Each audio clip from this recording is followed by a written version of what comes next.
very good morning. Welcome to the Northamptonshire County Cricket Club live stream powered by Daffabet for day 3 of this LV Insurance County Championship Division 1 match between Northamptonshire and Kent. My name is Sam Keir, alongside me is Dan Jazovics, and the long and short of it is that Kent are in an extremely dominant position in this game. They lead by 313 runs. They're resuming their first innings on 550 for 5, having bowled out Northants for 237 on day 1. Joey Everson is 17 not out, and the man who batted absolutely brilliantly over the last day and a bit is Daniel Bell-Drummond, not out on 271 from 398 deliveries. He's been at the crease for over 8 hours now, and he's been absolutely sensational. Good morning, Dan. Good morning, Sam. What a cracking day to be a Kent fan yesterday, wasn't it? Not only as you've sung Daniel Bell-Drummond's praises, but we got the pleasure of watching Tuanda Muyeye score 179 to bring up his maiden first-class 100, which, at the point when they were going, you would say that he was the marginally more impressive batter.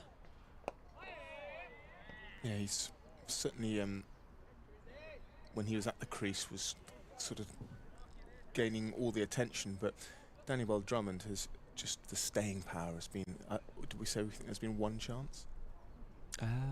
Which went through the slips? Yes, yeah. Late yesterday evening, wasn't it, I think? Like a bottom edge off safe save that went through the legs of McManus. That's right, yeah. Not a bad effort, one chance in 400 balls now. Alex Russell is opening the bowling from the Lynn Wilson centre end. Leg spinner who did himself justice yesterday. He's bowled nearly, this is his 30th over, 2 for 137, his 2 maiden first-class wickets, and he's by no means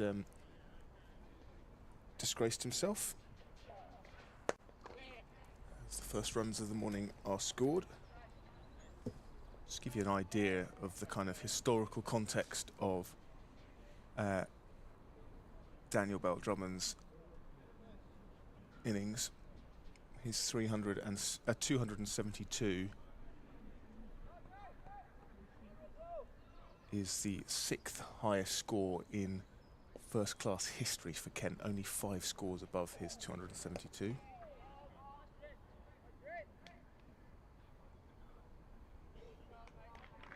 And he's gone past the top scores of some Kent legends in the process. People like Rob Key,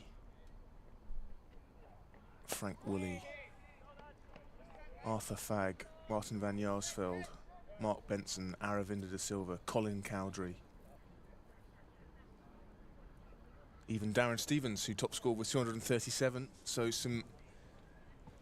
some utter giants of the Kent history books. And Daniel Bell-Drummond has got a few big names in his sights as well.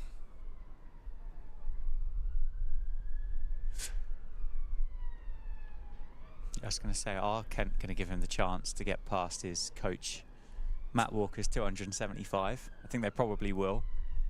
And then, as you say, a few more names further up the list, and 333 is the big total, isn't it? That stood since 1934. Will Bill Ashdown, yeah, and Jack Leaning give Daniel Bell-Drummond the chance this morning or not? Still a fair way off that, isn't he, to be fair, but Ben Sanderson from the David Capel end. And as you would expect, a defensive field, 3 men out. Well, when Bell-Drummond's on strike, 3 men out on the leg side boundary and a sweeper on the offside. One of those leg side fielders coming in when Joey Everson is on strike. And Dan, you noticed something in the warm-ups that made you feel that Kent might not be batting for too much longer. But just looking out the window of our commentary box, it felt like quite an intense warm-up for the bowlers and the fielders for Kent this morning. Which I appreciate, they're not going to get an opportunity to have quite a warm-up at any other point during the day, are they? The switch of innings is only going to be 5 minutes, lunch obviously 40, but need to refuel during that time. But I just wondered whether the declaration isn't a million miles away with the intensity at which they warmed up with. I mean, Arshdeep was bowling on one of the practice strips up to about 3 minutes before the start of play, wasn't he still?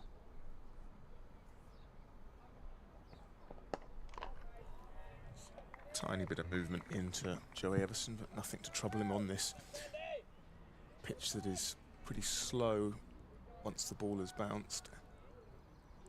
And Northamptonshire to Everson, persisting with the 2 short fielders, sort of short mid-wicket, 2 of them there, almost inviting them, Kent, to try and go over the top, hoping for a miscue, but also trying to stop them just milking singles there on the onside, while Sanderson continues with the tactic of bowling at the pads and wickets. We had Ollie Sale on with us yesterday, who said on a pitch like this you've got to keep all methods of dismissal in the equation, and that'll explain why both sides have bowled full and straight.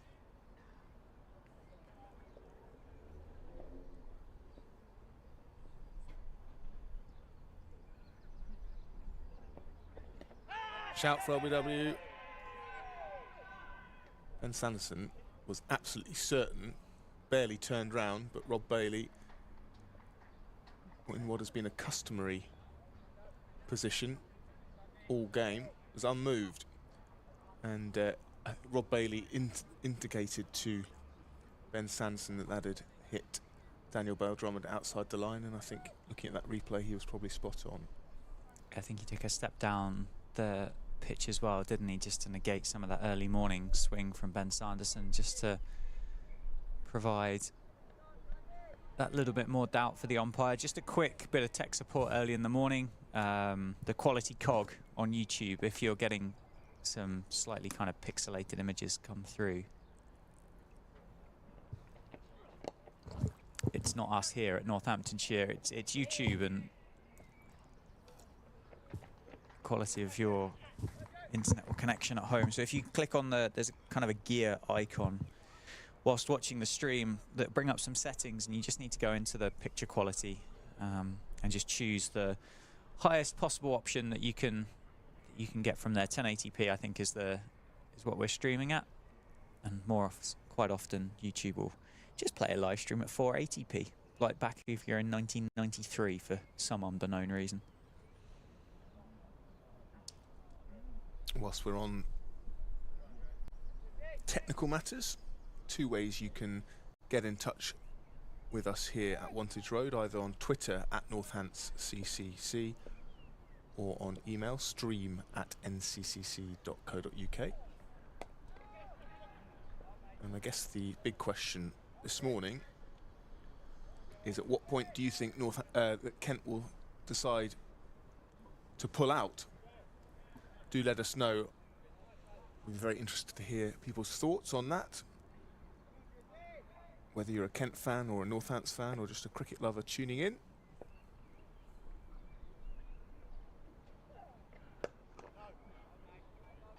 And we also love to hear where you're watching from.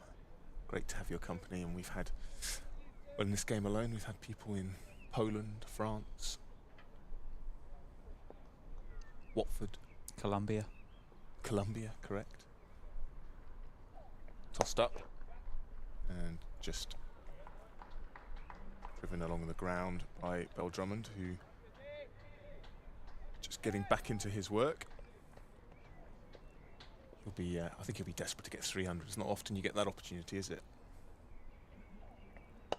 Everson looks to target the boundary, doesn't get all of it, but it's enough for a 1 bounce 4, and that's the first sign of aggression from Kent this morning. Tap of bats between Everson and Bell-Drummond. I think he was not quite intending it to go as straight as that, but got enough of it. He's not got near the middle of it, has he, at all? But with the fielders up at mid-off and mid-on, only needed to get some of it to clear those guys and pick himself up a boundary. Now, well, those two fielders at mid-off and mid-on, Luke Proctor at mid-off and Jack White at mid-on, are staying there for the moment. Men out in the deeper at deep backward square and deep mid-wicket. Oh, as we've seen a few times in this game, Alex Russell managed to turn one past the outside edge. Lovely leg spinner's delivery, just been a bit unfortunate that none of them have really taken the edge. Yeah, all things considered, I think he's bowled nicely. I know those figures at the end of this innings won't look particularly healthy, going at just under 5 and over, but he's got a really good opportunity this morning to add a few more to the wickets column, and we might well be talking about a maiden first-class fifer for Alex Russell if Kent bat for a period of time and they choose to be aggressive against the leg spinner. He's obviously bowling into those footholes that you can see on the live stream that have been created by the Northampton seamers and Wes Agar and Arshdeep Singh as well for Kent.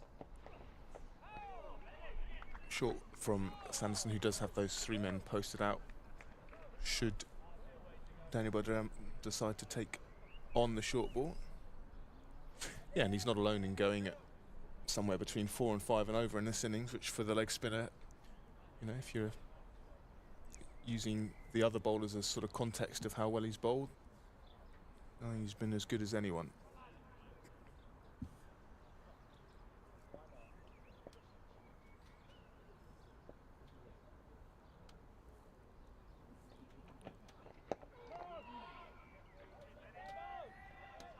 Yeah, well, he picked up the big wicket, didn't he, and broke that massive partnership yesterday between Beau Drummond and Mu Yeye for his first-class wicket in his career. That partnership was stood at 318 at the time, apologies, when he picked up Mu Yeye, having made 179 himself. And then got Joe Denley caught in the deep while sweeping in fairly quick succession.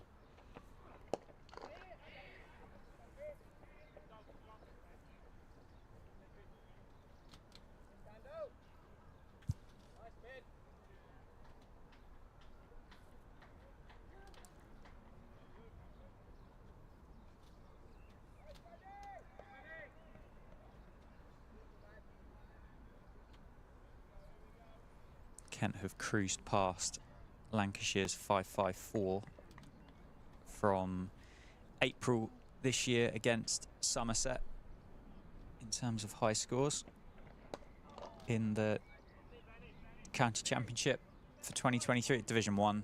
Of course, I think it's going to take some going to catch up with Glamorgan's 790 odd against Sussex in that quite peculiar game down at Hove. Yeah, that would be a big lead.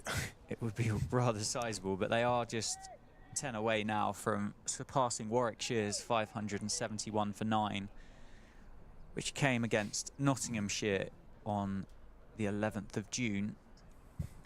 And that would give them the highest total of the County Championship Division 1 this year. Up in the air and just over the man at short mid-wicket.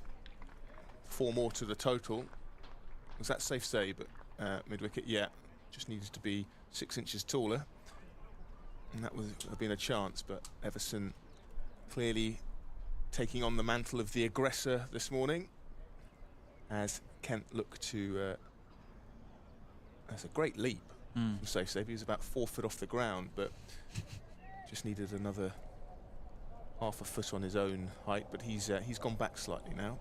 So we now have Emilio Gay close in mid-wicket and safe save more of a sort of regulation mid-wicket, I guess, giving themselves 2 bites of the cherry if Everson doesn't quite get hold of one he looks to whip through the onside. Another over goes by 566 for 5. The lead now 329. Yeah, I mean, not to sort of spend the whole time talking about numbers, but when someone's on 277, there are a lot of sort of statistical bits of history, really, that start to come into question. Most runs in an innings against Northamptonshire, 277 is the equal 8th highest score ever in first-class cricket against Northants. Not the highest score for Kent against Northants. That was Sean Dixon, who made 318 in that very high-scoring game at Beckenham in 2017.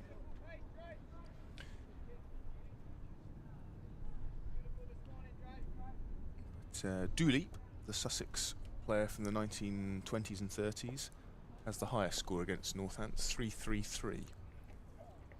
As the sweep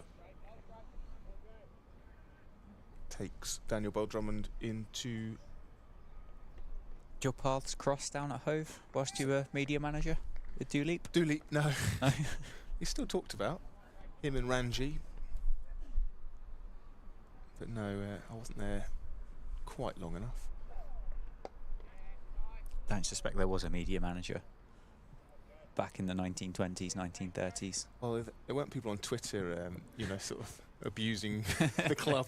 So I imagine it was a little easier just to have a quiet word with the Telegraph correspondent. Or oh, stumped. And that's the third for Alex Russell. As Dan said, he'll be eyeing up a few quick wickets today as Kent looked to force the issue, came down the track, and Alex Russell beat him in the flight. It was not a particularly edifying shot from Joey Everson in the end, but he's gone for 27, taking one for the team as he looks to up the rate. Stumped Lewis McManus, bowled Alex Russell. 3 for the young leg spinner. His first 3 wickets of first-class cricket in his second game.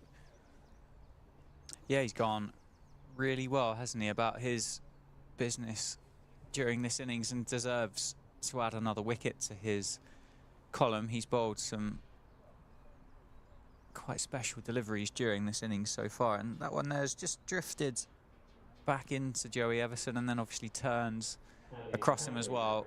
Lewis McManus, of course, has been behind the stumps for a long old time during this innings for Northamptonshire, so nice to see a tidy bit of work by the wicketkeeper. I think Ricardo Vasconcelos might have been quite pleased for 2 reasons that Joey Everson didn't make contact with that shot. One, of course, to put Kent 6 down and give Alex Russell that 3rd wicket, and also that must have been quite a terrifying sight at short leg. And I think if there, as the replay that you would have seen a moment ago, I think you saw Vasconcelos, I don't know whether, do you know when, like, what is it, like a not a porcupine, an armadillo type kind of character that rolls into one of those kind of balls when they get a little bit spooked? Hedgehogs as well. Hedgehogs, that's a really good example. Pangolins. Hamidullah Kadri is the new man who'll be licking his lips at the prospect of having a bowl with a big lead at some point today.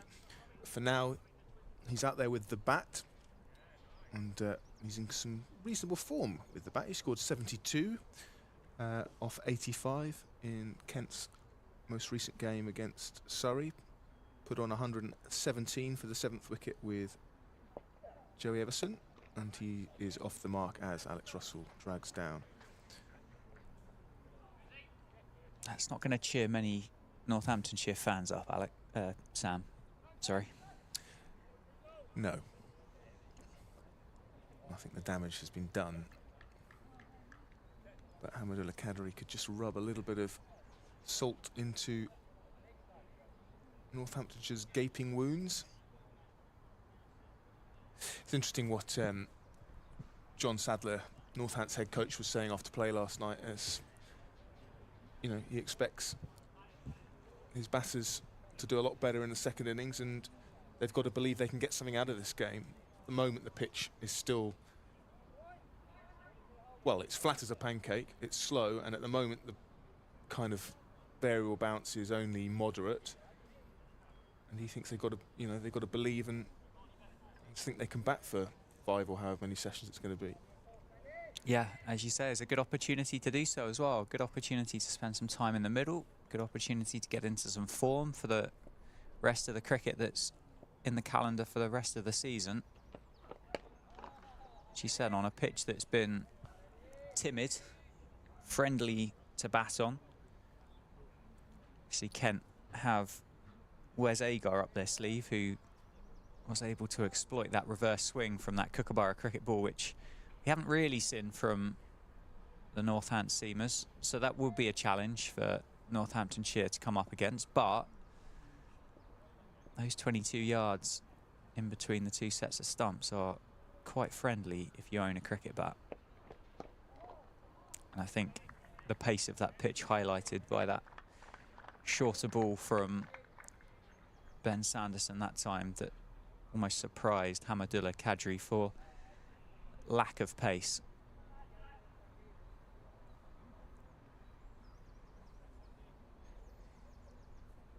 An email in from Kevin Iggleston.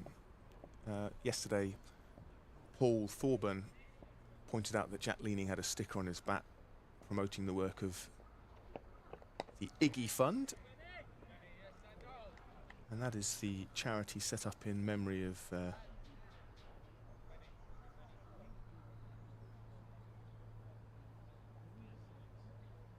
sorry, a little issue with my microphone. Give me 1 second.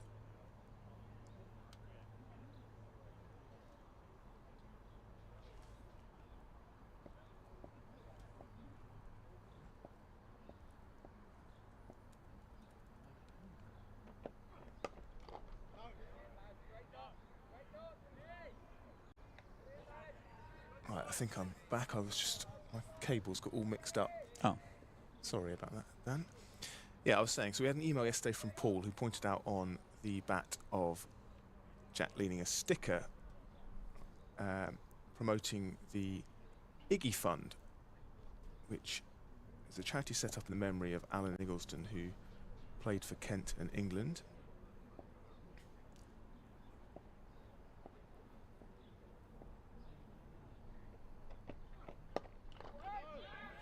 And the charity aims to promote community participation in healthy recreation, help provide valued funding by way of grants to the most financially challenged young people so they too can enjoy the life-changing benefits of sport, protect the physical and mental health of sufferers of brain tumours, and working with other specialist charities, assist with advancing education and or research in the field of brain tumours. Of course, Alan, sadly, living with a brain tumour until his death. Pitch just dying a little bit there on Kadri. And if you'd like to know more, or indeed donate to Iggy's Fund, then you can do that at www.iggysfund.com. And as well as letting us know about that, Kevin Iggleston, who's emailed in, says he thinks 300 for DVD, Daniel Bell Drummond, and then a possible declaration. Well, thanks for getting in touch with us, Kevin, and a pleasure to highlight the good work that Iggy's Fund is doing in the memory of Alan.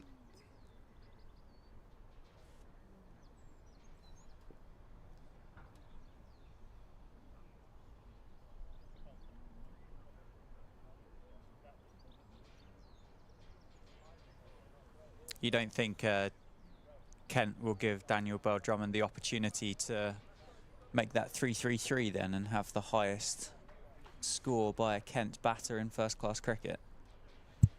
So much time in the game, it wouldn't surprise me at all. I guess it depends how quickly he gets them. And that'll help. Crisply timed as Russell drags down. That's been his one weakness, really. Alex Russell is the tendency to drag one down, and both Muyeye and Bell Drummond have been very quick to latch onto it.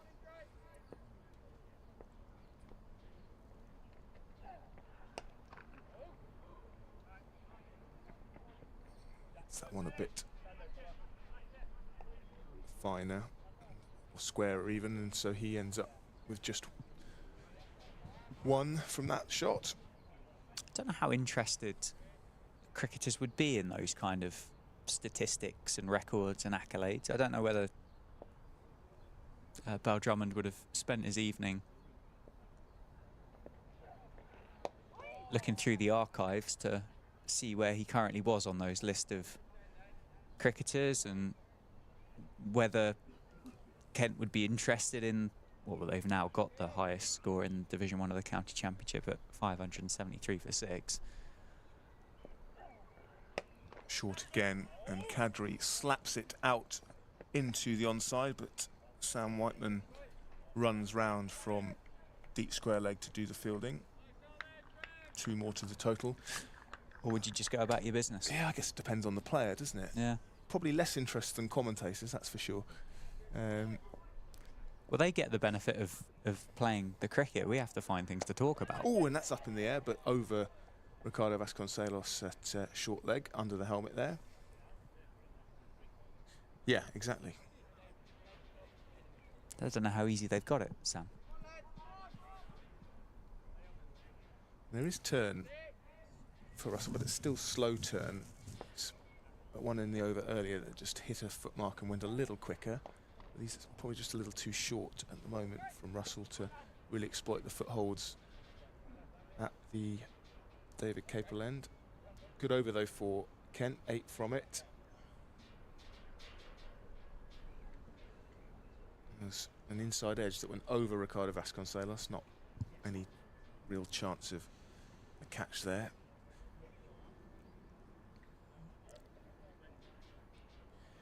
So Bell Drummond now has 283, making his score the 5th highest in first-class cricket. He's now gone past his head coach, Matt Walker, who made 275 not out against Somerset at Canterbury in 1996. So no one in the current Kent setup with a score higher than that in, or for Kent. Walker now down into 5th place. 6th place, I should say. Sean Dixon, who's now at Somerset, has the 2nd highest Kent score in Championship cricket, 318 against Northamptonshire, as I mentioned a little earlier on in that game at Beckenham in 2017. Yeah, looks like Wes Agar is sat outside the locker room with his gloves on, so potentially that declaration's not on the cards just yet. Yeah, I wonder if Bell Drummond will get to 300 and then maybe cut loose a little bit. Yeah. Or he'll just play his natural game, which is brought in runs at a strike rate of 68 and let the guys at the other end have a bit of fun.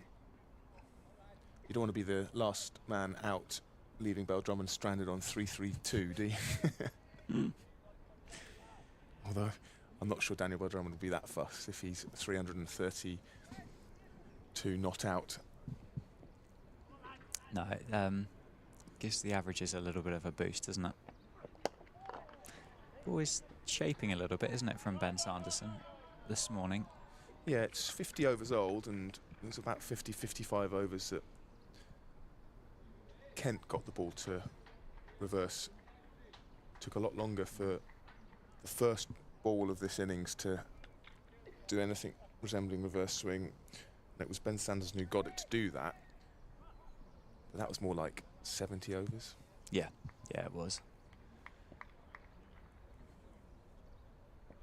I think just looking up, it's the more overcast of days as well, isn't it? Yeah, that's a good point. As another no ball for Ben Sanderson. He's bowled uncharacteristically high number of no balls this game.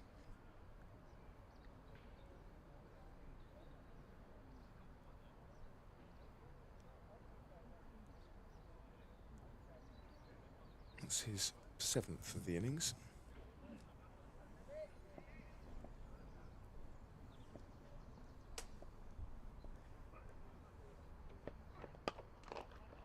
Nice shot from Kadri. Forces Luke Proctor to go chasing out towards the extra cover boundary, but wasn't quite timed, so just 2.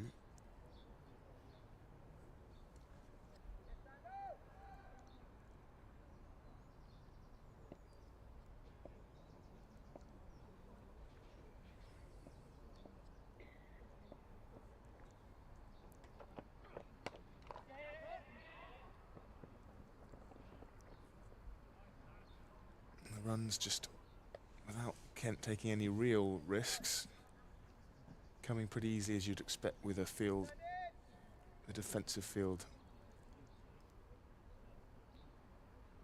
5 off the bat in this over, plus 2 for the no ball.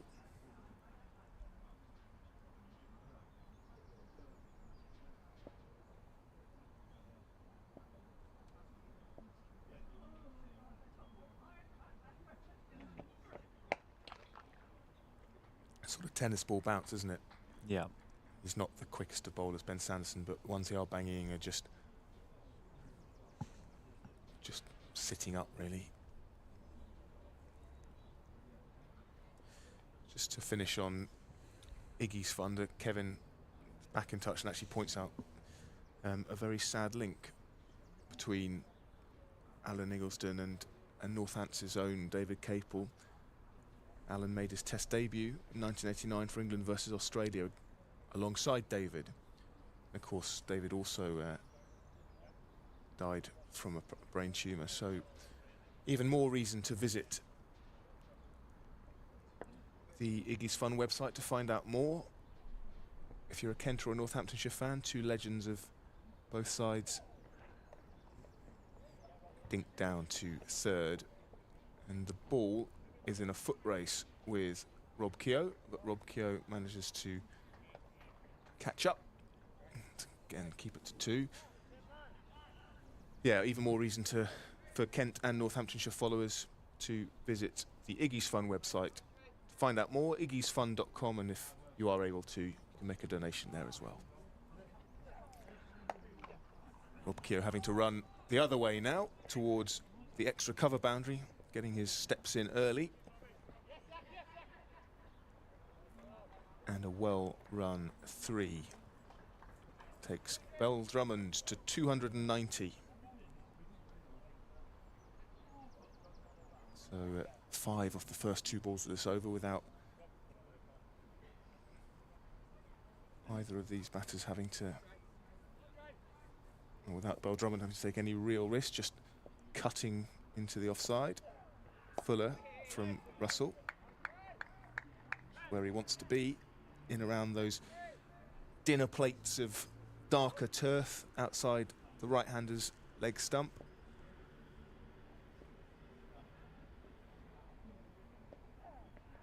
And that's spot on.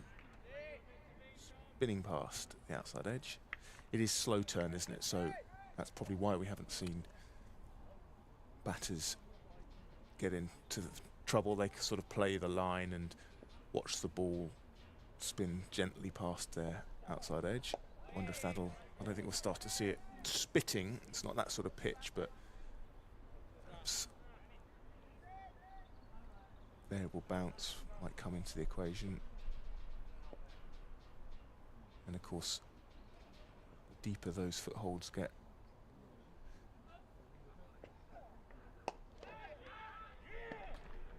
and Hamadullah Kadri picks out Safe Saib at cover, and that's 4 for Alex Russell, who has looked much more threatening when he pitches the ball a little further up. Kadri looking to play inside out and go over the infield, but just hitting it straight to Safe Saib. And you're right, Dan. Alex Russell very much on for a maiden first-class 5-wicket haul. Yeah, he's as I say, I think he's deserved it. He's bowled really well. He's been faultless, really, from the Lynn Wilson centre end throughout this innings. He's stuck to his plans of targeting those footholds from around the wicket, and as you say, he's been rewarded with well, his hard work and graft and toil has been rewarded with 4 wickets so far. Wes Agar is the new man to the crease for Kent.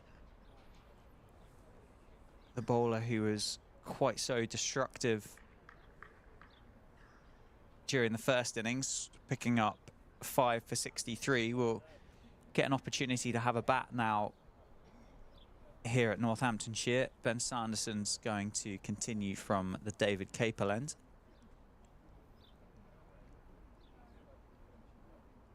Those footholes, Sam, that Alex Russell is targeting, Hamidullah Qadri will have the opportunity to bowl to 5 out of the top 6 left-handers in the Northants lineup, bowling into those footholes with his off breaks, which is obviously going to be a new dimension for the game, but it's going to be tough going. That's an excellent point, actually. There's so many left-handers in that top order. Qadri will really be... He's got a huge role to play. Down the leg side from Sanderson and tucked around the corner for a single for Daniel Bell-Drummond. So he moves to 291, and Wes Agar will take guard and face up for his first ball of the match.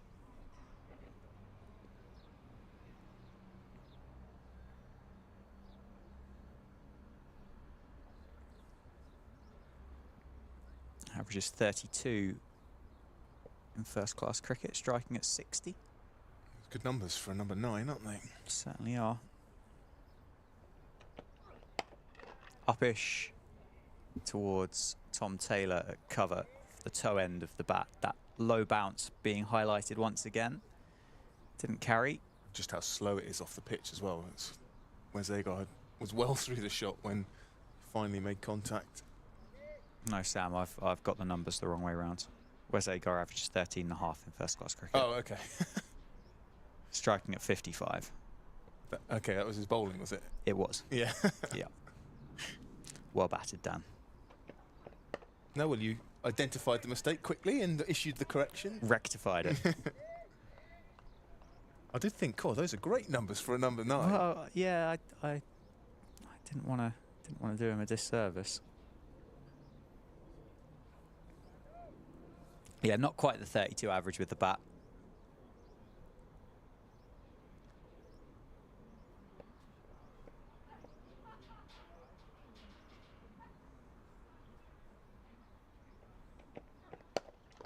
Driven through the offside and well fielded by Luke Proctor. Restricts that down to a single. Kent lead now over 350.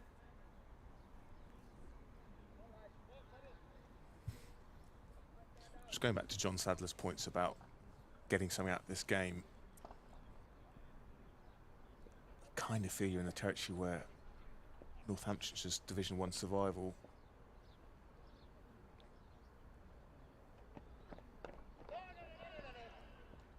could depend quite a lot on how they bat in the next inning. Not necessarily even if they would just be, it would be an incredible effort to hold out for a draw.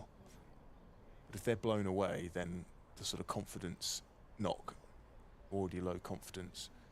If they can bat all day today, take it deep-ish into tomorrow, then you're still in a pretty parlous position given the fact you're playing the team in the other relegation spot.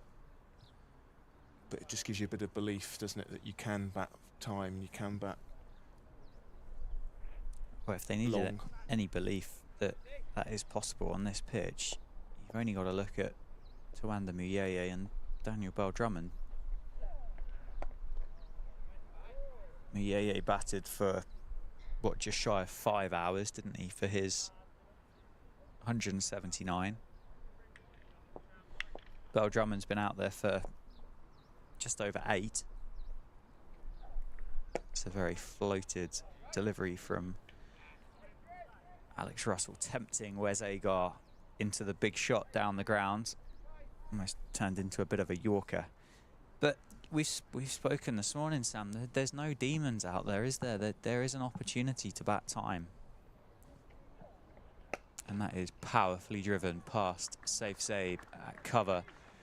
Ball's running across the outfield. I think it's going to win. It is indeed. It's going to be 4 more added to the score, and 4 for Wes Agar. 5.95 for 7. I don't think it's as easy a pitch to bat on as days 1 and 2. But you know, it's certainly not become a difficult pitch to bat on. I just wonder how it will progress over the next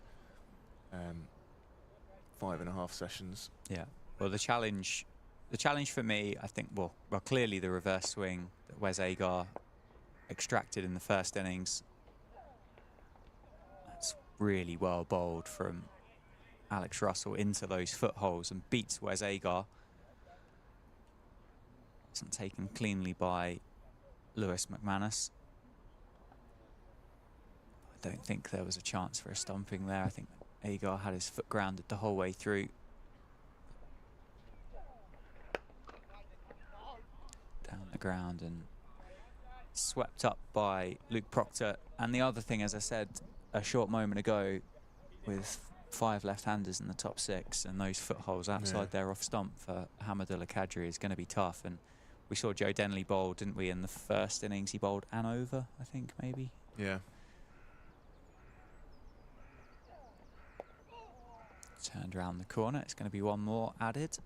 And I think both Denley and Qadri were going through some pretty extensive warm-ups over on the practice pitches as well before the start of play, with Jordan Cox getting a bit of a workout with the gloves too. Yeah, Qadri will be turning it past the outside edge of those 5 left-handers in Northampton's top 6. I feel that Jordan Cox will also have a big role to play.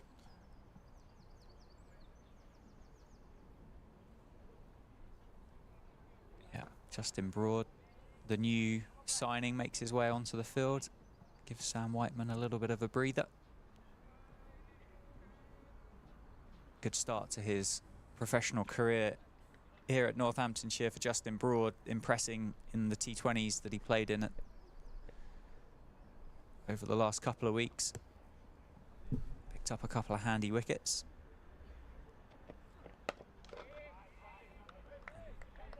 He has the ability to play some pretty outrageous cricket shots as well.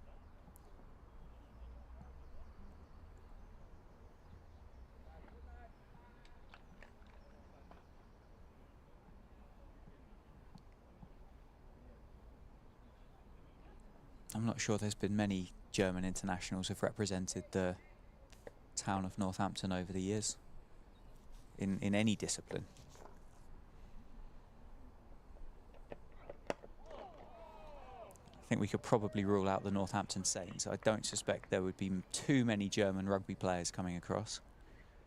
The football, on the other hand, I wouldn't imagine in recent time, but not being the biggest Northampton Town fan, I wouldn't want to go back through the archives and find out whether somebody had represented them in the 1920s or something. But Justin Broad plays his cricket, international cricket for Germany. He's found a home at Wantage Road. Short from Sanderson, it's up from Agar, and it's gone all the way to deep square for 6. And that brings up 600 for Kent of 138.5 overs, of course, of 525 minutes, of which Daniel Bell-Drummond has steered Kent through all but 20 of those.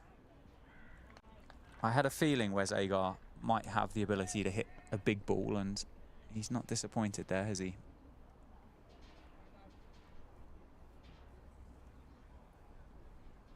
They've been quite good at bringing up milestones with maximums, haven't they? I think Mieye brought up his 50 with a 6. Pretty sure another team 100 milestone was brought up by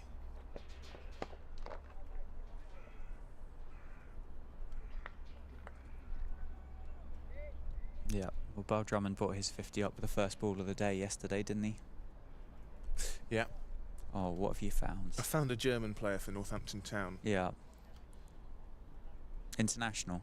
No, Okay. but a goalkeeper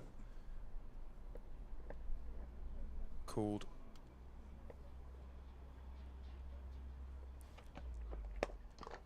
Uppish from Agar. Ron Robert Zieler.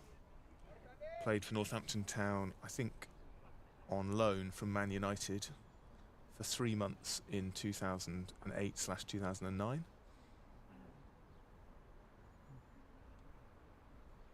Well, the more you know. Played 2 games in League One. It'd be a bigger challenge for you to find the rugby player for the Saints, though, I think. Amazing what you can find on the internet. Slower ball from Sanderson. A few keepy uppies as well to end his 27th over. He's bowled 27 overs, 2 maidens, 2 for 112. And that score now 602 for 7.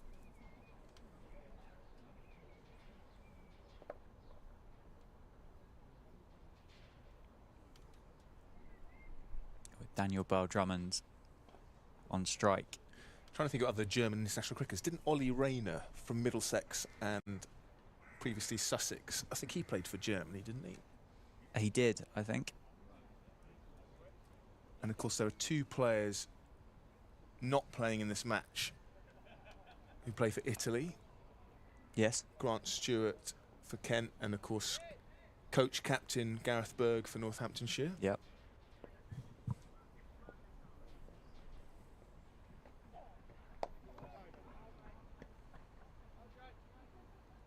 Yeah, it's nice to see cricket on the rise, isn't it? Throughout the, well, I suppose, non-traditional cricket playing nations, I think would be fair to say. But it's nice to see the game growing. It's half stopped by Emilio Gay at cover, and Daniel Bell Drummond adds another one to his tally. We've had a voicemail come through. Old school. From Derek, who's a Kent Life member, who called Kent to pass on a nice message about the commentary. So, over the last couple of days. So, thank you, Derek, for your kind words. Yeah, thank you, Kent, Derek, for doing the, for taking the time to phone Kent, and that's really appreciated.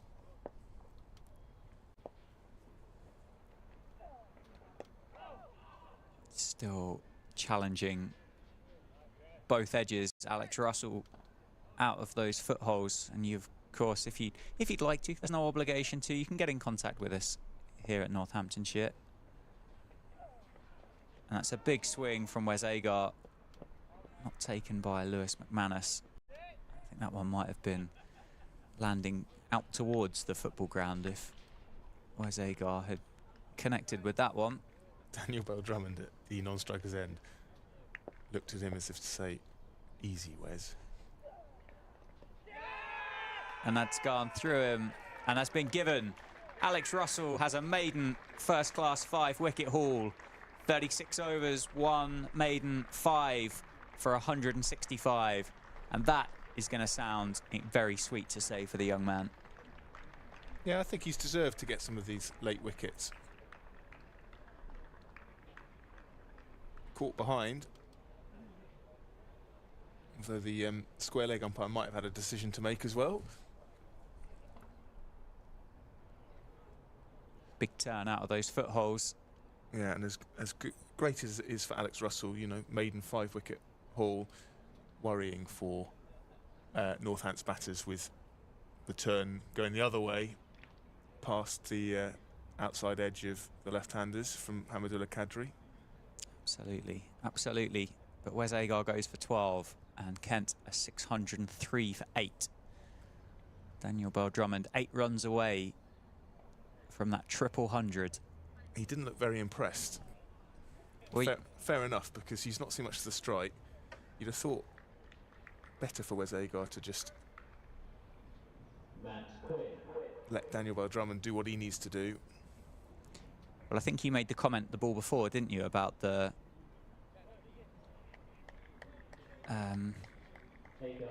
lack of pleasure that Daniel Bell Drummond gained from the previous shot from Wes Agar, with the universal kind of sign of just calm it down a touch, and was not heeded, was it? No, Wes Agar took that as encouragement of, well, I'll go again.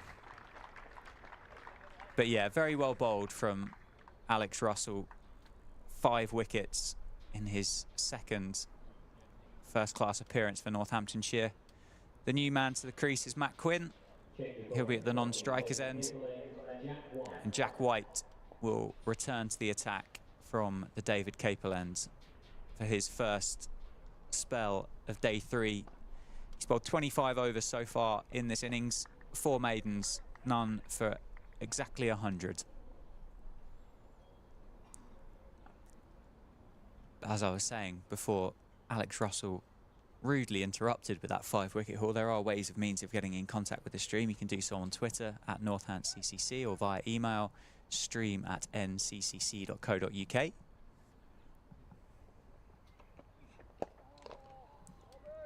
Maybe an email or a tweet or something to come in and congratulate Alex on his hard work and achievement.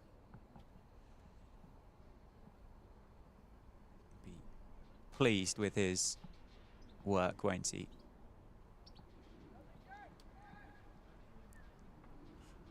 Interesting to see if Daniel Bell Drummond now changes his approach to be a bit more outwardly aggressive. Nice advance to Jack White, and I think Jack White's just seen him there. It's going to be harder work for him because this field is very spread at the moment, isn't it? There is a fielders pretty much patrolling the boundaries all in front of square. He's got a deep backward square, a deep mid-wicket. Long on is kind of floating between as well as long off. So there's an opportunity to go down the ground if Daniel Bell Drummond wants to take it. He squirts that one into the offside for a single. Fielders will make their way in towards the square.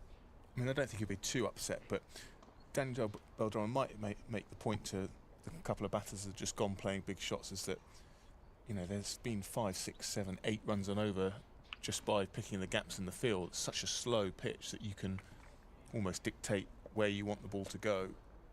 So, but you can't always talk tail-enders out of having a swing, can you? Absolutely not.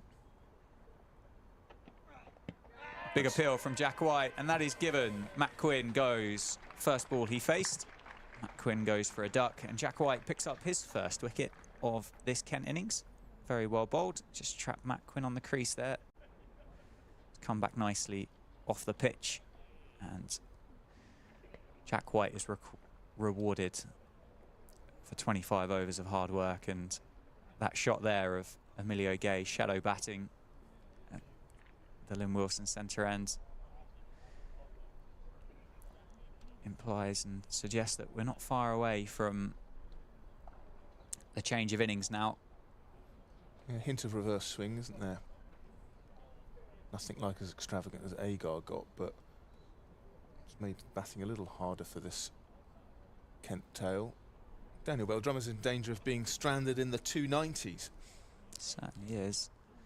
Well, Arshdeep Singh is the man on his way out to join Daniel Bell Drummond, who will no doubt do his best to navigate his colleague through to that milestone of 300. 604 for 9, the score, and Kent lead by 367.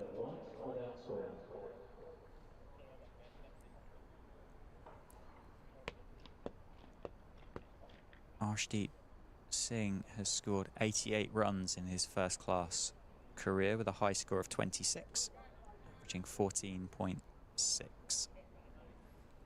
Get down the other end would be, if I was Daniel Bell Drummond, would be my advice to my new partner. Give us a chance. He does strike at 70. In first-class cricket? In first-class cricket, yes. He's got 88 runs from 125 balls, including 13 fours and 2 sixes. So and just for context, he's played 91 T20 matches, including 26 T20 internationals. So I think, based on those numbers, I'd be surprised if he blocks many of them here. Oh, but poor old Daniel. I mean, the guy's got 293. I don't think he's probably feeling too down in the dumps, but most people don't get a single chance to make 300 in their career. No, and there is that big shot from Arshdeep, straight down the ground. Well, it's not even gone all the way. That's gone a long way. I think that's gone further up than that's gone distance-wise. Sam Keir is giggling away in the corner. I think he might be lost for words, but Daniel Bell-Drummond's probably just gone up. He's gone punch gloves and he's just gone, have a look at the first one. Arshdeep. Daniel Bell-Drummond then just leaning on his bat as if to go, I cannot believe what I've witnessed in the last 20 minutes. Good on you, Arshdeep. That's you play your own way. I think he's smiling under the lid.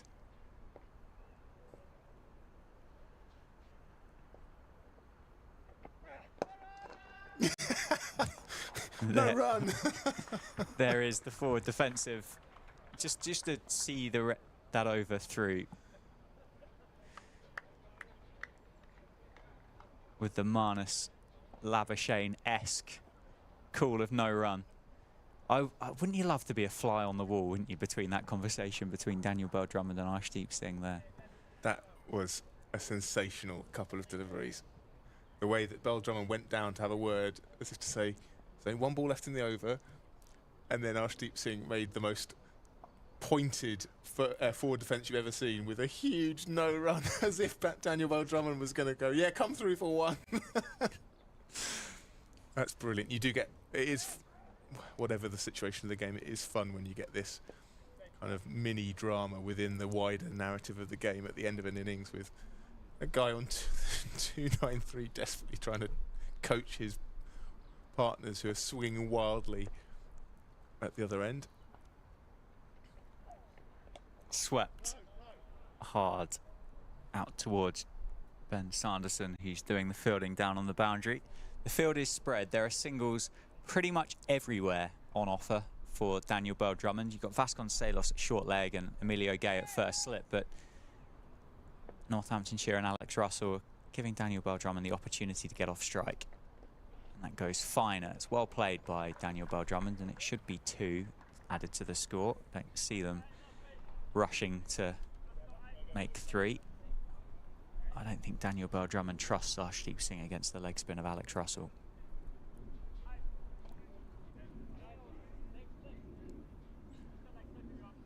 Daniel Bell-Drummond's 295 is now the highest score for an opposition player against Northamptonshire at Wantage Road, beating John Freeman, who made 286 for Essex here in 1921. Achievements after achievements after achievements. Bell-Drummond turns the single down that time. 3 balls left in the over. Vasconcelos has moved to a leg slip to take away that dab, or that fine sweep that we saw 2 balls earlier.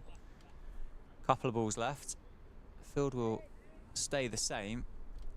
So I suspect Daniel Bell-Drummond will take the single if it's on offer this time, and give Arshdeep just the one delivery to survive, or hit for 6, or who knows what the Kent number 11 might do. Will you humour me one more statistical curiosity? Me? Do you mind? What, have I got another one? No, do you mind if I give you No, another you one? crack on, sir. Crack on. It's also now the 4th highest score for Kent in first-class cricket, going past Les Ames's 295 against Gloucestershire at Folkestone in 1933. Yeah, and it's very well deserved. Daniel Bell-Drummond to find himself up high on the list. That's shorter, and Arshdeep Singh has just turned that one into the leg side. He's called for 2 and he's hit it for 4. So Kent move to 613 for 9, and Arshdeep picks up 4 more for the score. Big turn from Alex Russell, but I think the laid-back nature of which Arshdeep turned that one into the leg side, I think just highlights how slow the turn is. 6 off 3 for Arshdeep, striking at 200. Another conversation between the Kent number 3 and the Kent number 11.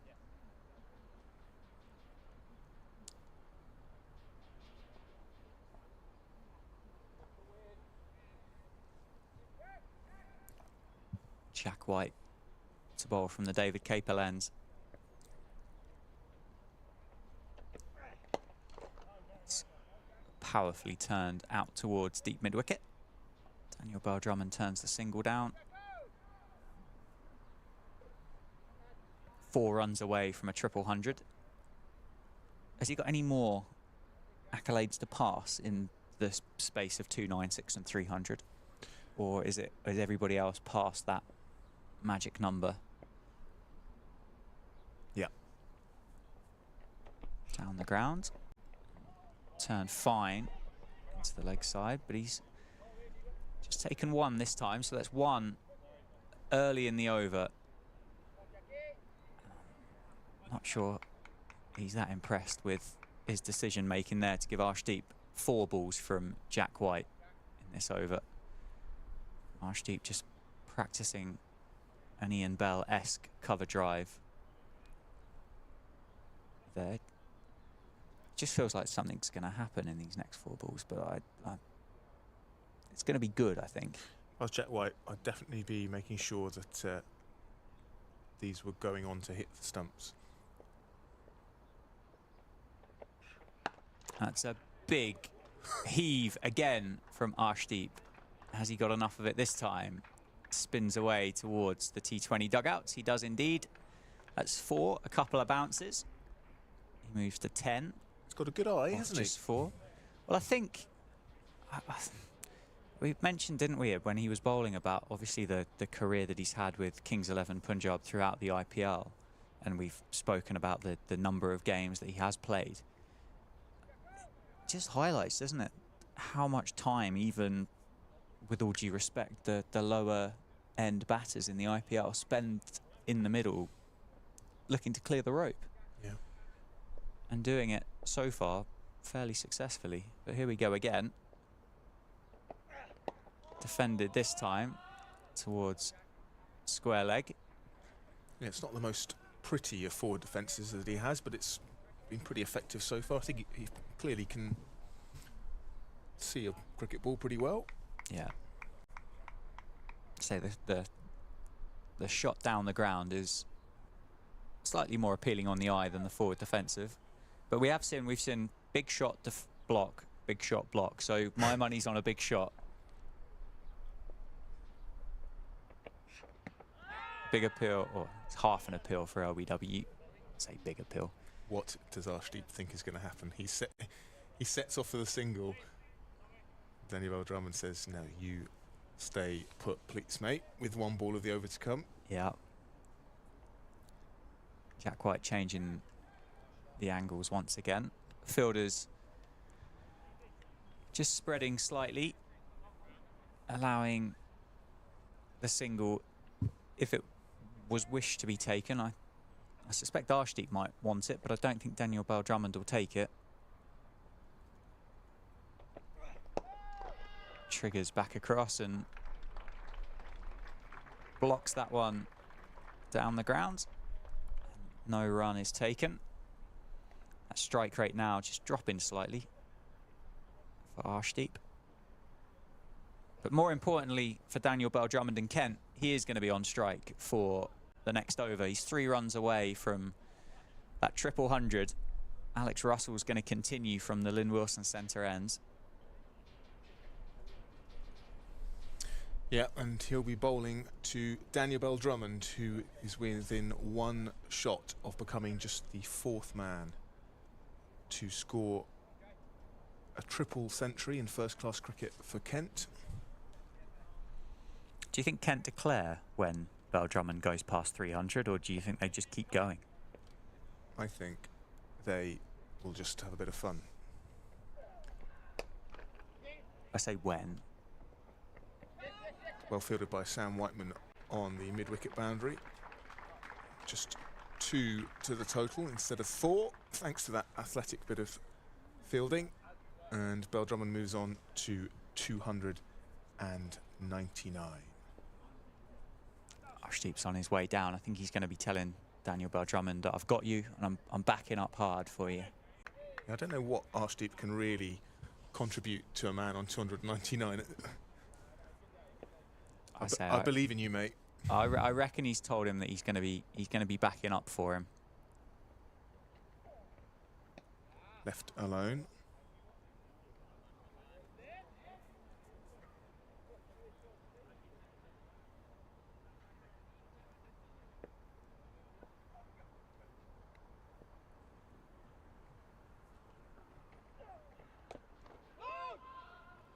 Tension builds with the field up to cut off this single, apart from Whiteman out on the mid-wicket boundary.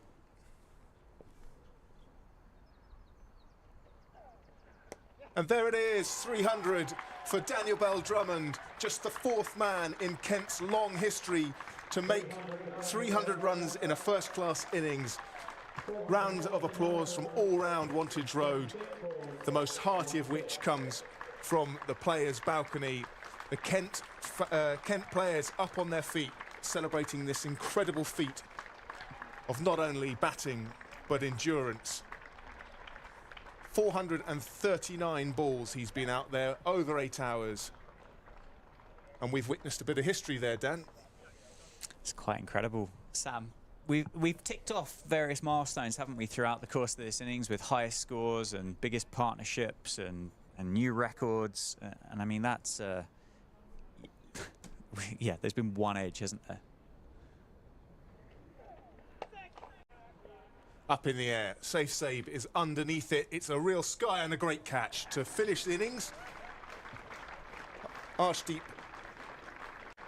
taking Bell-Drummond's 300 as licence to really start giving it a go, and he goes first ball after Bell-Drummond reaches that landmark to give Alex Russell 6 wickets in just his second first-class game. Kent all out for 621, a lead of 384, and for now at least Northamptonshire are put out of their misery.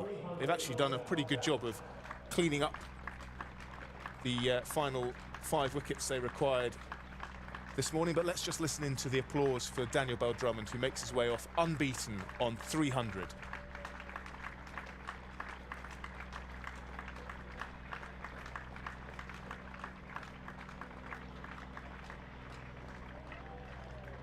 And there are the Kent players at the top of the heavy stand, the players' pavilion, to a man on their feet, applauding just what, well, we've run out of superlatives. What a wonderful, wonderful innings. And like you say, Dan, 439 balls, and we can think of one half chance. Yeah, no, it's quite remarkable, and I'm sure, well, I'm certain there are more people in this world that have got a bigger vocabulary than I have in order to describe the impressive nature of which Daniel Bell-Drummond's gone about his work. But yeah, he deserves all the applause, all the handshakes, all the pats on the back.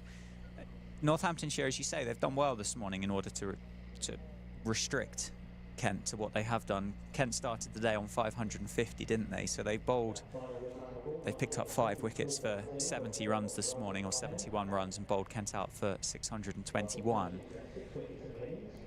It's going to be tough, though, Sam. We haven't seen so far this Northamptonshire side, certainly as a batting lineup, stand up all that regularly during this season, but there's a massive opportunity for them to do so here. The pitches we've spoken about, it's There's no huge demons in it. It's not the quickest pitch in the world. We haven't seen the reverse swing or the swing from the Kookaburra that we've seen since day one, with that strong breeze blowing across the ground. Kadri, of course, isn't going to have the assistance of that breeze either with the drift that he was getting. And Northamptonshire essentially have got 5.5 sessions to bat here in order to get a positive result out of the game. We'll take a quick break and we'll find out just how well Northamptonshire get on in just under 10 minutes' time.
Welcome back, everybody.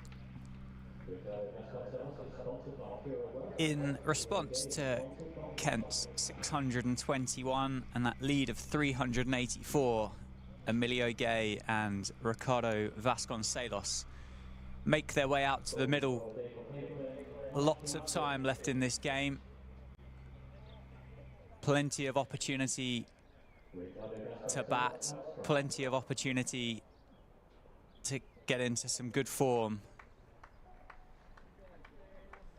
and try and replicate what the brilliant Daniel Bell-Drummond has done for Kent with that fantastic 300 or 439 deliveries. Arshdeep Singh, who we saw a moment ago with the cricket bat, will open the bowling from the David Capel end on this stream at Northamptonshire, powered by Daffabet. And of course, there's opportunities to get in contact with us via Twitter and email at NorthantCCC or stream at nccc.co.uk.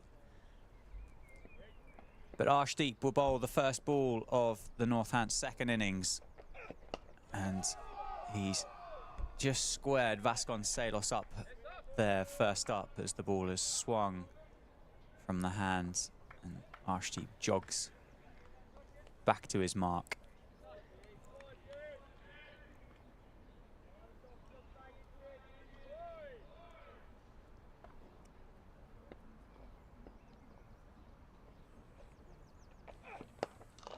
Swing again away from Vasconcelos, and he's played that one through cover point.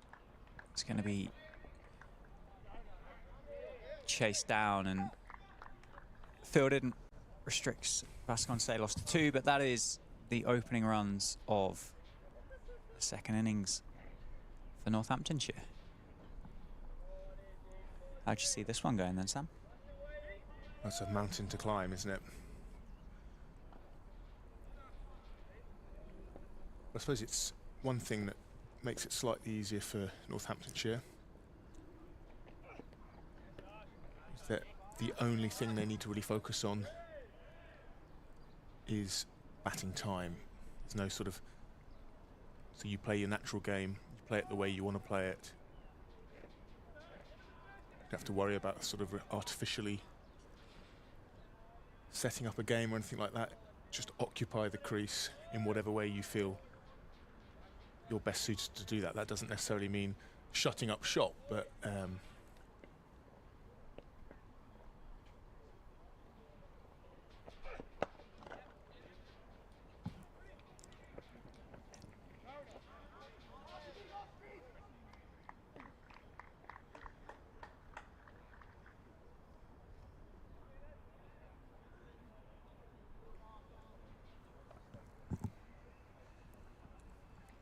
yeah, you'd almost say really to have a net, really, wouldn't you, I suppose, in this circumstance.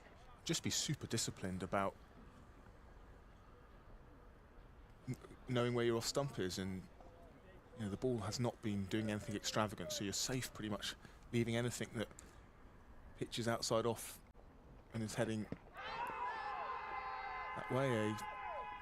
Only really an appeal from behind the stumps there as Arshdeep Singh tails one in at Emilio Gay. Yeah, he's been stood at the non-striking end and watched those 4 deliveries just go away from Vasconcelos, hasn't he? And Arshdeep first up, very clever bowling, has served Emilio Gay up with a big in-swinger, and that's swung sharp, and it swung late as well.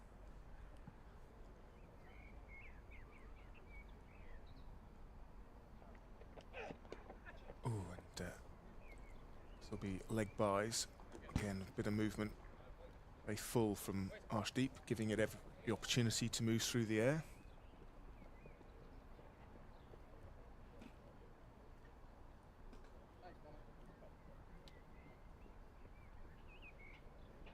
Chris Saunders, who got in contact yesterday, has passed his congratulations through to DBD for the 300.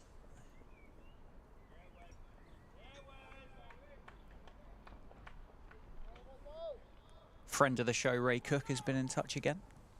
Morning, Sam and Dan. Hope you're well. Doesn't look good result-wise. Hoping we get some respectability with our batting, if nothing else. Great performance from Alex Russell for his 5 wickets. Congratulations, Alex. Bodes well for the future. My wife, Christine, and my 14th anniversary today. Quick single off Wes Agar's first ball. Am I right in saying, Dan, that in the first innings, Agar and Arshdeep, they both opened the bowling, but from the opposite ends? Correct, yeah. Yeah, so they've switched ends for this second innings, which don't know what quite to read into that, but they've obviously decided that actually made a mutual decision to swap ends. Yeah, Arshdeep did take the first over of both of the innings. Yeah.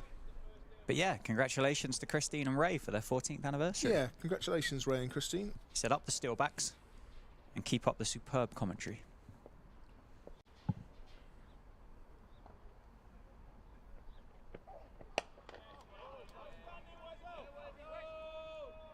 We've got a message from Scott that we need to pass to Ollie Sale, which we'll do so. I believe that there's rumours that he's making his way back to the commentary box, so we'll pass that on for you, Scott, when he arrives.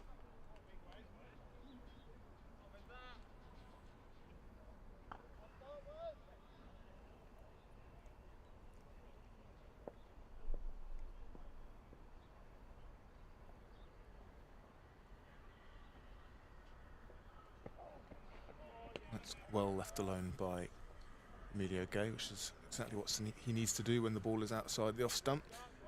Northampton's top order a little guilty of chasing ones or playing at ones they didn't need to play at outside the off stump, and that's where the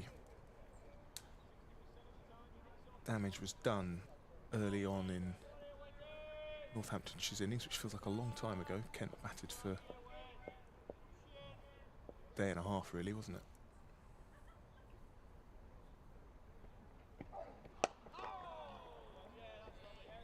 Solid from Gay. Great camera work from Ben up on the gantry this morning. I like these close-up shots of the bowler here at the Lynn Wilson centre end. At the top of their mark, you get a little glimpse of the ball in their hand. Perhaps we should get, you know, do you remember when the '99 World Cup, when Bob Woolmer had little earpieces and they were communicating info that they were seeing on the telly out to the guys in the middle, and Oh, okay. they were quickly told not to do that. And then more recently, didn't the England white ball side, the analyst would have like a code, numbers and letters Yeah. that they'd put on the balcony to, no one actually knew what the code was, but getting info out to the middle. I've got a feeling that got kiboshed pretty quickly as well.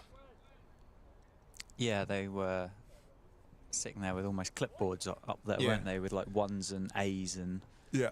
3B and things like that, passing various bits of information in some form of coded messaging out to the players and the skipper in the middle. Just guided through that gap between slip and gully, and this will be pulled in just short of a boundary for Emilio Gay. But they come back for 3, 4 off the over, 11 for naught, trailing now by 373. Live pictures from Wantage Road in Northampton on the Northamptonshire County Cricket Club live stream, powered by Daffabet. And the final email that we had quite a few coming in a short period of time. It came from Luke, who says, "Good morning, gentlemen. Huge Super Kent. That's a better way to say it, isn't it? Super Kent fan." Super Kant would be if you're into philosophy. Would I? Immanuel Kant. Yes. Yes, what you said. You can be a Kant and a Kent fan.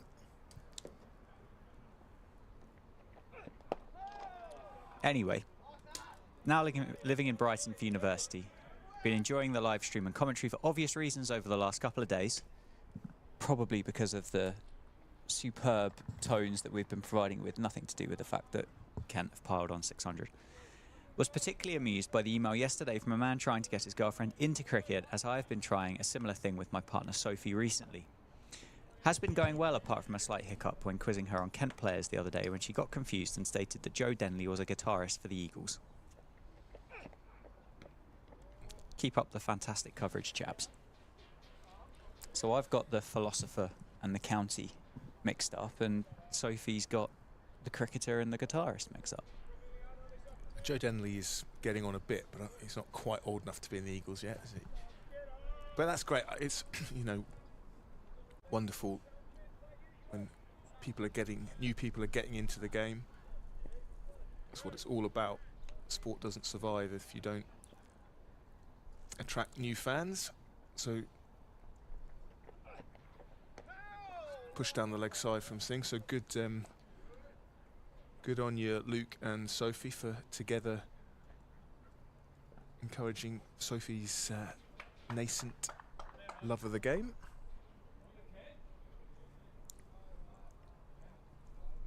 That'd be a good email or Twitter question, is any stories people have about how they've helped other people get into the game?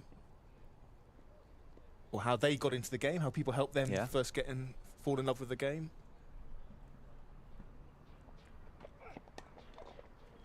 Flicked off the hip for 4.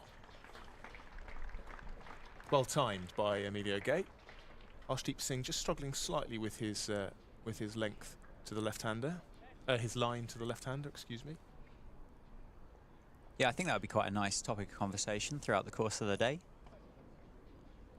I was meant to be revising when I discovered cricket.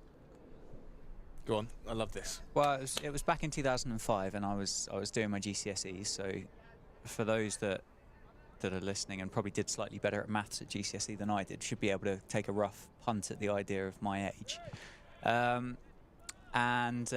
Whilst I was on study leave, I guess is what they would call it, and when I was meant to be learning about trigonometry and things like that, better line from Singh. I was watching Shane Warne and Freddie and Michael Vaughan, etc., etc. I mean, who needs to know anything about trigonometry anyway when you can watch Shane Warne bowl leg spin? Well, look, talk to me about those angles. Yeah, you're using your cricket knowledge to earn a living now, and you're not using your trigonometry. So, for all those kids out there wondering whether they should be revising for their exams or watching the Ashes Test at Lord's, don't use me as an example. Do use Dan as an example. Put the cricket on. Opens the face and guides that down towards third. Dragged in.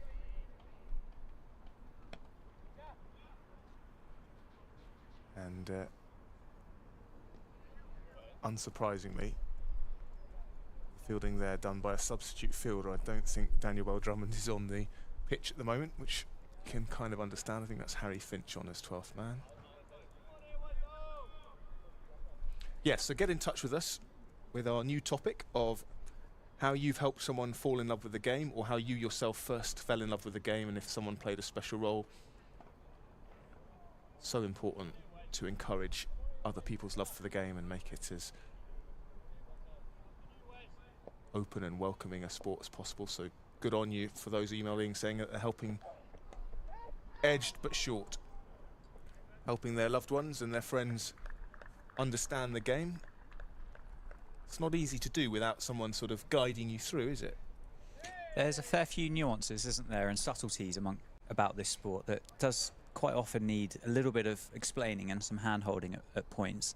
And I think that the other thing as well with this sport is the fact it kind of feels like it's a sport that you never really stop learning about either. Absolutely. And such a source of debate, and people can have different opinions. It's wonderful. In an age where people can get pretty firmly on one side or the other, it's nice to have sport to keep the debate friendly and escape from some of the more serious topics in life. Good ball, that one from Wes Agar, that took Vasconcelos outside edge, angled in and just nipped away. but Vasconcelos played it with soft hands, which is absolutely crucial. Uses his feet to take a step down the wicket there. Scott, you must think we were born yesterday. Scott has emailed in. First half might be true, but the second half, you'll have to do better than that. Can I have a shout out to my Burton Latimer under-13s winning their first game of the season last evening by 60 runs. And then I'm not reading the rest of it.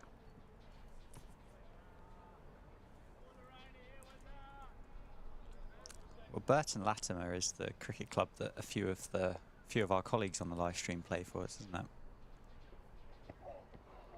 Ooh, that one zips past, bit of extra bounce from Wezegar, which is something we've not seen much of. Just to add a little bit further in towards this email that's just come in, Burton Latimer under-13s did play last night. Yeah, I thought the first half sounded... They did win as well. They didn't win by 60, they won by 59. So I'm just going to go and look at the scorecard if it's up. And just well, if that is his name, then I apologise, but I feel like that is a classic wind-up. And was it wickets, wasn't it? 3 wickets for... yeah. Well spotted, sir. Yeah, you have to do better than that, Scott. No one took 3 wickets for Burton Latimer under-13s last night. Congratulations to Burton Latimer under-13s for their 59-run win. Who did take score runs and wickets for them? Asa Prince, 32. Rory McGranahan, 30. Retired, not out. Yep. Yeah, so 30 and out in under-13s cricket, obviously. 2 wickets for Samuel Faulkner. Oh, good.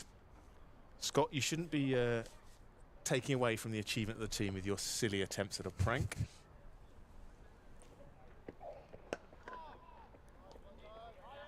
That's enough internet for you this morning, Scott. Yeah. Didn't quite get the Athers treatment though, did it? That, that we experienced last summer. Was it last summer or was it even the summer before now? Can't remember what the name was, but yeah, they did him like a kipper. Maiden for Ashton Agar, who has been the more impressive of Kent's 2 opening bowlers so far. Bowling with good pace and even getting a few to carry. But crucially for him, not the one that took Ricardo Vasconcelos' edge and dropped just short of the slips.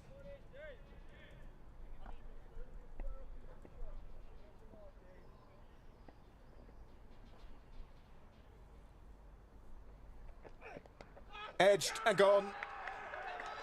Arshdeep Singh has the breakthrough. Emilio Gay goes for 9. Score on 17, and not the start that Northamptonshire either wanted or needed if they're going to get anything out of this game with a mountain to climb. Just held its line, and Emilio Gay followed it. And Kent's slip fielding has been exemplary in this game. Taken at second slip by Jack Leaning, the stand-in skipper. Not the start Northamptonshire needed, Dan. No, Arshdeep's bowled really well, hasn't he? You highlighted the fact that him and Wes Agar switched ends from the first innings, but Arshdeep's been swinging the ball both ways from the David Capel end this afternoon. That one there's just seamed away, isn't it, from Emilio Gay, and Emilio Gay could only get the outside edge of the cricket bat on it. Yeah, in defence of Emilio Gay, Arshdeep Singh has been getting it to swing into him, so he felt he had to play a shot at that one. Let's watch it here. I think it's just gone off the seam. I think it just held its line, if anything, and then because of the in-swing that Arshdeep had been getting, albeit while struggling with his line, Gay felt he had to play at it. And Kent's celebrations say it all about the state of this game and, well, how difficult it was for Northamptonshire to take wickets. I'll be delighted to make an early breakthrough. Sam Whiteman jams down on that. It's off the mark. First ball with a single. Mike Bell, another Kent fan, been in touch. Absolute delight seeing Daniel Bell-Drummond score hugely in this match following an exuberant 100 in front of a packed house at Canterbury last Friday evening. I'm a member at Kent, and earlier this season Daniel was left out of the Kent team for a 4-day match at Canterbury. As drizzle fell, I walked past him standing in the shelter with his gear outside the Kent indoor school. I just said, "There will be other days," and he gave me a huge smile and said thank you. These are without doubt those other days. Congratulations, fabulous batting from Mike Bell in Ashford and Kent. What a lovely email, Mike. And I imagine almost those words on the hard days mean probably more than all the congratulations he'll get flooding in. But you're right, Daniel Bell-Drummond was dropped earlier this season. Only came back into the team really because Zach Crawley went up with England. And my word, has he made up for lost time in this match. Triple century. That's a lovely email. Thank you, Mike.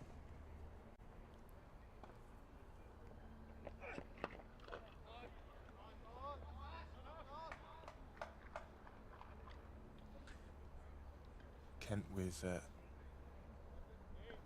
3 slips and a gully, quite close to the wicket as you'd imagine on a pitch that is not offering much pace and carry. Backward point, extra cover.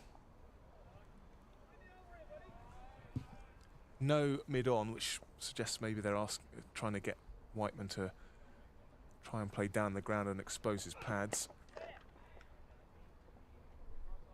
So no mid-off, a mid-on, a mid-wicket, and a long leg. Yeah, so lots of space on the onside, and with the Arshdeep getting the ball to tail into the left-hander, inviting Whiteman to play across the ball and either expose his stumps or his pads. Does bat deep in his crease, Sam Whiteman. Oh, and he flirts with one outside the stump. That was almost a carbon copy of the one he nicked behind in the first innings on the stroke of lunch on day 1 when he'd made 40. And it's going to be difficult for Sam Whiteman because that is such a productive area for him. You know, when you've been brought up on the pacey, true pitches of Western Australia, this is different gravy.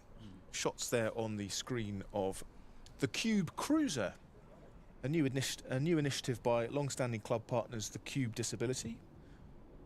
The Cube Disability are an independent care provider for adults with learning disabilities and autism. And the Cube Cruiser, which you can see on the screen at the moment. Cube Cruiser is a food truck serving bacon and sausage baps and burgers, staffed by their clients to provide valuable work experience. And great to welcome them into the ground. And talking to people here at Northampton, I know how proud everyone is at the club of having such a long-standing partnership with such a great organisation, and brilliant to see a new initiative bearing fruit because of that partnership. Bearing burgers, I should say. I really didn't want to laugh. I really didn't want to laugh. Yeah, if you're listening to us in the ground or you're coming down later on, then make sure you go and have a bite to eat from the Cube Cruiser over on the, well, just along from the groundsman hut. Groundsman maisonette, as we call it, Dan.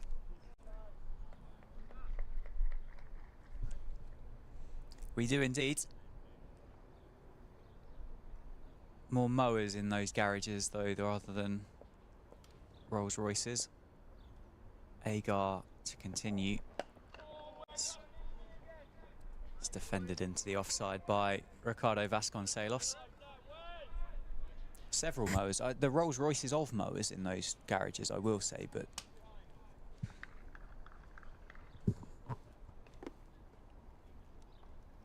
it's quite a unique building for for the ground staff to kind of have and operate from at a county ground, isn't it? Well, I'll be correct if I'm wrong, but it used to be something else, didn't it?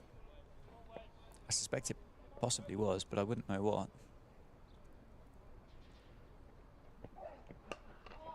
That's played past cover point. I think Vasconcelos is going to add another couple of runs to the score. He moves to 9 off 17. Northamptonshire 21 for 1.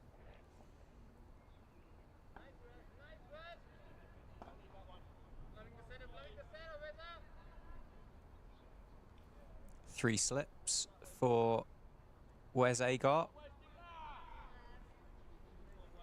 With a gully, backward point. Man out on the pull. In front offset, groundsman's Maisonette. And that's powerfully struck through the covers off the back foot by Vasconcelos. Beautifully timed. He moves into double figures. It's a lovely looking shot from the Northants opener, straight out the middle of the bat. And the Kent fielders just watch that one go past to the boundary.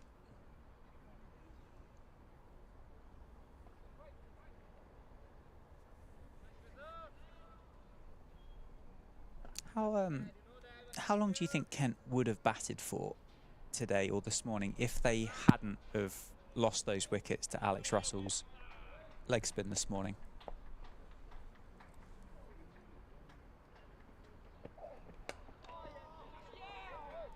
Well, the way those last three batters came out and played, three batters, 9, 10, 11, you kind of, well, in fact, Kadri at 8 as well. I think they were starting to, well, they were looking to score quickly. I wonder if we might have seen 20 minutes before lunch anyway.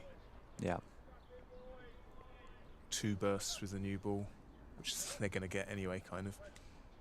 Yeah, slightly longer kind of burst, isn't it, before lunch than what they potentially were aiming for, but that would have been a traditional time to have batted until. Arshdeep Singh bowling his 4th over from the David Capel end this afternoon. Still getting that shape away from the left-hander. Sam Whiteman leaves that one well alone and goes through to wicket-keeper Jordan Cox. How long is Arshdeep at Kent for, Sam? Do you know off the top of your head? I think he's here now for is it 5 games in total, so he's played 1 already. This is his 2nd. So I think it sort of takes them up to the start of the one-day cup. Is that right? Defended by Sam Whiteman. Certainly what they extended Wes Agar to. Will be available to play for the county in 5 LV Insurance County Championship matches between June and July.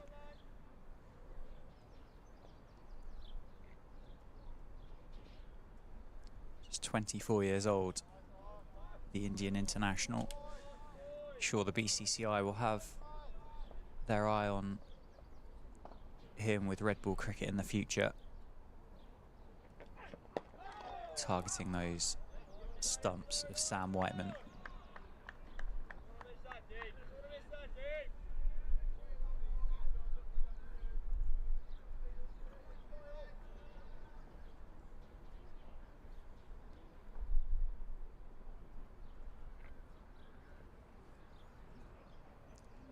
Umpires there wearing the almost body cam style cameras being used to gather the information with regards to these Kookaburra cricket balls.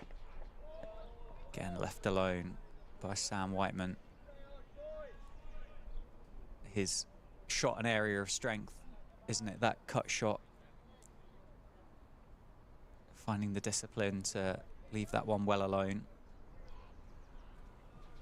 But yeah, those body cameras are one of the ways that the ECB will be analysing and evaluating the success of this trial with these Kookaburra cricket balls, having that ability to watch the footage back and really see how the Kookaburras behaved. tucked off his hip. Sam Whiteman picks up a single.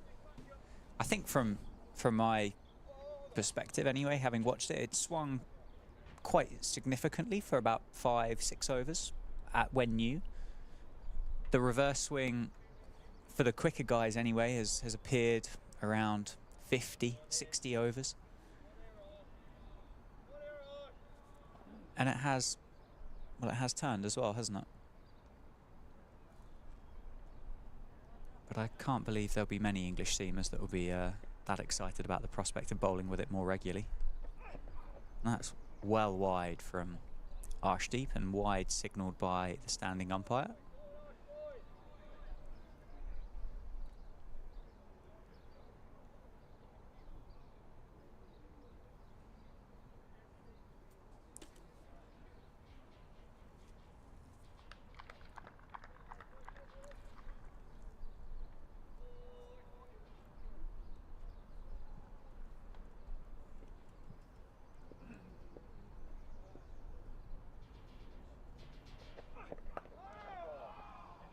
Had a nice email in from Joe.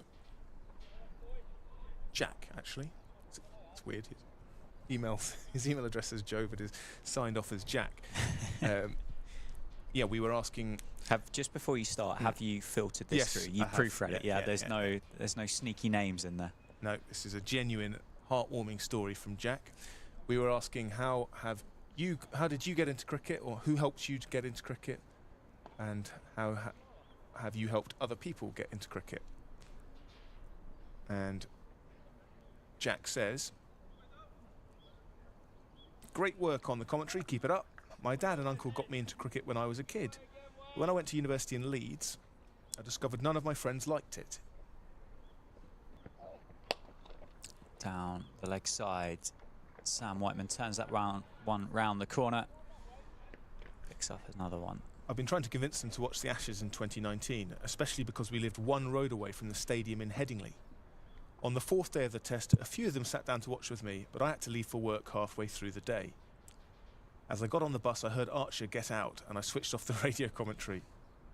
But by the time I got to work, everyone was huddled around a screen watching the game, and us only needing about 15 to win." It finishes well.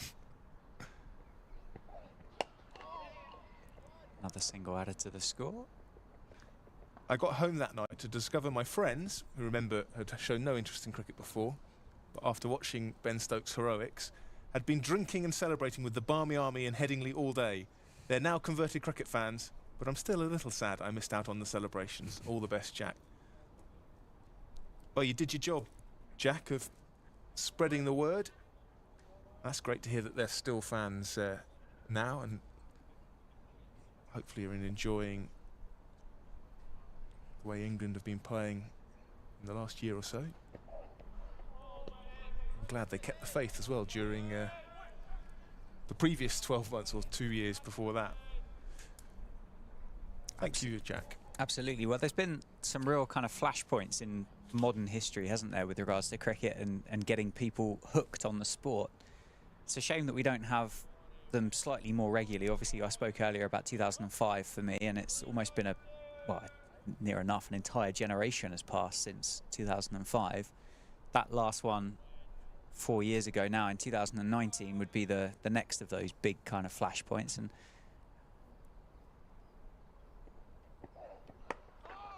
I had one slightly more recently, or slightly closer to the 2019, with this invention of Bazball that's captivated the English fans again, hasn't it?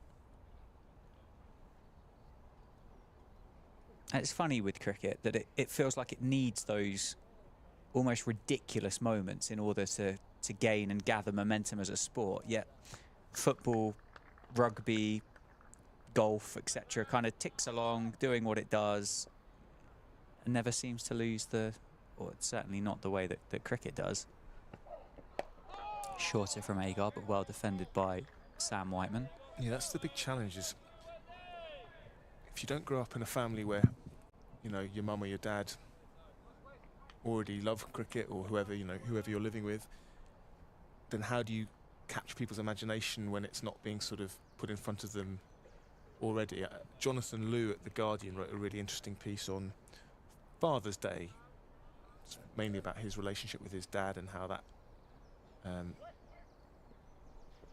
was interwoven with cricket. But there was a paragraph where he said, you know, you do so often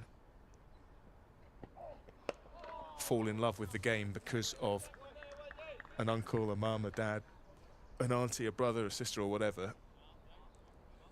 And so that's why it's great when people like Jack, who've been talking about getting other people into cricket, and earlier on we had Luke,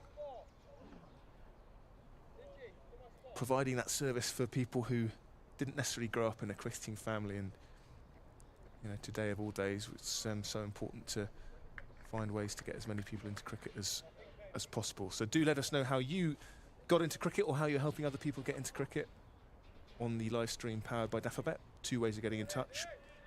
Twitter. At NorthantsCCC. Email. Stream at nccc.co.uk. And Arshdeep Singh will continue from the David Capel lens. Short, and Vasconcelos gets underneath that one. No trouble at all. Just saw Hamidullah Qadri going through a few looseners on the square in between overs. I suspect, well, I'd be amazed if he doesn't bowl from the Lynn Wilson centre end with those footholes outside the off stump of the left-handers, both of which are Sam Whiteman and Ricardo Vasconcelos. I suspect we might see Hamidullah Qadri bowl before lunch, probably the next over, replacing Wes Agar.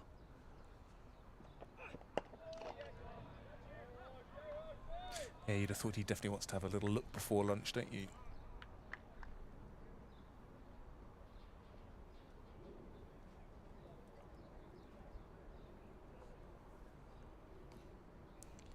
Yeah, well, he certainly get one, won't he? And I suspect this over will take us through to, what, 12:54-ish, do you think? One over of Hamidullah Qadri, and then possibly another over of seam from the David Capel end. And that's shaping away still from Ricardo Vasconcelos and played out towards cover. But it will just be a dot ball.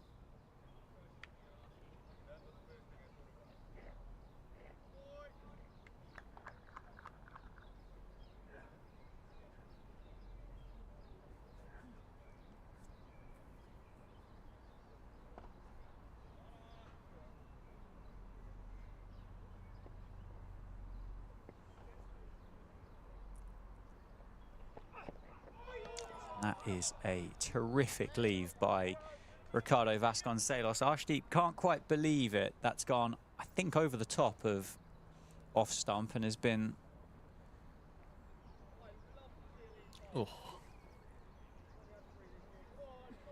left on length by Vasconcelos.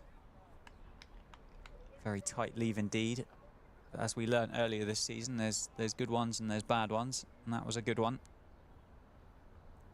I think your words were poor old Peter Malan, weren't they, I think, in that instance. Defended this time into the offside. So 5 dot balls in this Arshdeep over.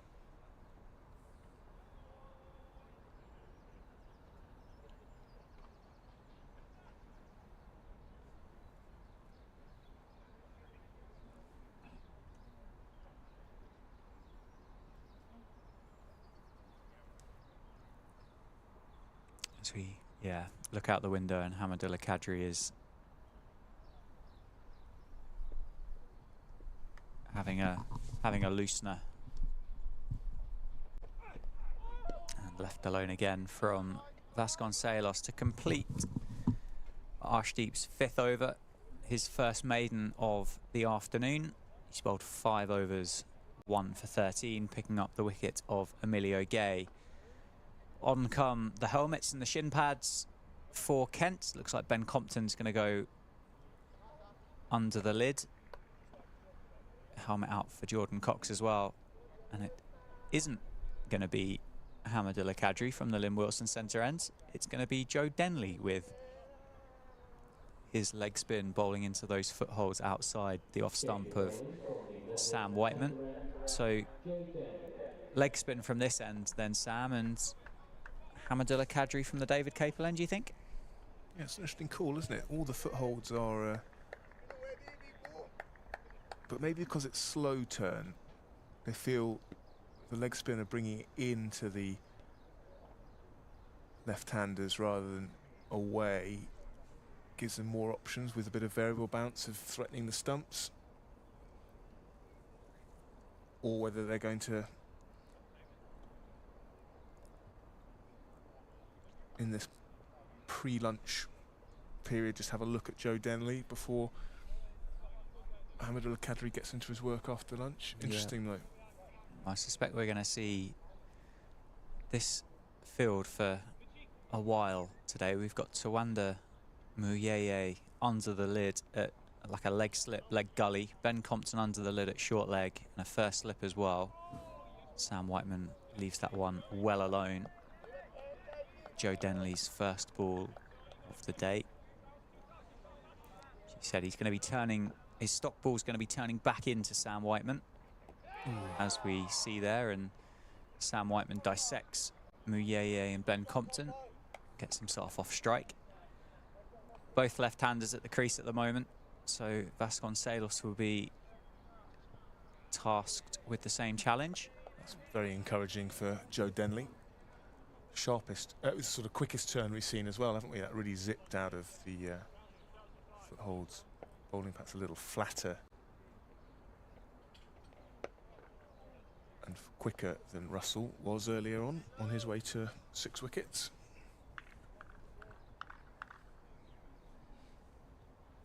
Wouldn't have thought Joe Denley's bowled much in this edition of the County Championship. He's bowled 30 overs. He's got 2 wickets for 112 so far.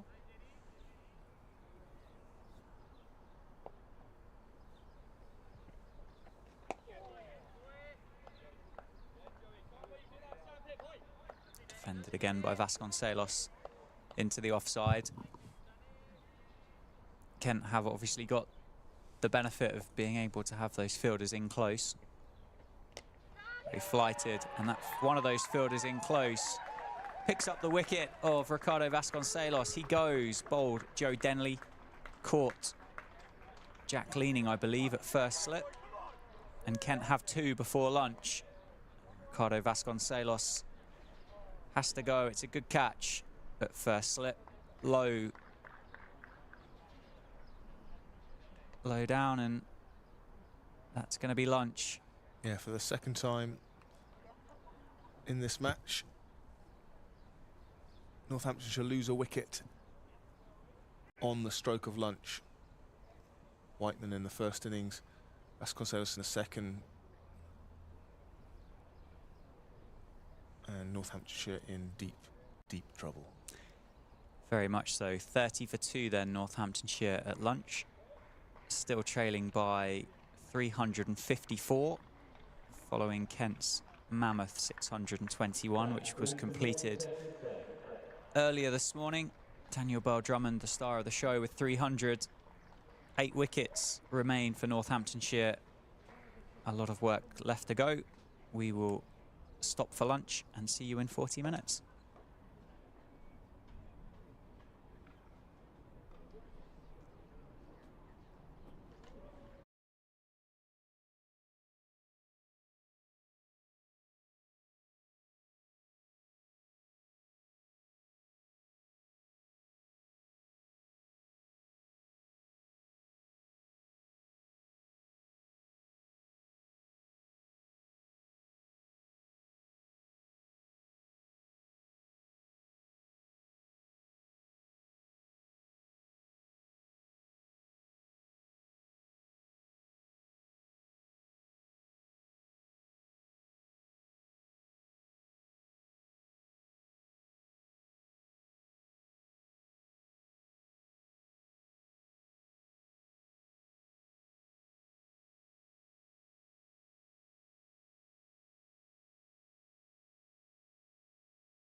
Welcome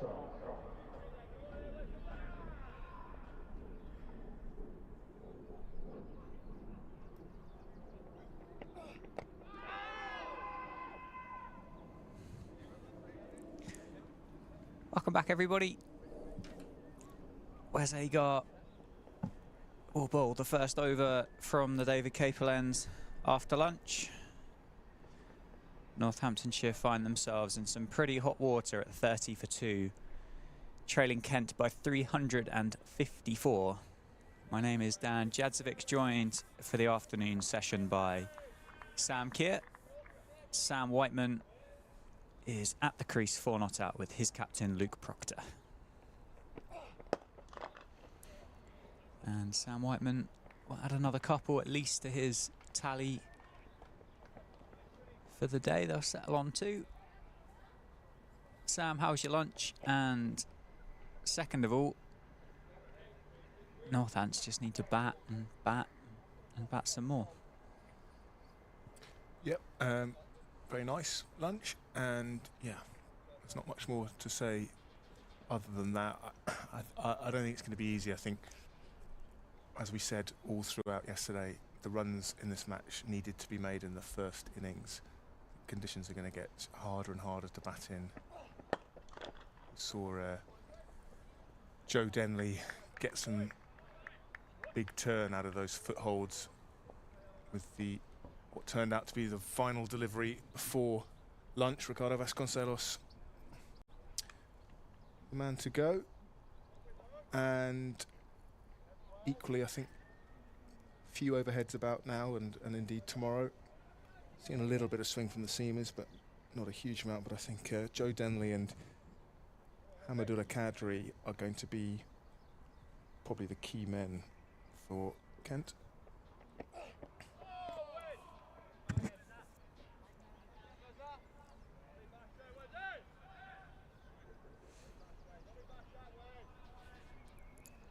Four slips in for Kent for Wes Agar after lunch. Arshdeep Singh just getting the long sleeve jumper on, just highlighting the fact that this is the cooler of the 3 days that we've had so far at Wantage Road.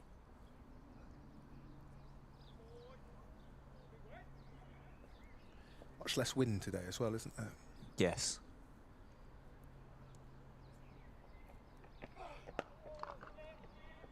One more added to the score. Sam Whiteman drops that one into the offside for a single, which will bring captain Luke Proctor on strike for his first ball of the second innings. He made 7 in the first, bowled Arshdeep, caught leaning. Leaning's taken 5 catches in the cordon throughout the course of this game.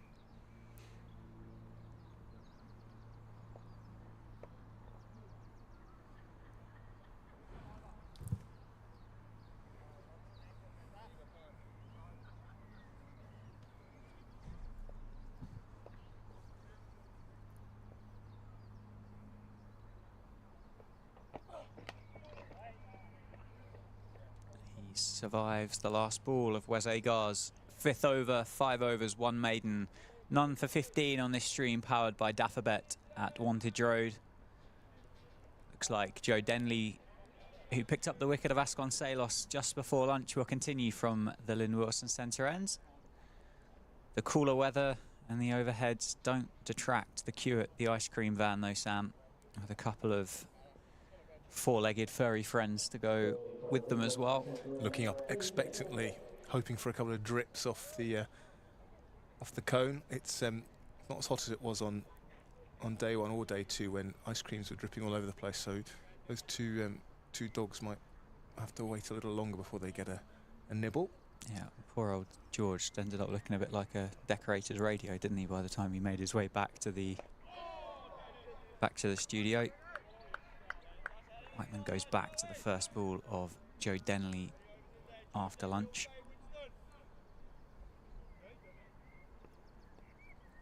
Those footholes outside the off stump. The left-hander. Whiteman turns that one into the leg side. splitting the fielders under the lids. We've got a leg slip, we've got a short leg and a first slip for Joe Denley's leggies. And you've got sweepers at deep point and deep square. Got a short mid wicket, a short cover, and an orthodox mid off and mid on. Northampton's batters are going to have plenty of company throughout this innings, aren't they? They certainly will. I'm sure they'll be reminded of the fact that they're all there as well with them.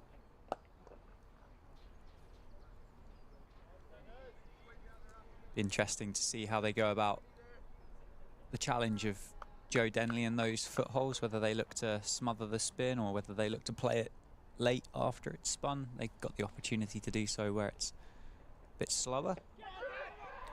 That's just popped up and not quite carried to Ben Compton at short leg. Two noises, weren't there? They certainly were. Just ballooned off the pad, didn't it?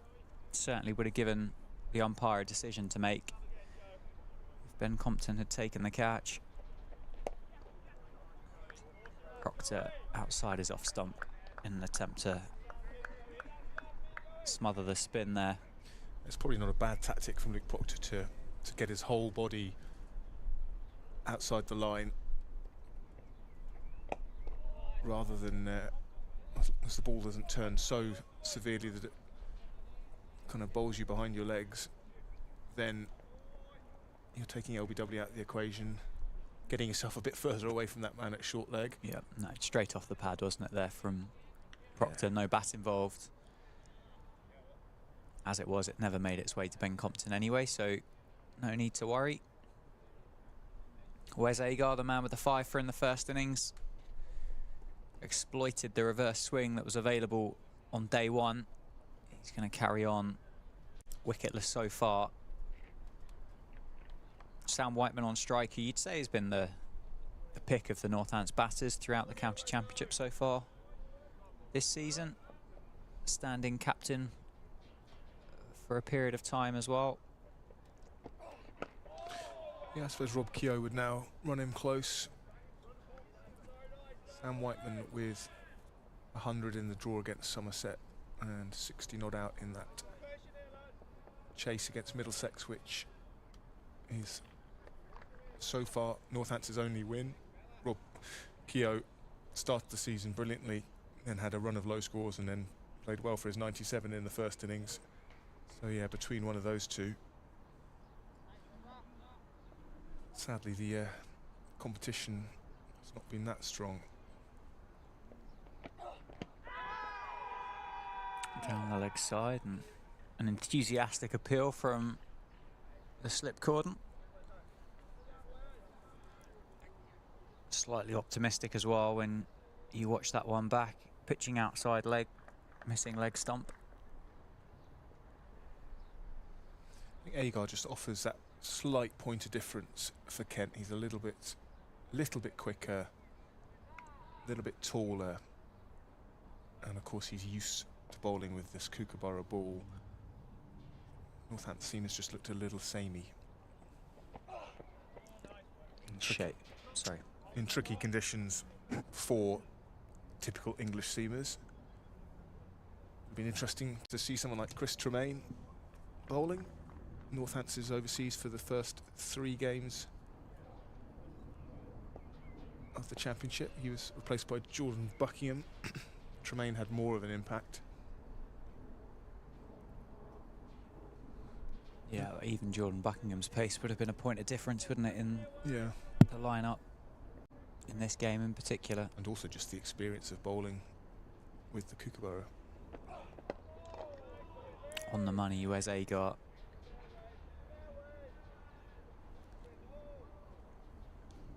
Plenty of time to start these innings for the Northants batters. There's no need to rush. Got someone tuning in from Boston, Massachusetts, Dan. Oh, yeah. Delroy Taylor, who reflects on Alex Russell's performance. Hope Northants invest in Alex Russell as throughout his bowling spells. Most of his bad deliveries came when he was long into his spells. And that will go less and less. That will get less and less once he gets stronger and fitter, which I think is a fair point. He goes on to say, brilliant knock by Daniel Bell-Drummond. It's great to see a top-order batter showing the level of battership and control. In this era of Bazball, it's good to see a batter showing that you can dominate while having a 60-ish strike rate. I mean, a 60 strike rate is by no means, in historical standards, slow, is it? Not at all, not at all.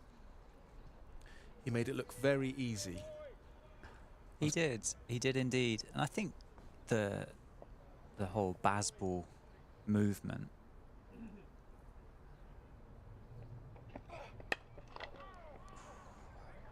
driven by Sam Whiteman, it flies past the fielder at gully, picks the gap.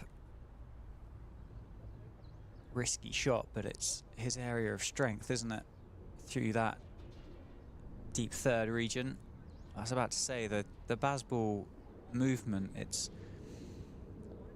I think although it's been billed as a bit of crash bang wallop, it's a lot more controlled, I think, than what maybe we've been led to believe with that advert where the chap's been wandering around Lord's boarding up the windows. It's not necessarily reckless batting, it's more a back yourself to play the shots and play the way that you're best suited to, isn't it? Rather than going out and striking at 200, for example, or 120, 130, 140, like you would expect to see in an ODI or a T20 game. But Denley carries on, picking those footholes successfully. Looks like he's got half a dozen or so down there to land in.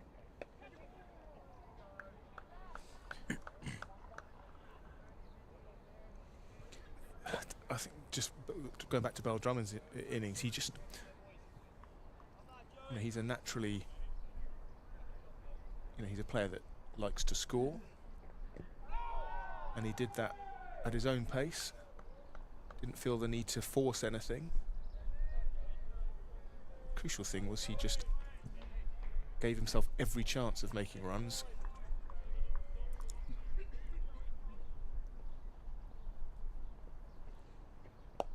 Great judgment and shot selection, I would say. Yep.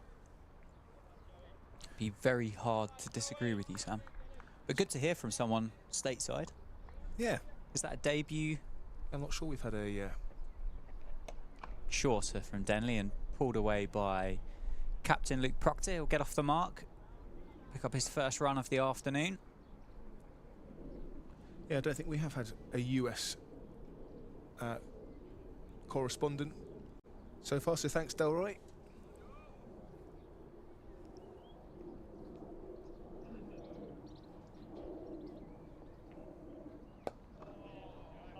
Special shout out to Phil Watson. He's a season ticket holder here at Northamptonshire. He went to Canterbury last year to watch all 4 days of our good win there.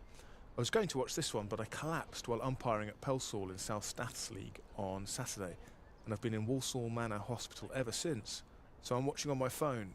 Many thanks for your excellent commentaries. I went to school at Weston Favell Primary in the early 60s. Keith Andrews' daughter was at school with me. He got most of the then county side to coach us. I joined as a junior member for 5 shillings a year, about 25p. I played until last season, age 70, and I'm now umpiring. But currently I'm getting far too many tests and needles. Well, get well soon, Phil, and thank you for tuning in. I'm sorry you can't be here, and I do hope you're back on your feet and here in person soon.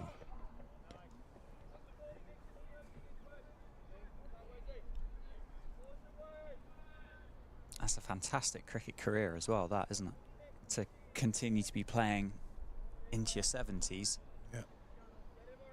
And then to continue to umpire after that as well is fantastic. But yeah, echo those comments from Sam. Hopefully on the mend and triggering people before too long. I wonder whether Phil's got a bit of flamboyance with his umpiring, or whether it's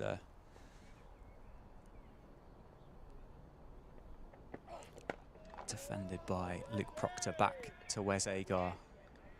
Don't mind an umpire with a bit of flamboyance. Makes you feel a little bit better after you've been sent on your way But yeah, hopefully, Phil, we see you down in the ground at Wantage Road before too long. Plenty of cricket left to play, isn't there, this season?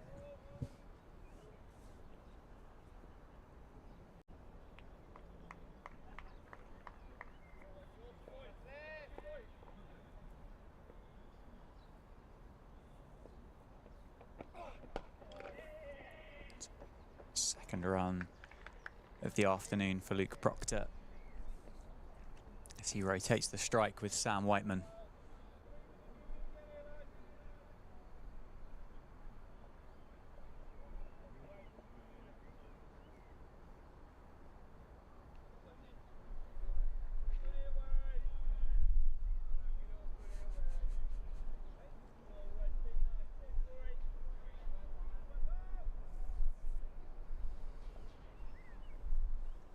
Where's Agar from the David Capel end? And that again is through that backward point region by Sam Whiteman down towards the picnic benches. Picks up another 4. Powerfully played by the Australian v Australian at the moment. Where's Agar? Picked him up, didn't he? The ball before lunch on day 1.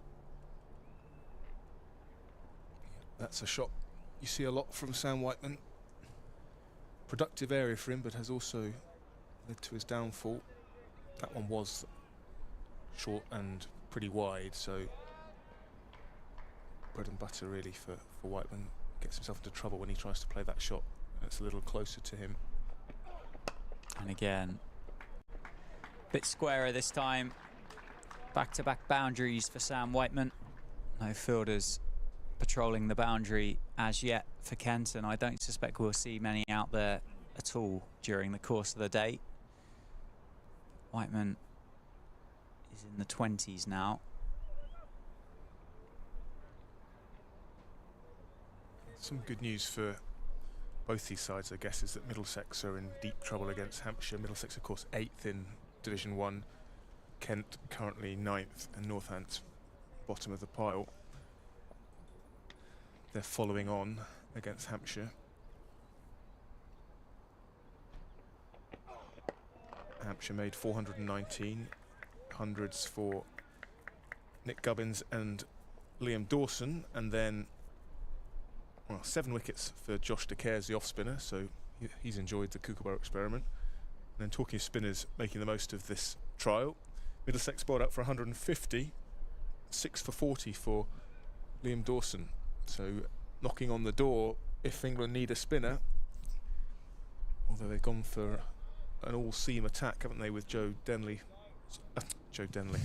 You never know after if he takes a hatful here. I think Liam Dawson might be slightly above Joe Denley in the pecking order at the moment. But Joe Root never know. Will be bowling the spin overs.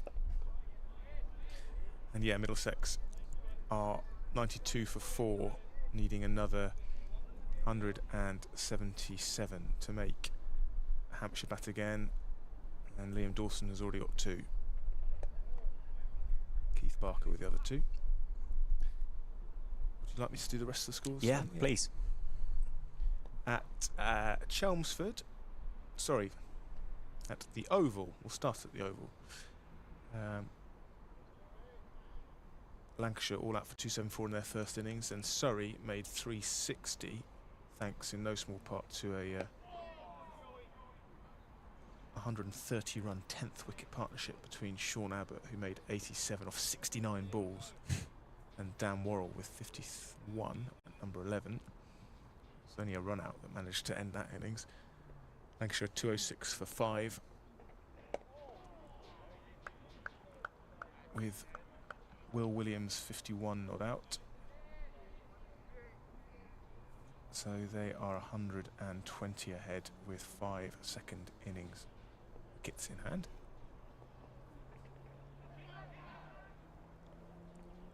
Just off the hip, I think, from Sam Whiteman. Turned around the corner, picks up another 4, moves to 24, and it brings up the 50 for Northamptonshire. Of 15.5 overs, score 54 for 2. 1 ball left in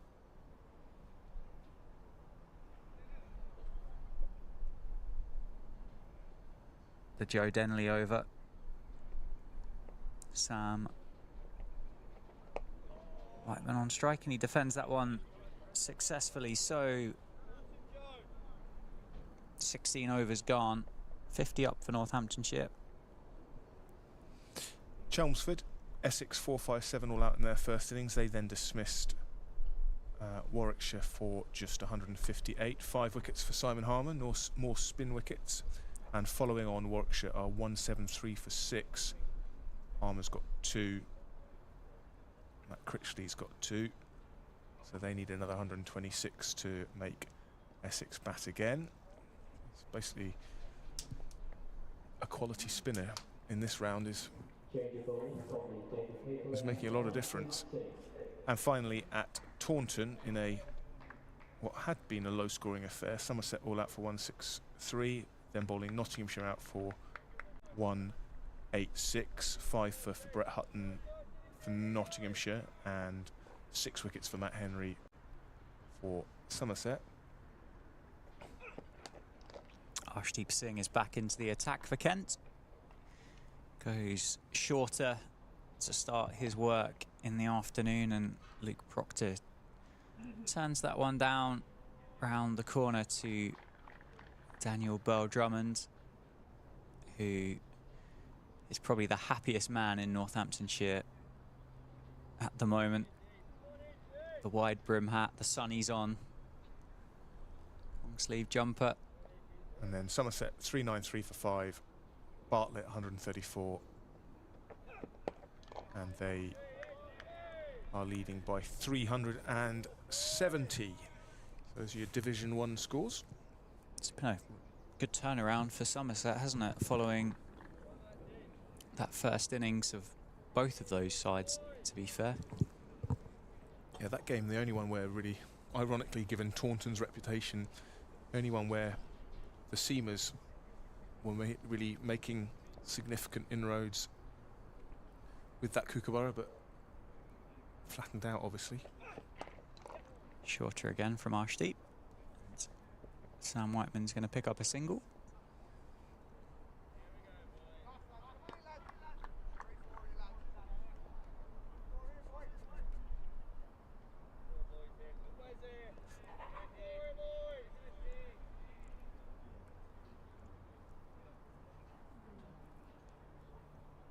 Thanks for your email, Sam. Probably can't read all of it out on stream, but it's given Sam and I a chuckle and a bit of a pat on the back as well. So we appreciate the bit that we can't read out. It's left alone. Arshdeep putting plenty of effort in after lunch. He said, "Hi guys, Sam, Kent fan here, emailing from Canterbury. Loving the comms.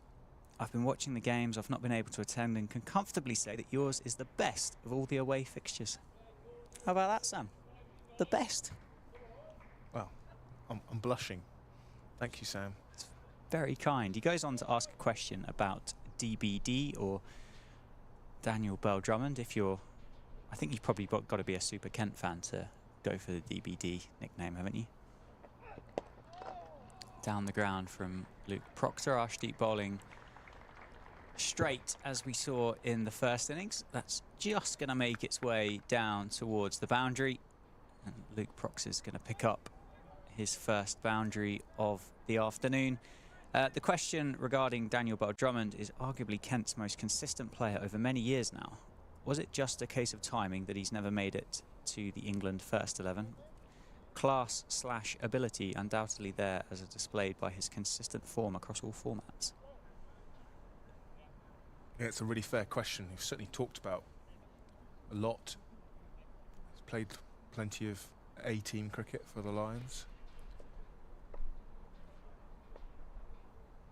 I think the timing point is a good one. Not so much necessarily as the other players in the team, but almost when you kind of feel when there were discussions about places in the team, that wasn't necessarily the times that Bell-Drummond was scoring bucket loads of runs.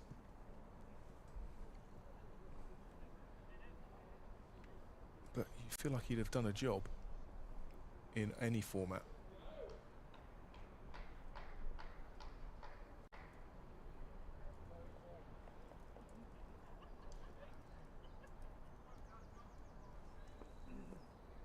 Denley to continue. Fires that one in wide outside the off stump. That's where all the assistance is going to be for the Kent spinners this afternoon. Interesting to see Kadri from this end, and Whiteman punches that one out towards Daniel Bell-Drummond at cover.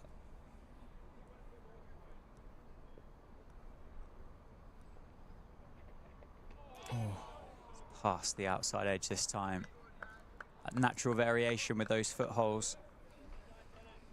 Looking at Bell-Drummond's first class record to start with, only had one season where he scored 1,000 first class runs.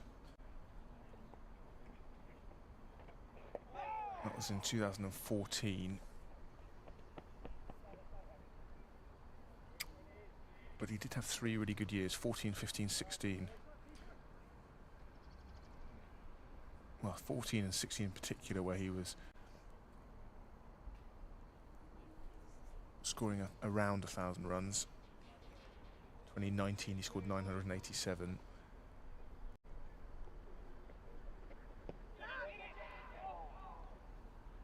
Excitement from Jordan Cox, but I don't think there was any bat on that from Luke Proctor, as Tawanda Muyeye was found scrambling at leg slip to pick that one up. Denley's last ball of the over, and Luke Proctor out to smother the spin. So 60 for 2 after 18. Denley 5 overs, 1 for 9. I think, you know, maybe unfairly, I haven't watched enough of him to make the judgment myself, but there was a time where, you know, sort of the pre-Bazball year or history of Test cricket, where maybe he was seen as being a little bit, you know, a little bit flash, a little bit loose in terms of a top order player.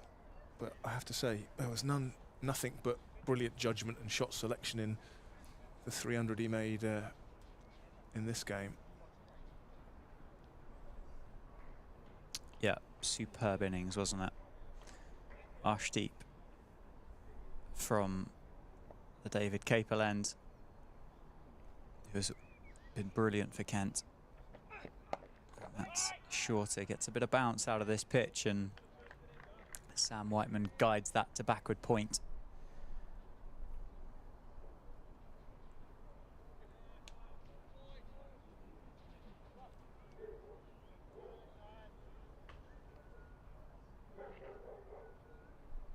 Sam Whiteman on 26.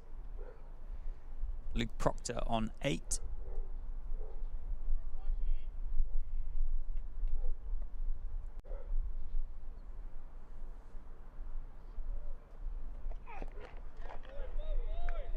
Defended back down the ground. Arshdeep's first touch left lacking there somewhat, as I think he attempted the Ben Sanderson style keepy uppies, but only managed to side foot it back to the slip cordon. There's our mate Ollie Sale there, I think, just sprinting round the boundary edge behind Arshdeep. Well, as I say that, he's stopped sprinting now, hasn't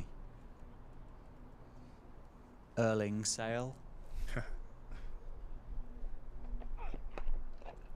One more for Sam Whiteman as he turns that one round the corner.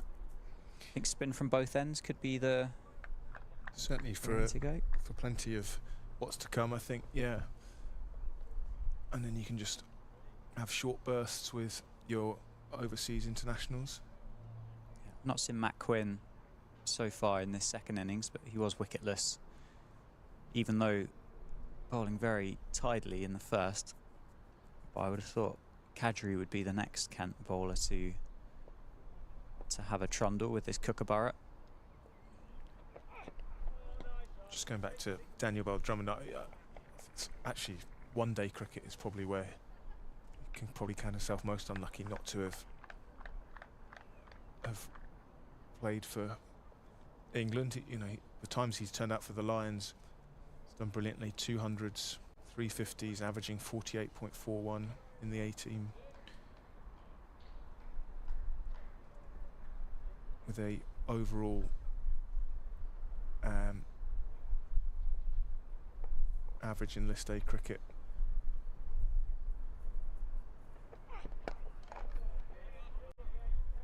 around 40. So yeah, who knows, but very fair point.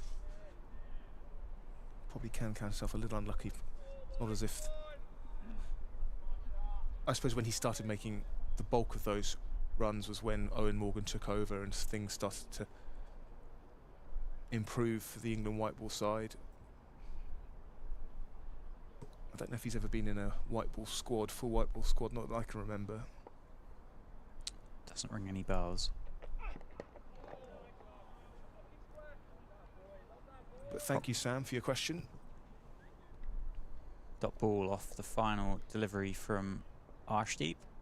Luke Proctor just trying to turn that one into the leg side and surviving. Stream powered by Daffabet here at Northamptonshire County Cricket Club.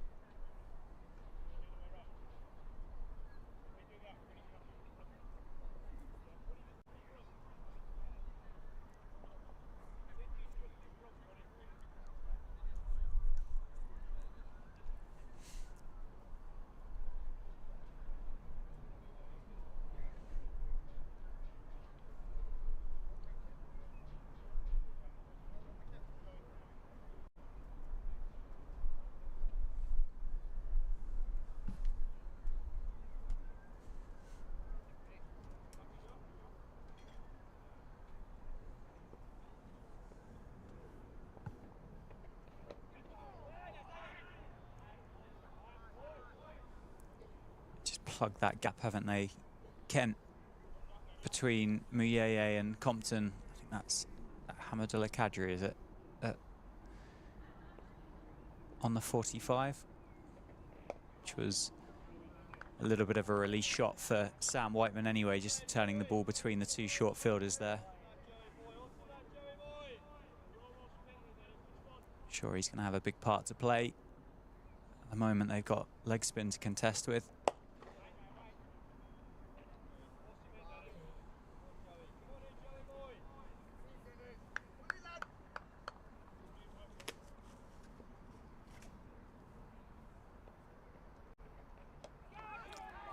Spun sharply out of those footholes and bounced, and Sam Whiteman's played that out to deep square. The sweeper out there in front of Craig Harvey and his team's accommodation at the ground.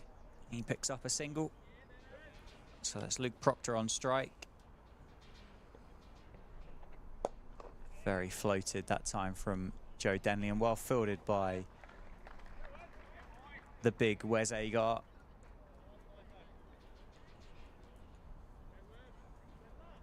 Keeps the pressure on Northamptonshire.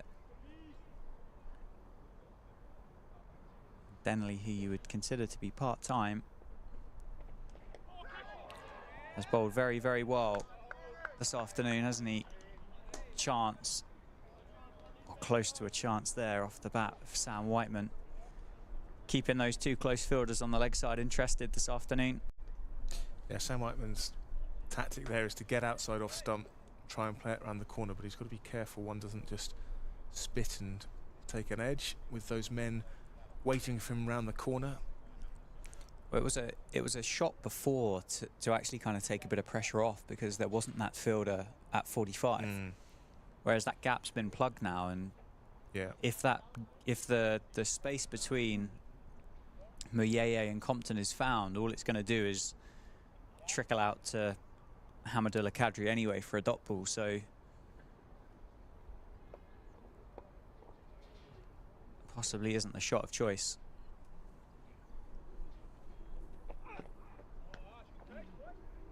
Left well alone by Luke Proctor. You would say that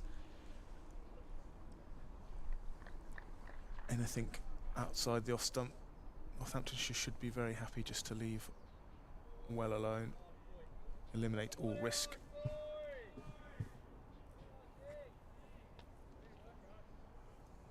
And in at short leg for Singh as well, to Proctor. And immediately Singh bangs one in, hoping he can get Proctor just to fend it to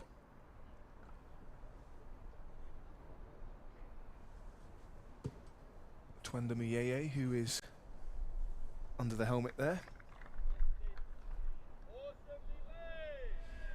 Notice that Kent still have cable knit jumpers, Dan, but Northants have got the sort of modern man-made material ones. So if you've got a view on your preferred style.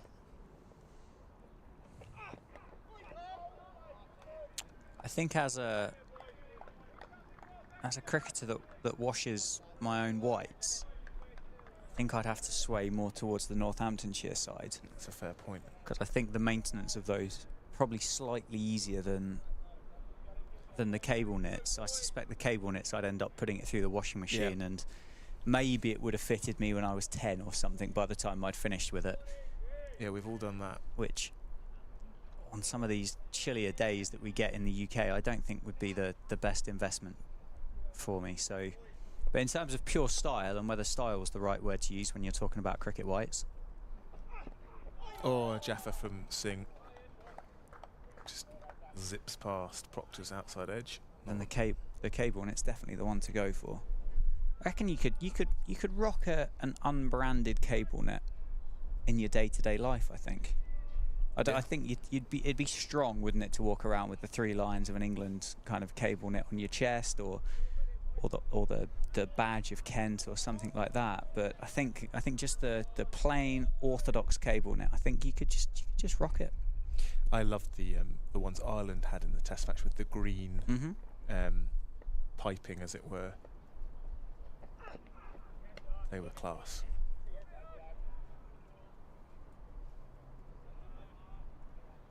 Yeah, Kent's sweaters, despite being cable knits, don't have any colour around the neck or waistline. Pure white.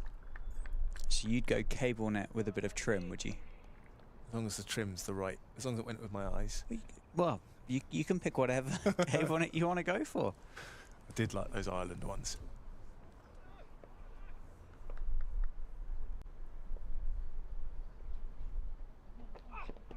Oh, just finding a spot on that off stump where the ball's doing a little bit for Arshdeep, and Luke Proctor has to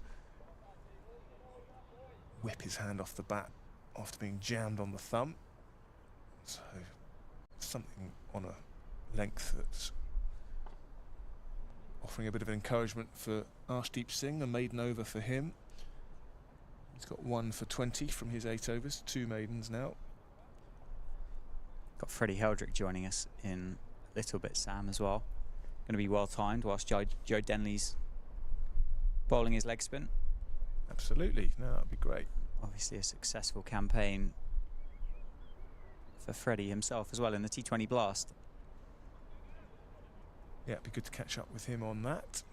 See whether he would fancy tossing a few up with this Kookaburra ball on this wearing deck.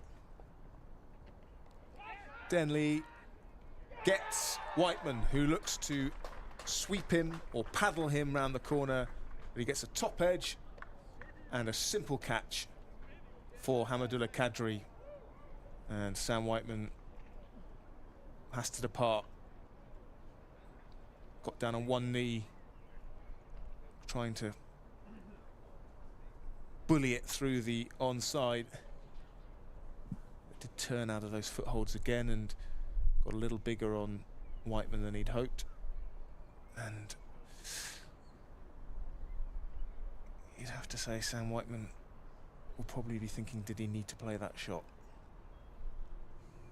It's difficult, isn't it? Because you do need to be positive whilst you're batting in these situations. You do need to rotate the strike. You do need to score. ball, I was going to say, but you made the point before I got the chance to. It did feel like it got a little bit big on Sam Whiteman. But as you said, what's that shot? Slightly exuberant, given the circumstances. I mean, it's clear that it is not easy to bat against the leg spinner here. Alex Russell took a load of wickets this morning, and you just can't help but saying they just left a lot of runs out there in the first innings. It's always going to be harder now. Rob Keogh, the new man, top scorer for Northamptonshire in the first innings with 97. It took a fantastic delivery from Wes Agar, a reverse swinging delivery that came in late and hit Rob Keogh on the boot. Gave the umpire a pretty easy decision. He was the one Northants batter that seemed to make the most of the conditions on day one. Conditions that, in my opinion, are significantly harder now as the pitch has worn. Joe Denley has 2 for 11. Rewarding his, or repaying the faith that his captain Jack Leaning showed in him by tossing him the ball as the first spinner of the innings. Hamidullah Qadri still yet to bowl. I guess the wrist spin of Denley would be expected to turn more and even bounce more than the off spin of Qadri, who, well, as a finger spinner, is putting fewer revs on the ball and is a much shorter man than Denley. I think Denley's height is a big asset here, and that was a big factor in the ball that jumped a little bit on Whiteman. Rob Keogh gets off the mark by touching one round the corner against the spin. Yeah, he's got the benefit though, hasn't he, of not having those same footholds to deal with. But whether that means, well, certainly, well, they're still there, those footholds. They're just outside his leg stump rather than his off stump. Yeah, so when it's slow turn, you would think it's slightly easier to pad it away if he's pitching it outside leg stump. That's weird on Cricinfo. I've just gone to Joe Denley's profile, and it's got full name, born, age. You seen his nickname? No. As advertised on Cricinfo. That can't be right. Is Cricinfo turning a bit like Wikipedia, where you can just kind of make amendments to things as and when you feel like it? Or contributions, apologies, not amendments. According to Cricinfo, where I went to find out what Joe Denley's best bowling in first-class cricket is, and the answer to that is 4 for 36. So he'll fancy giving that a run for its money. Anyway, apparently, and I am taking this from the reputable source that is ESPN Cricinfo, his nickname is No Pants. Well, I've had a message from Liam, who works down at Kent, and I've taken the opportunity to confirm whether that nickname is in fact true. But he's sent me a message just to say that Sean Dixon, who scored that 318 for Kent against Northamptonshire, has messaged to say it's fantastic to see Deebs get to 300. I still stay in contact with Daniel on a regular basis. It's so well deserved with the amount of time and hard work he puts in. I'm over the moon for him. I know he's a popular guy in the dressing room, so today will be celebrated sufficiently. Well, that's nice from a former teammate, especially one who can still say he's got a higher first-class score than Daniel Bell-Drummond. Northamptonshire, a happy hunting ground for those two men. I don't think there was any bat involved in that one. No. And the response with regards to the nickname is no comment, followed by half a dozen, maybe a dozen full stops. So read into that as you will. No Pants. Joe No Pants Denley. Well, so on Cricinfo, if you're a Kent fan that knows the answer and is happy to share it, then you know how to get in touch. At NorthampsCCC on Twitter, stream@nccc.co.uk on email as Freddie Heldrick enters the commentary box. God, he comes in, turns the TV around. First rodeo, this guy. Been in there a few times before, isn't it? Just the twice.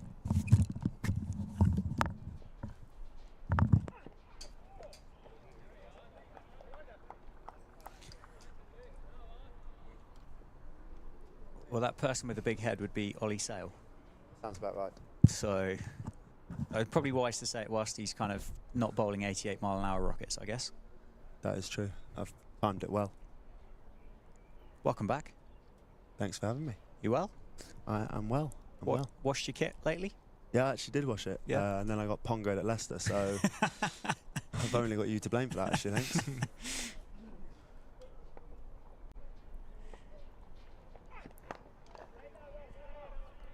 I missed this, so you were putting your excellent run in the blast down to not washing your kit, is that right? Exactly. You know, obviously when you're playing, you go play, travel, play day off, play. Hard to find time to wash it, dry it. Washing it's fine, it's the drying bit, so I kind of thought I'll just keep smelling. So you said when you did wash it, you got some pongo at Leicestershire, but you weren't at least ponging at Leicestershire. Yeah, well, I think I'd rather smell and take 3 wickets than smell nice and get whacked by Rehan Ahmed down the ground for 3 sixes. Well, I wholeheartedly apologise for my part in talking you into washing your clothes, Fred. I know, it was really a heartbreaking moment for me, to be honest. But nope, I smell nice. Some would say like Lenore washing machine stuff. So it was. Other detergents are available. Yeah, well, I would say, yeah, Fairy. Whatever, I don't know the other ones. Lenore's the one I've got. Yeah, it was. It did smell nice. But yeah, maybe that was the reason I didn't bowl very well. But who knows? Who knows? We can't rewind in time. True. You bowled pretty well across the course of the campaign, though. So, 17 wickets. Exactly. Smelly kit. Smelly kit gets you wickets. There you go, kids. The batsmen don't want to stand near you, so they get themselves out. Oh, wow. Ooh, scary that. Pacey bouncer, which has Freddie Heldrick very happy. He's up here in the commentary box. That was sort of out of nowhere, really, from Arshdeep Singh. Banged that one in, and it got big on Rob Keogh, who actually does well to play it down. That looks nasty on the forearm. Have you ever watched Friends, Freddie? I have watched Friends. So you know the Smelly Cat song? Yeah. So you could do your own version of Smelly Kit? Yeah, I reckon if I'd have not watched it and taken a 5 for Leicester, maybe that would have been written. But didn't happen. And I went at 12s or whatever it was. So unfortunately that song is going to be kept in the, yeah, kept in locker for a while. What have you made of this game, Freddie? Imagine if you could parachute yourself into a game, then this pitch would be quite nice to bowl on now, wouldn't it? Yeah, I think we knew before it even game started that it was going to spin pretty early. Hence bringing Dre in. And I think, yeah, if you look, there's footholes everywhere. Bit of a spinner's paradise, I think. And with a red kookaburra as well, so much nicer than the Dukes. Yeah, from your point of view as a spinner, I know you haven't played first-class cricket yet, but why would the kookaburra be preferable to a spinner than the Dukes? I think I'm personally just very fussy. I think some spinners are unfazed by the change, but for me, I find a Duke's ball is very lacquery and quite slippery. And I feel like the stitching and the seams a bit softer, where you've got a kookaburra, I feel like especially the stitching around, it feels to me quite sharp. So like when you've really spun one, you can feel it kind of scraping your finger and it feels fizzing out. Yeah, like you feel like you've actually spun it. But sometimes with the Dukes, even when you've fizzed one out, it kind of feels like it just slips out a little bit. That's just me being a bit of a child. Dragged down by Denley, and Rob Keogh has to sort of do a bit of a dip to manage to get back on that. Didn't get up above knee height really.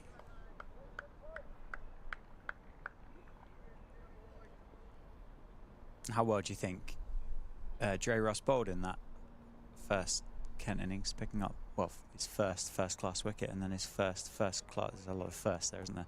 First class fifer as well. Yeah, I think Dre bowled really nicely. He's been banging down the door for a while now. I think he's just been, he's always been so close to the cusp, and he's got his opportunity and grabbed it with 2 hands, really, hasn't he? Thought he bowled really nicely.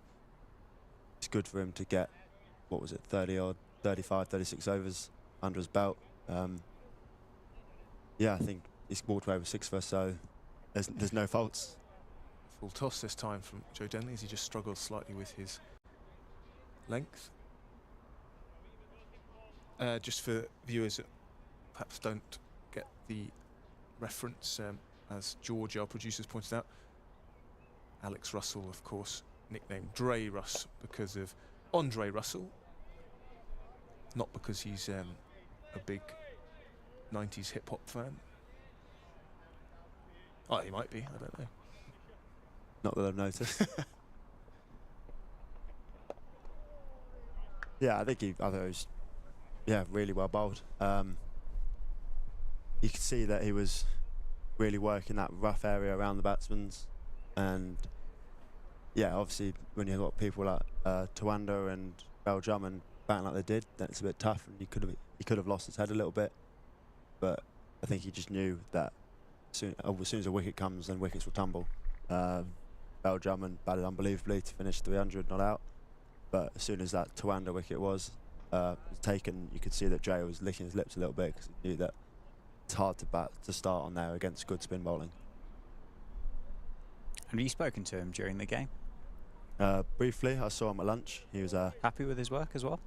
Oh, of course he is. Of course he is. He's big grin on his face, and I think he's just ready to go again if it occurs. And what's been the general mood in the dressing room? Feeling that they left a few runs out there in the first innings, and that might be what cost them. That was the best time to bat in the game. Well, this is actually my first day in, so missed. I haven't actually been in the dressing room yet, so haven't really heard what's been said or anything. But I think looking at the situation of the game now, I think probably that was the mindset, that they might have left a few out there. But there's no point dwelling on it now. What's done's done, and hopefully they can put some runs on the board now. Yeah, they're 70 for 3 in this second innings, trailing Kent by 314. So lots of work to do. If you want to put a question to Freddie, then of course you can do that by sending us a tweet at NorthamptonCCC, or via email stream@nccc.co.uk. Where are you on the cable knit versus modern style jumper, Freddie? That was one of our discussion points. Has to be cable. Nice. Okay, I thought you were going to go as a sort of white ball, a child of the white ball game. I thought you were going to go for the man-made fleecy fibre. No, it has to be cable. It's red ball cricket. It's classic, and if or when I play, I would like to have a cable jumper, to be honest. It just looks better. I think it looks the part, and it's just more classy. So, even though I'm not the most classy of human beings, but he said look it. Sam's in the same camp as you. Sam is team cable net. Yeah. Well, we had them, what was it, 3 years ago? I think it must have been, something like that. Hooked by Rob Keogh for 4. Well played hook shot. Yeah, I was lucky enough to, we'll say, pinch one of the first team knitted jumpers before they were gone. And now it's in a bag somewhere, but it's a nice piece of kit to have acquired. Dan made the point that be very careful when you're washing them. They do end up shrinking. And no worries there. No worries there. Well, one, I won't wear it, so it won't get smelly. And two, If it probably does. won't wash it. It's a good look when you've got the long sleeve playing top on, and then a sleeveless cable jumper. That's just cricket. Maybe with a wide brim or a baggy. You pointed that out in the first innings, didn't you, Dan, that Joe Denley looked like a county cricketer should, standing at short mid-wicket, long sleeves, cable knit jumper, wide brim hat. Oakley's with the reflective lenses. Yeah, you would struggle to paint kind of a better image of a county cricketer. Of that really is what you've just done. It's just a really strong look, isn't it? You see people doing it in club cricket as well. Just long sleeve jumper, long sleeve top, sleeveless jumper. Oakley's on, cap. Chewing some gum, maybe. Yeah, chewing some, whatever, Airwaves, fresh, super. Have you got some new spicy mint. sponsors, Freddie? Lenore, Airways. No, I've got no sponsors, so please dial in to me, and I'll drop them on air next time I'm up here. Well, if you work in the fast-moving consumer goods industry, then get in touch, and we can put you in touch with Freddie. Freddie's agent. Well, I think we'll take 10% this time. Right, okay. Yeah, we can keep it. James doesn't need to know. We can keep that under wraps. But could be any sponsor. Anything. Scrapping right now. Well, after your blast performances, or can't be that far away, you must have been really happy with how that campaign went for you. Well, Still still got one another game game. Yeah, left. exactly. Yeah, it's one of those tough situations. Obviously, really pleased with my own personal performances, but then the team results have not really been going our way. So it's one of those hard feelings where you're like, okay, I'm happy with how I'm going, but the team are not getting the results you want. So it's kind of hard to be like happy when it's not happening. So like I said to Dan the other day that I'd happily go at 10s and get no wickets, but we win every game, because it's the end of the day, it's a team game no matter how well you bowl. So like for me, the Edgbaston game obviously got a career best, and I was on top of the world, and then we unfortunately didn't chase it. Sitting in that dressing room afterwards was it was a pretty strange feeling. I had quite a mixed emotions. I don't really know how to feel. But it's been a bit of a roller coaster of a competition for the lads. And hopefully we can do ourselves justice and overturn Lancashire on Sunday at Old Trafford as well. That'd be nice. And how much extra pressure did you feel, and therefore how much more enjoyment did you take out of doing well when you did come into the team? And that to begin with, you were left out, but then brought in after a few games where it became clear that spin was going to be needed. Did you feel a little bit more pressure? Not massively, to be honest, because obviously missing out on the first two games, we noticed that there was something not working. So when I came in, it was a bit of a freebie, really. Yeah. It was kind of, I've been brought in, and if I don't go well, then I'm out of the team again. But if I go well, then it's a bit of a freebie. So Nothing to lose, sort of thing. Yeah. kind of a win-win, really. Like, but no, I've obviously was really glad to get my opportunity at Derby, and from there just kind of get my head down and tried just to take wickets, really. And obviously there've been a few games strung together, which the performances went the way I wanted them to. And kind of just grabbed the opportunity from there. Obviously had some ups and some downs. Can't take wickets every game, and can't have a good economy every game, but that's T20 cricket. You could be bowling the best you're bowling, and one week you could be getting 4 for 20, and the next you could be going 0 for 50. Glenn Maxwell's your bunny as well now?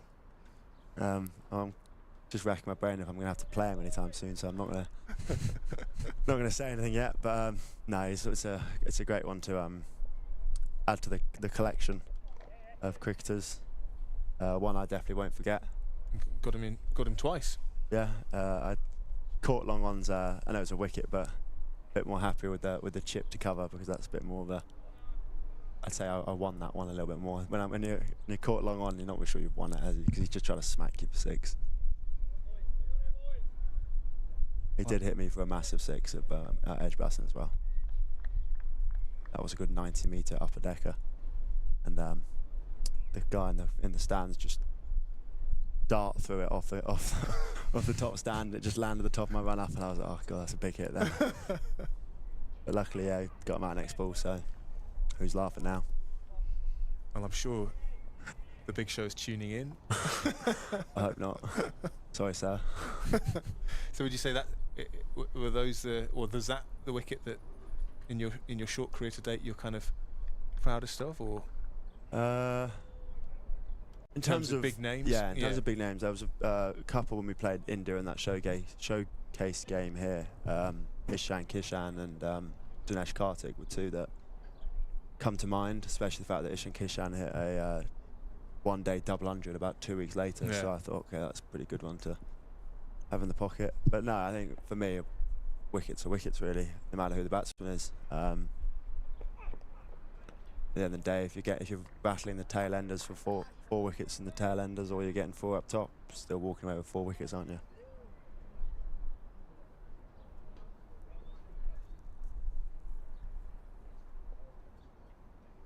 Arshdeep Singh into the 6th over of his spell, bowling nicely with a good length being peppered with the occasional surprise bouncer, which surprised the batters a little bit as well. There's another one.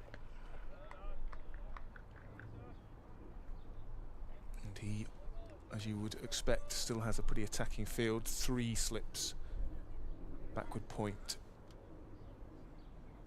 extra cover, 2, well, a short mid-wicket, a forward square leg, and a man under the helmet at a kind of leg gully. In there under the helmet, if one of these short balls manages to pop up after a glove or a bat handle. And then a man behind him at fine leg.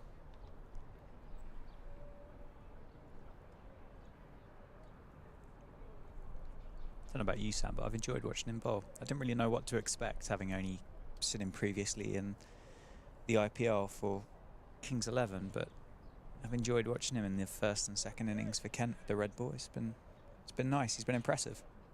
Yeah, good, skillful bowler. Ironically, he probably would have been licking his lips when he signed his contract at the thought of getting a red Dukes in his hand in some cloudy, damp conditions, but he's not done too badly in more typically almost subcontinental conditions as he finishes the over with just 2 from it. Northampton 79 for 3, trading by 305. Yeah, absolutely, you're right. Luke Proctor 16 not out, and Rob Keogh be on strike on 9. Joe Denley's going to carry on from the Lynn Wilson centre end. So Fred, you've got the game on Sunday against Lancs up at Old Trafford. Then what does the rest of your summer look like? Are you looking to play the One Day Cup? Yeah, 100%.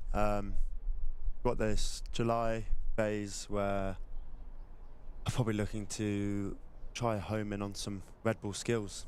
Take the tags off the whites. Probably take them out the plastic ceiling.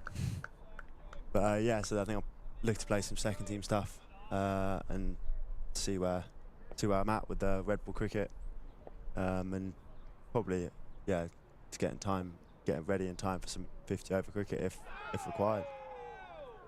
Pill from behind the stumps, but that's pitched well outside leg stump. No need for the umpire to make a decision on that one. So I guess you're finished for university for the summer, so therefore you've got that bit of extra time to play the red ball games. Personally, I think I finished from uni about December in my head. But yeah, I've got some exams to sit in September, which seem a long way away. But yeah, at the moment, it's kind of second on the second on the list for me at the moment, uni. Obviously, I'm lucky enough to be a professional cricketer, so my theory is give cricket absolutely 100% of my my time and my thinking, because there might not be many more years of doing it. So I might as well give it everything while I can, and I can do uni whenever. I can do uni when I'm 30 if I wanted to. But I can't be a professional cricketer if I'm, not a professional cricketer. Yeah, that's a very good point. So with the red ball skills that you're going to look to bring out of the wrappers, as you said, over the next couple of months, I mean, if you're bowling from the Lynn Wilson centre ends, here you've got left-handers and right-handers on strike in Proctor and Keogh, with those footholes on the right-hand side of the pitch as we're looking at it. What's going through your mind? What are you looking to try and do apart from hit them? The T20 Freddie says hit up heavy length and try and catch with a deep square leg or count, but I think no, I asked you to take the whites out the wrapper. First I need to find them. I reckon with a left in my hand, the thing I'm just looking to try is, as all the spinners have been doing, just hit the rough and let that do the rest for you. I think I'd look probably just to go leggies to Rocky, hit the rough and try, if one slides on, hits the pad, or one spins and hope to find the outside edge. And I think with Keezy, probably look to go more googlies, with the rough being slightly more kind of leg stump line, and hope that one might just slide on straight and one might spin. It obviously means I'm keeping the idea of bowled / caught. Yeah, Matt Quinn's into the attack. He's going to have his first bowl of the day. He was wicketless in the first innings. Bowling to Luke Proctor from the David Capel ends. He starts with a short ball.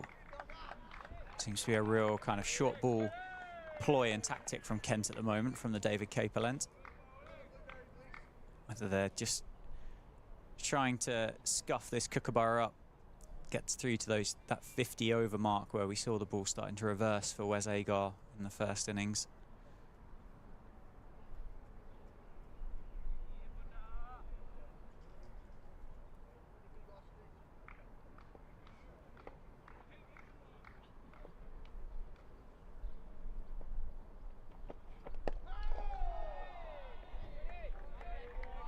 So just defending that one down the ground.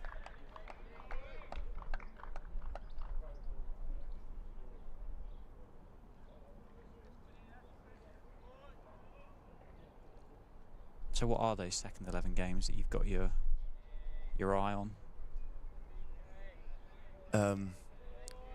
Not actually too sure. I think we'll obviously... It's fine by me because I don't know either. Yeah. So. I know there's one starting Monday, but I will not be participating in that one as of the game Sunday. Will be quite nice to get a few days off after quite a busy, hectic blast campaign. But then following that week, I think, not sure who they're playing or where they're playing or anything about it, but I will be having my name in the hat, and if I wanted to play, I'll play. Yep. No, my luck, it might be a seamers pitch, so I might just stand at short mid wicket or maybe find myself into the slips for a bit of chat, but we'll see. I've obviously not got much experience playing red. I've played very few second team Red Bull games as well. It never really went too well with me in the past. Don't really know why. It has a few ups and downs with Red Bull cricket, so hopefully I'm through that and I can just run in and bowl. Yeah. I know it sounds as simple as that, but there's a few more factors you have to take into account.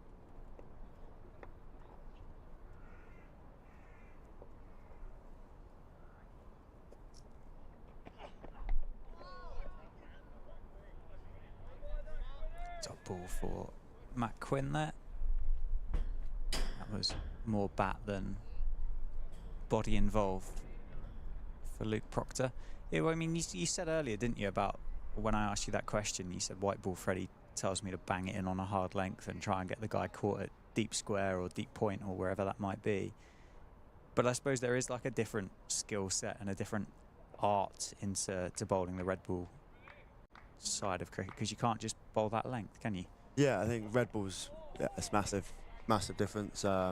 With T20 especially, you get away with your lines and lengths varying, because obviously they're trying to look to hit you out of the park. So if you were to land 6 balls on a spot, they might kind of be like, well, we know what he's bowling here.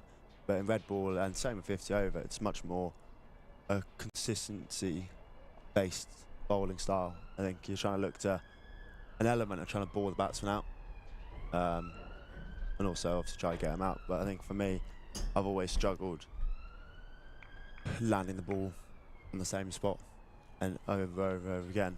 So obviously I'm going to look to try to work on that, but obviously I don't think I'm ever going to be a kind of like Dre, kind of a out and out, over the top, end over end, spin it, land it where you want it kind of bowler. I don't think that's really me. But you're a fair bit quicker than Alex Russell, aren't you? Which I suppose gives you something else to think about, more so than what you would be your kind of traditional leg spinner, at least. Yeah, I think for me, I really struggle at trying to slow it down, because obviously looking at my run up and my energy, I'm always kind of be trying to quick through the crease. I'm not a massive spinner of the ball, so I think obviously it's a different. Don't give it away. We Turn the red ball miles, Fred. Yeah, in the rough like a square. Yeah, so I think for me it's going to be looking just I won't look to bowl any slower really. I think I'll probably just look to try and be a little bit more consistent. I'm not going to land it in the same spot every time, but if I can just keep my lengths and lines pretty similar however long, and hopefully at the chance get into some spells. It's been a while since I've bowled more than 4 overs, so we'll see how the body's feeling after what could be 15 to 20 in the day. We never know, maybe even more. Get in the ice bath, I'm sure you'll be. I can't imagine what my body would feel like after 36 or whatever Dre bowled. There's a lot of overs. To sit in an ice bath afterwards sounds like a pretty unpleasant experience. 3 more was added a couple of balls before to Rob Keogh. It's full from Joe Denley, and well fielded by Arshdeep Singh as he crawls his way across the outfield to recover that one. Looks like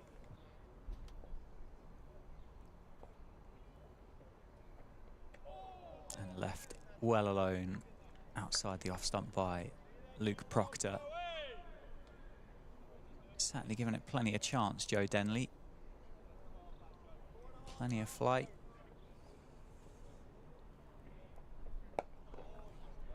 As a young spinner yourself, Freddie, what's your view on the sort of state of spin in the English domestic game and things like this Kookaburra ball trial? I know you've said that you at this stage you don't sort of see yourself as much of a red ball bowler as a white ball bowler, but generally for English cricket and spin, what are your views?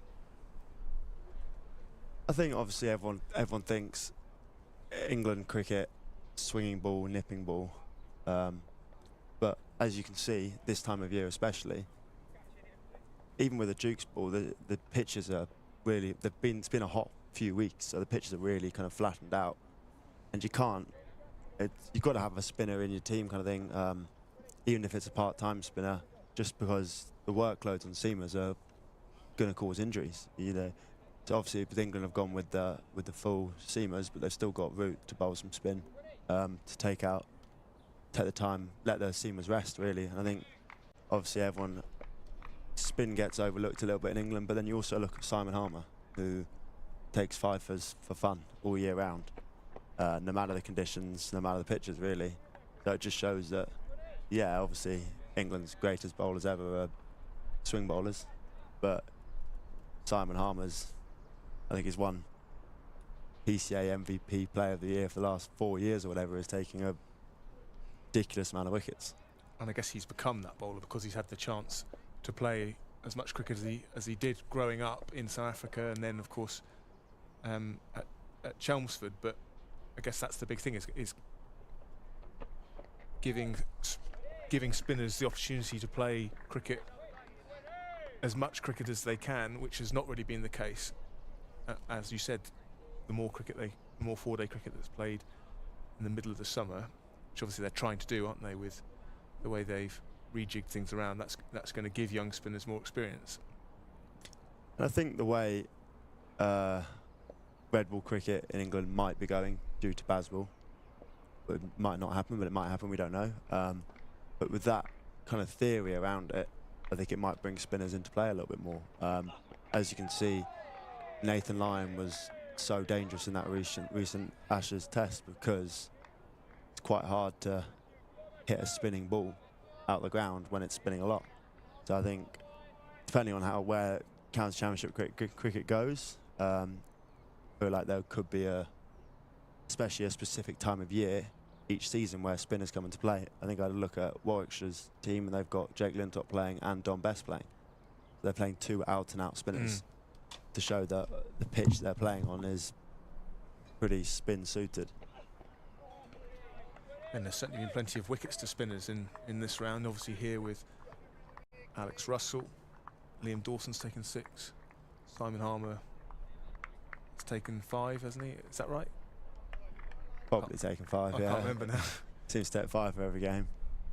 But yeah, exactly. So Josh De Cares took 7 for, yeah. Yeah, so I think it shows that, what are we? We're about to start July. That I know you could say, oh, it's a Kookaburra ball, but to be honest, I think it's the pitches at the moment. I know the pitches we're playing on obviously a bit harder, which comes into more breaking up and then the footholes. And definitely drier than you. Yeah, definitely drier. Yeah, just from that you can see that Josh De Cares is young batsman like coming through spinner, and he's gone and taken 7 for. So it's showing that spin still has quite a big part to play in all formats of the game, I think.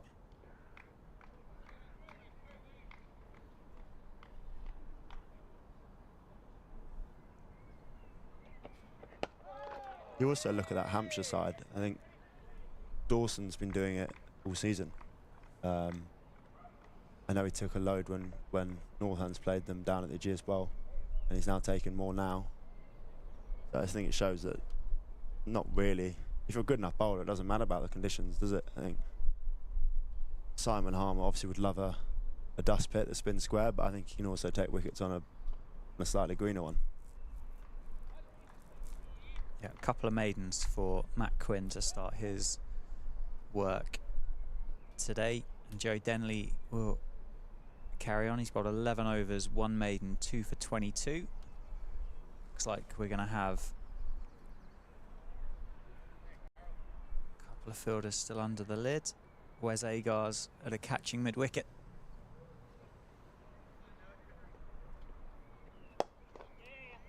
That's worked down. There's a chance for a run out if there's a hit there, but Luke Proctor gets through and gets himself off strike, so that will take the right-hander Rob Keogh on strike.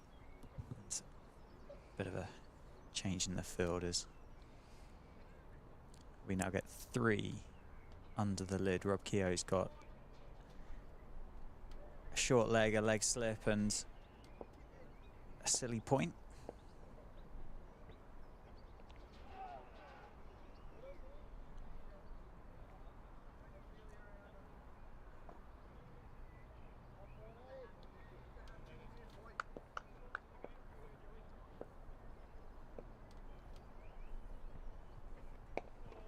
Defended again. Any more emails in, Sam? We had one from Pam, because Freddie, we were talking earlier about, actually I think we talked about it with you when you first came up here, about how you sort of first got into the game, and that's what we were talking about, was the kind of people that had inspired people to get into the game, or examples of people themselves converting non-believers. And Pam just sent us a nice email. You haven't read this out, have you, Dan? No.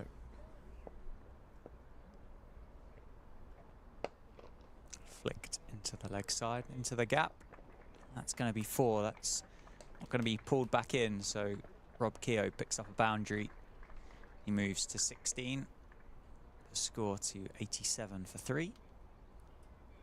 Yeah, Pam says, I used to play cricket with my brother in the garden when, as an adult, he would come and play with his primary age sister. We used a plastic ball with holes in and a cricket bat made out of an old wooden plank. Various flower beds and paths were the boundaries. Short from Denley, and that's been pulled out towards Arshdeep Singh on the boundary for a single. Later on, he took me to cricket matches with him. He was a lifelong Kent supporter and a big fan of Colin Cowdrey. I used to enjoy listening to cricket on the radio.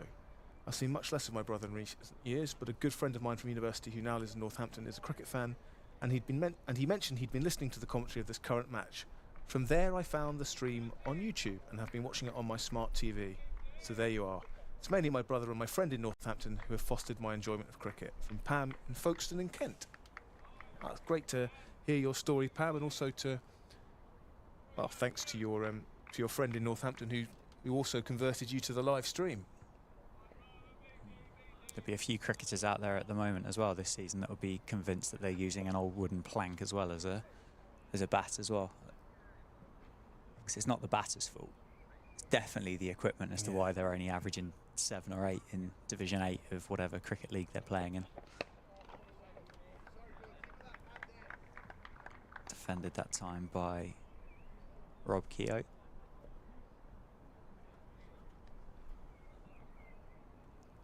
I'm not reading out John's email.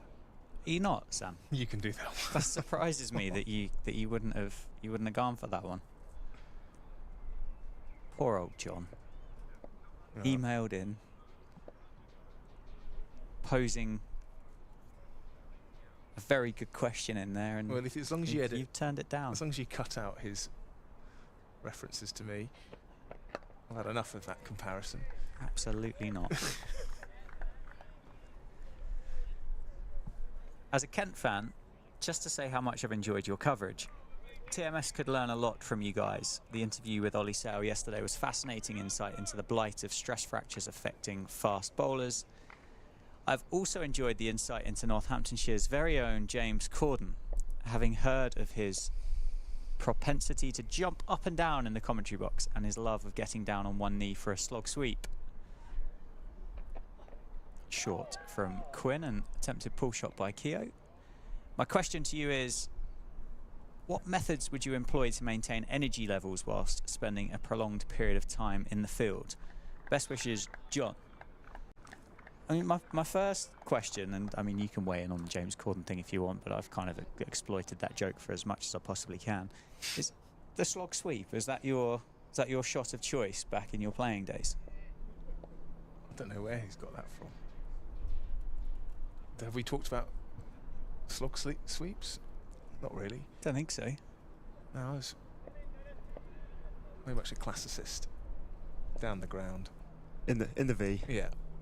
Wait for the bowler to otherwise leave it well alone.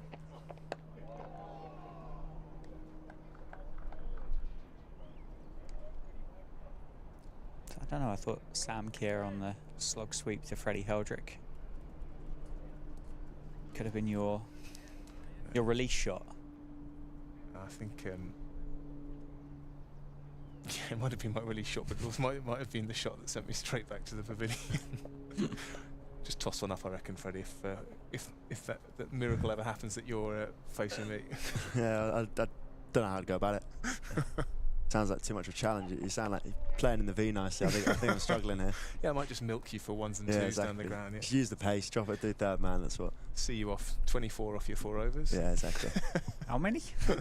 Just run a ball. Just pick the no, gaps. I know what that means. Anyway, on the serious question though, is obviously Northamptonshire spent a long old time in the field, didn't they, during that Kent first innings? Probably a question better aimed towards you, Fred, than either one of us do. But I mean, how do you go about maintaining energy levels?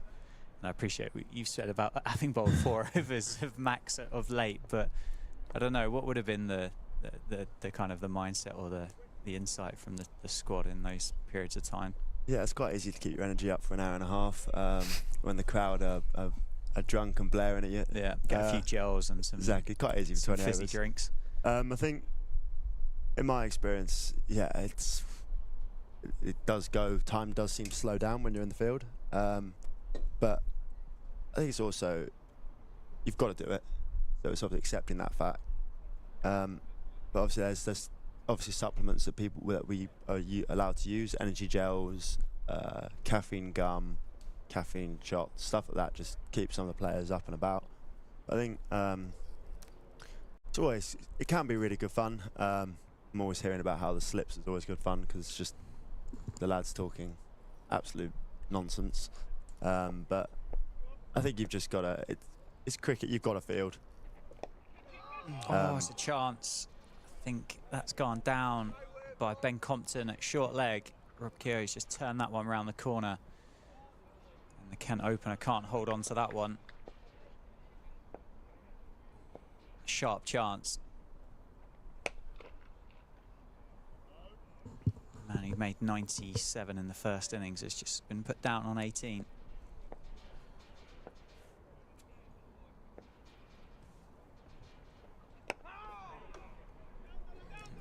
Turn that one into the leg side and we'll get off strike. Sorry, Freddie, you were saying. I think, yeah, it's a fact of cricket. You've got a field. Could be 50 overs, it could be 30 overs, it could be 200 overs. It could varies, but I think you've just got to find a way of getting through it, really. And obviously, you're not always up and about, fizzed up on energy the whole time, are you? It's between balls, you know, it's quite chillax, quite relaxed time. You're not rushing between overs, so you've got your time to switch off and regain your energy, we'll say. But as long as you're that couple of seconds when the ball's bowled, you're focused you're on high alert. As you can see that, yeah, here everyone's just kind of relaxing now while Denley walks back to his mark, and as soon as he runs in, releases it, everyone's walking in and they're on their toes and they're ready for it. But when a catch comes, when a field, when they have to stop one or they have to chase one. One off the over. Joe Denley's bowled 13 now, 2 for 29. Chance coming in that over. Rob Keogh gets a life. Put down by Ben Compton at short leg. Matt Quinn's going to carry on from the David Capel end. He's bowled 3 overs, 2 maidens, just for the 1 run so far. Yeah, 40 overs in the field feels like a long time for me at the moment. I've inquired with my Division 7 cricket club just to see if I could sign a pink ball only contract, but fell on deaf ears. Kind of feel like at the age that I am now, I thought I might get the opportunity to do that, but they weren't interested.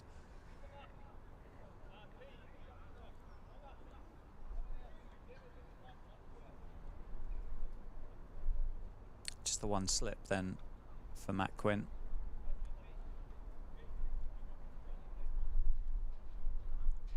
Short mid-wicket. Tamanda Muyeye going towards gully, I think.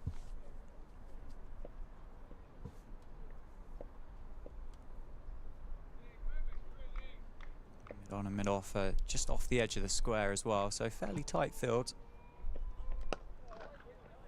Going round the wicket to Rob Keogh.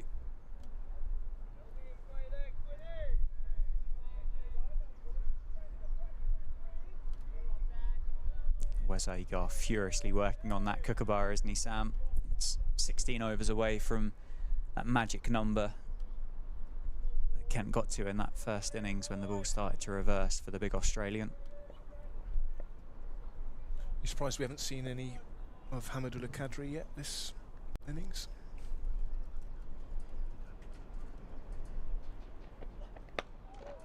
Pushed into the offside and the misfield, so Keogh will get off strike. Personally, I'm sure Freddie will provide a much more interesting answer than I will, but possibly not really. I think Denley's bowled so well into those footholes that have challenged both the right and left-handers that it'd be hard to take him off, but obviously you would have thought Qadri would be a frontline spinner.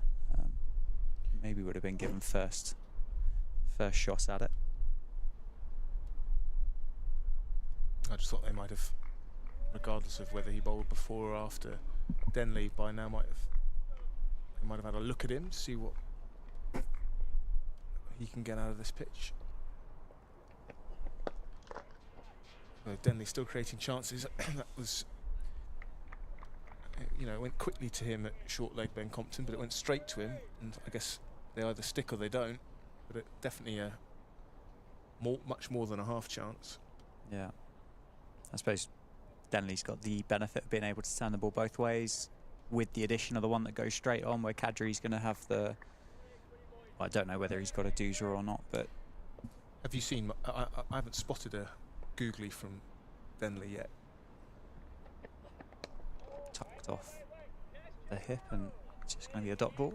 I must admit, I haven't spotted one, but It's always in the mind, isn't it? You know, he might not even be able to bowl one. I'm unsure, but as a batter, well, I'm not saying I'm a batter, but as a spin bowler, as a batter, you want to put it in the batter's mind that you've got one that can go the other way. I usually look to show a googly pretty early doors. Might be the only one I bowl, or I could bowl loads of them. As soon as you show it, then it's into the batter's head that they're going, okay, well, it's going both ways here, and they have to start watching that hand a little bit closer. it's going to be one more for Luke Proctor, two more for Luke Proctor. In fact, Rob Keogh gets his skates on to get back to the non-strikers end as the throw came in. He just had to get a little bit of a hurry up on. Something like I only saw really a couple from Alex Russell during that spell as well. One which caught the edge of Muyeye, didn't it, and just beat Vasconcelos at first slip. Yeah. And another one that created a half opportunity as well. Clearly it's something that he possesses in the locker, but knowing him obviously a bit better than what we do, is it something that he maybe isn't as comfortable with at the moment, the googly, or would it be, or is with that pitch there with those footholes, are you almost kind of overthinking things with and starting to kind of really go through your variations, or is it a case of go with your stock ball, land it in those footholes, and just let the pitch do what the pitch is going to do? Well, he's definitely confident with his googly. I know that for a fact. I think probably didn't use it that much because looking at the pitch, yeah, your rough's in prime position for your leg spinner. So I don't think he really needed to use it that much. He's walked away with 6 wickets, so clearly didn't need to use it that much at all. But he could have got 7 or 8 or 9 or 10 if he did use it. But I think I'm not suggesting that. I think Alex Russell's done the exact right thing. I think, yeah, he's definitely, like, I know for a fact he's got it in the locker, and I know that he's very confident with it. We've spent a lot of time discussing it throughout the winter and throughout the early season stuff. I think he just realised that it might not have been needed that much. It's obviously a harder ball to bowl. Big appeal for LBW. Nothing given by the umpire. Was the umpire waiting for play to continue though, or had he signalled wide from that ball before from Joe Denley? I think that's been given a wide, the ball before. Has, so that's obviously negative bowling, is it, outside the leg side? And there's appeal again for LBW. I wonder if, George, if you can hear us, producer, whether we can see the second ball of the, or second delivery, which is given as a wide. Plenty of bat on that one from Rob Keogh. Padded away, no shot offered. Didn't strike me as particularly wide without really having the benefit of watching it back, but got swept this time from Keogh. No fielder out there. Chase on. I think that is just gonna go. It's a horrible chase, isn't it? A real teaser down to the boundary. I think that's Daniel Bell Drummond, isn't it? At leg slip, kept him interested the whole way. Rob Keogh picks up 4, moves to 24. No, well, apparently we're not going to get a replay there, which means the mystery will remain unsolved. Yeah, it's a strange one, because Kind of look at that pitch and you wonder where else he's meant to bowl, really. yeah, and it's turning square, and why would he want to be bowling negatively?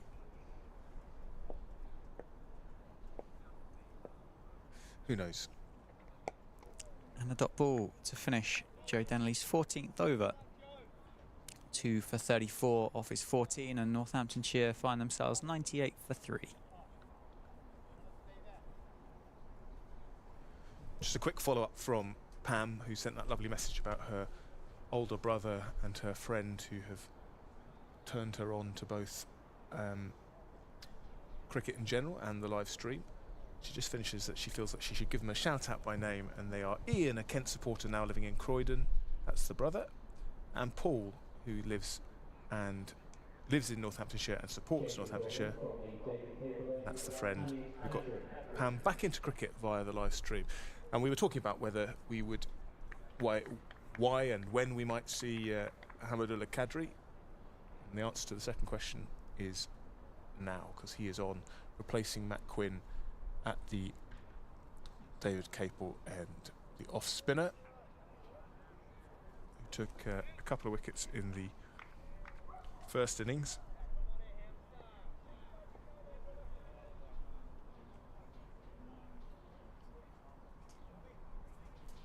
You okay for time, Freddie? Yeah, I've got probably look to shoot off. I've got to go move out of my house, pack it up.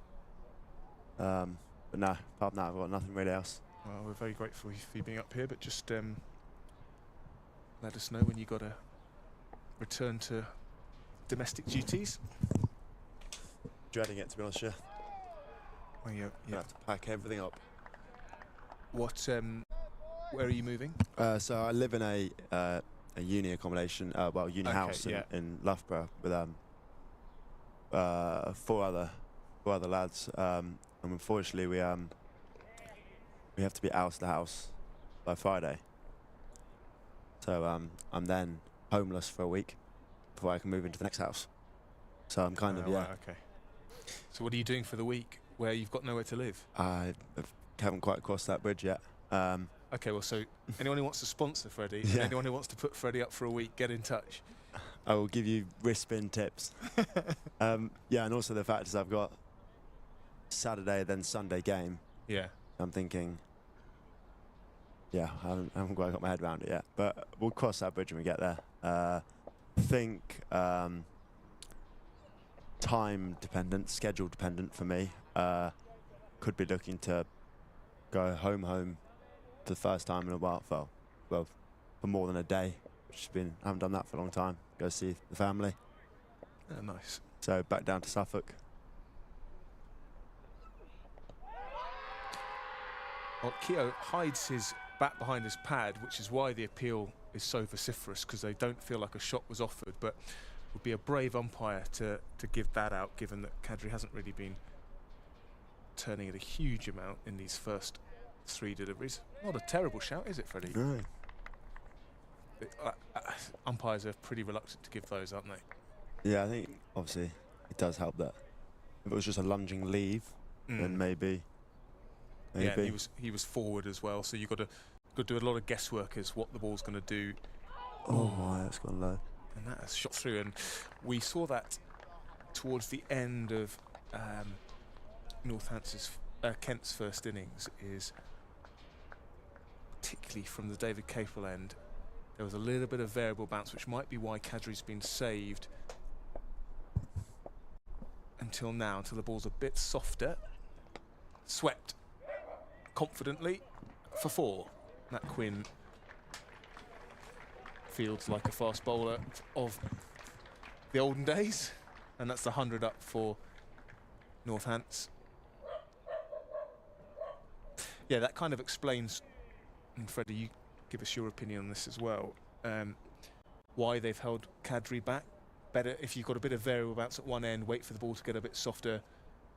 Bowler who's going to turn it less than Denley, actually start, his danger becomes the straight one that keeps low, or one just outside the off stump that keeps low. Is that a fair assessment? Yeah, I think obviously Denley's going to spin it more. Looks to get a bit more up and over it than Qadri does. I think there was, you could tell that as soon as Kent came out that they were going to bring on Denley pretty early from this end. Probably looking to bowl your spinner. He's going to spin it more from this end, up the hill, more rough, more chances of it spinning, really. But I think Qadri, I've played him a few times. He's more than capable in spinning the ball. Spins it plenty, and he's good at bearing his paces. I think it's just, the idea of a wrist spinner into the rough. Sometime, one-ups an off-spinner. But I think, yeah, if Kadri gets his areas right from the top end, yeah, you see things like that, what we've just seen that last over. One could spin, one could go down, anything could really happen. Yeah, well, encouragement for the offie. He had that shout for LBW. That one actually turned a fair amount, and then one shot through at shin height, ankle height even, past the outside edge of. I wouldn't mind seeing Kadri from this bottom end to Proctor, especially. To the left-hander. Yeah. Obviously not at the moment. Denley's in a nice rhythm and a nice spell, but at some point, if Proctor obviously pushes on, I think it'd be a good battle with the rough on off stump and outside. If you can get it in there with that one that maybe slides on, could be quite a good battle. A wonderful insight from a professional spin bowler here on the Northamptonshire County Cricket Club live stream, powered by Daffabet, as Joe Denley bowls 6-dot balls to pick up a maiden.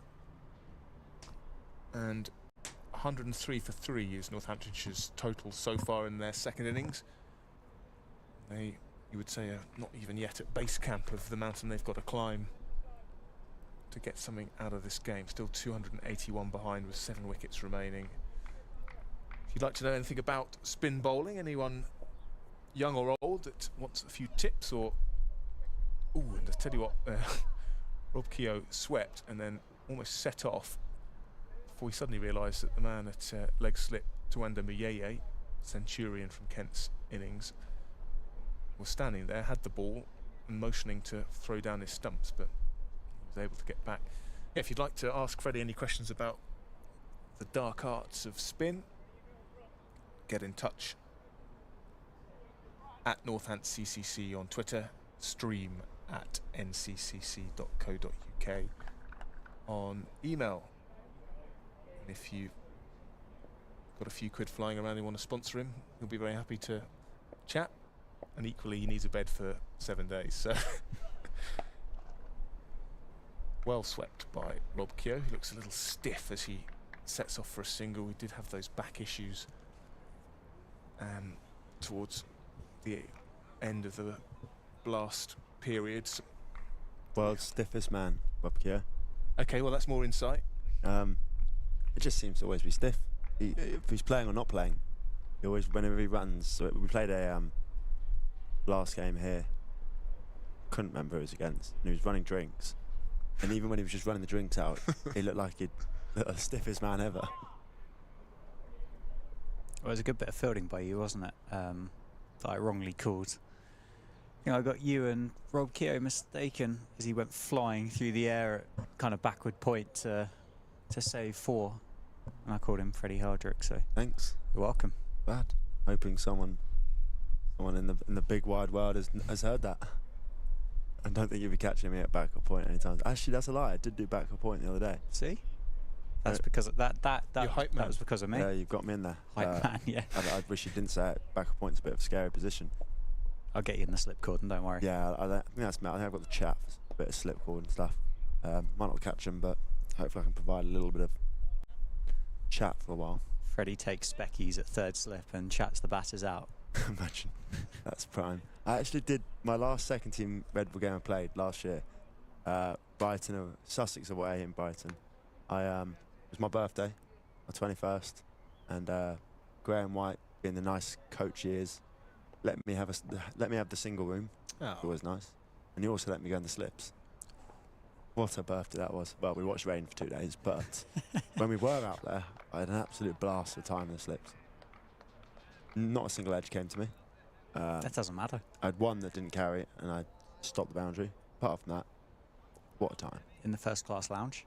It was, yeah, I was just in my armchair, having a great time. I think it was me, Gus Miller and Gareth Berg. Yeah, there was some, and then Harry Goldstone with the gloves. The chat was flying around. I suspect that chat between you and Gus was fairly rogue, wasn't it? Yeah, probably. We've had many other conversations. We lived together, so some terrible chat flying around the house, let alone the cricket pitch. Plenty of time to practice though whilst doing the washing up. Exactly. Well, He doesn't wash up. He's still left. It's a fun fact actually. His cutting board is still on the kitchen side a week ago. Yeah. None of the housemates, we've all said we're not cleaning up because he's coming back to clean it. I'm making sure of it. It's been there marinating on the side. He's a messy boy, him. He tries to say he's not, but he is.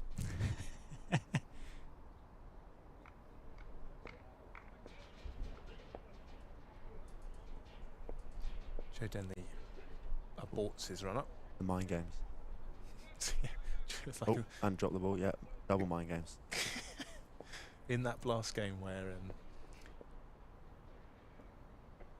AJ Ty was shaping up, I think before even Liam Livingston had turned at the top of his mark, shaping up to switch his stance. Well, I think we had three in a row. That was brilliant. That was absolutely brilliant media. There's always some brilliant media right around the corner when AJ Ty's involved. We had that one of that Sky game. He also did it in Big Bash as well, staring through the camera. Stood up behind Dominic Cork, Yeah, didn't he? And then just the way he slowly just dropped down afterwards. Yeah, there's always some good media. He knows what he's doing, AJ. Yeah, he's been around the circuit a few times. He knows. He plays the game. You just knew as well, after we did it first time and Livingston pulled out, you knew AJ was going to do it again. And then you knew he was going to do it again. And then didn't it go for 4 byes the time he actually did bowl? Finally changed and it just went down for 4 byes. It was just classic, that. Kind of glad he didn't like bowling or something. That'd have been a bit awkward if AJ just got his stumps rearranged playing that, switching his feet. Just whilst we're on the subject of the blast, given how well you've gone, there's obviously those wild card 100 places for people who do well in the blast. I think each team gets to pick a wild card. Something that has entered the back of your mind, and how do you sort of find out whether you're on people's radars? Yeah, it'd be absolutely amazing if it would happen. I'd be lying if I said it wasn't on my mind a little bit when I was playing well. But at the end of the day, it's not. Shout for LBW as Luke Proctor leaves it, but again, umpire has to do a lot of guesswork when that happens, and Proctor gets a long way outside the off stump here. Kind of one, if DRS was in play, then Too high. there we go. Not out, says umpire Heldrick. Yeah, I think, but there's nothing I'd want more really. It'd be an amazing experience to go into the 100 camp. Whatever team you're playing for, you're surrounded by world-class, international, and even just the best cricketers around in the country. I think it'd be an unbelievable learning experience. But if it's happened, if it isn't to happen, I'm not going to be crying about it if it doesn't, kind of thing. And with those wildcard picks, they don't always go on pure stats, you know. Yeah. That probably doesn't help getting someone like Glenn Maxwell out twice, you know. It just catches people's attention in terms of someone who's able to get big name players out and, you know, showing that they've got a bit of something about them in big matchups. I think it's just looking what teams need. Yeah. They obviously picked their squad earlier in the year. If you look at the squads around, a lot of the teams are very spinner heavy at the moment, so the last thing they're going to be wanting is to pick up another spinner. I think obviously, yeah, there's it'll be done on form, and you never know really. Like, some people might get picked up who have had a bit of a quieter blast, but maybe some teams see something in him, kind of thing. But yeah, I think it would be nice. It's an experience I'd love to do, to be able to spend time in the nets with X and Y, who are, say, like, if you're at Trent Rockets, spend time with Rashid Khan. It would I'd leave the bubble or the whatever it is with so much more knowledge and a much better bowler, I think. But if not, got the one-day competition, which is more time to get some more overs in.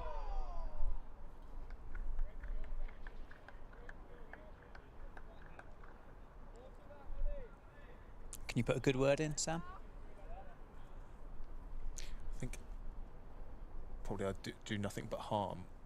People would just go, oh, let's just definitely ignore what he's just said.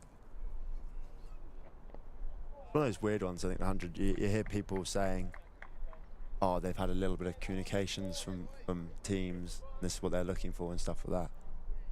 Like, well, I've heard absolute radio silence. I don't know, I think we find out on the 3rd of July, I think it is, just after the blast finishes, and I'll probably spend the next day sitting staring at my phone, hoping it rings. If it doesn't ring, it doesn't ring. I guess all you can do then is, like you say, put in a good stint in the one-day cup. And there's obviously that part. It's a terrible thing to say. There's that part. Injuries can occur. Yeah, you could get called in. I remember Safe went up to Superchargers last year for a couple of games due to injuries. And you could also have a really good opening start to your one-day competition, and teams might be like, oh, okay, we've overlooked him. You've seen it around. It's happened for the last couple of years. So just because you don't get that first wild card doesn't mean the door's completely closed on you. So spin from both ends here at Wantage Road. Denley and Kadri.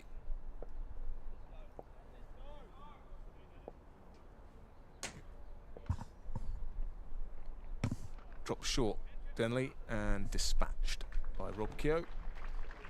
Arshdeep Singh gave up the ghost pretty early on that one. It was timed very nicely.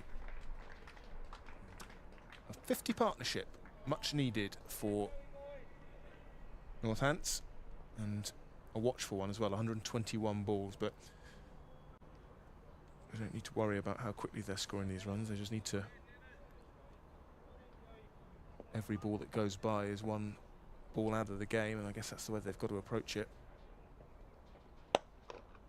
And that's 2 full this time, and well, just batting practice really for Rob Keogh. Plays a lovely on drive through the V. And Joe Denley suddenly just looking a little ragged. Shoulder must be getting pretty tired now. This would be his 16th over, won't it? Yeah. Post lunch. Yeah. So he bowled the one before and hasn't been taken off since. I can tell you my shoulder would be sounding like a creaky door, I reckon, right now. 16 overs. What's the most you ever bowled in an innings, Freddie? Maybe 10.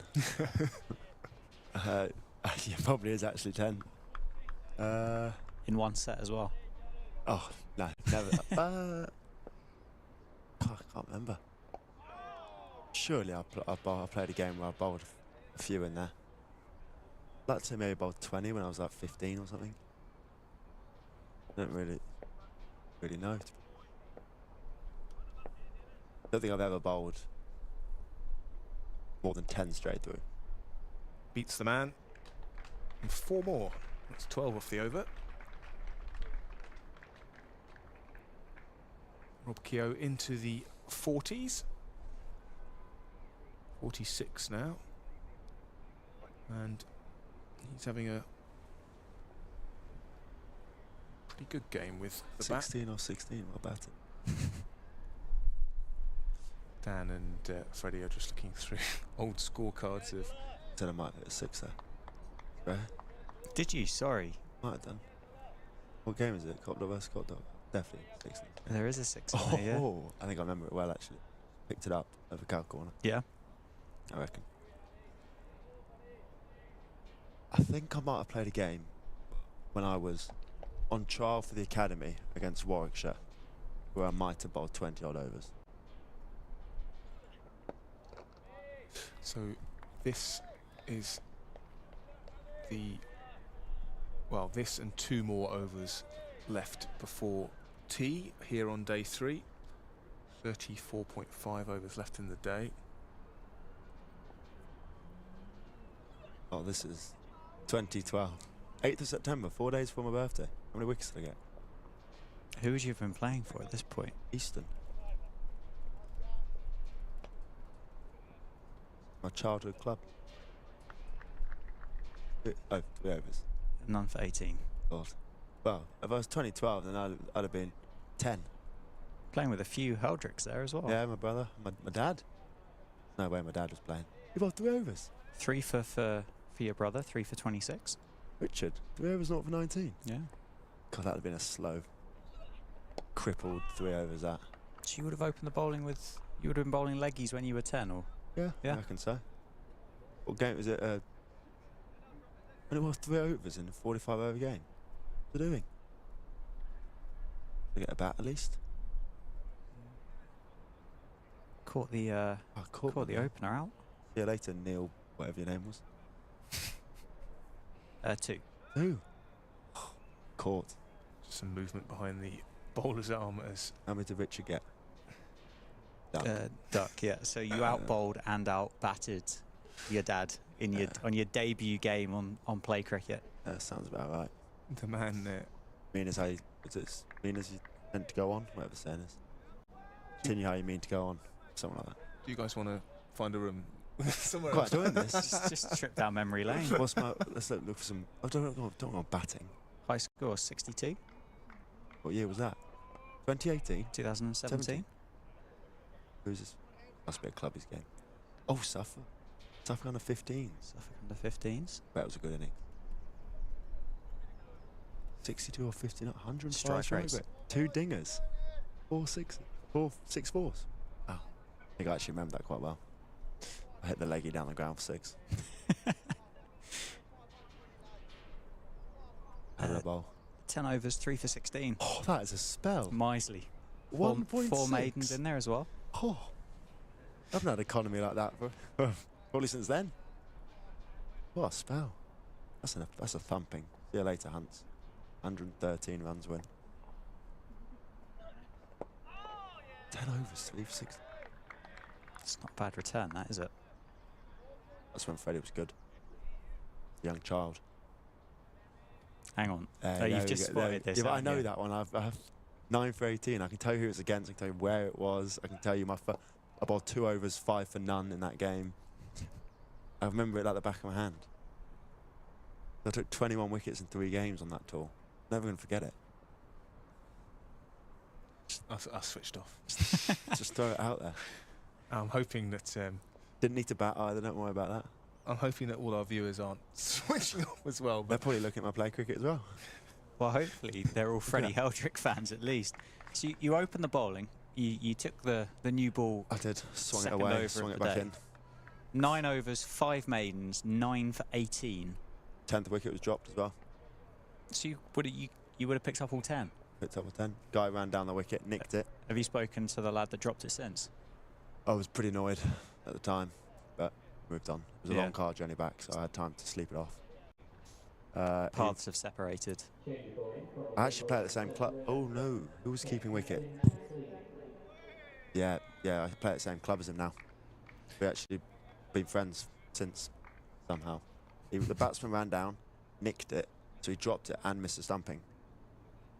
change of bowling at the Lynn Wilson centre end. Jack leaning into the attack with his offies.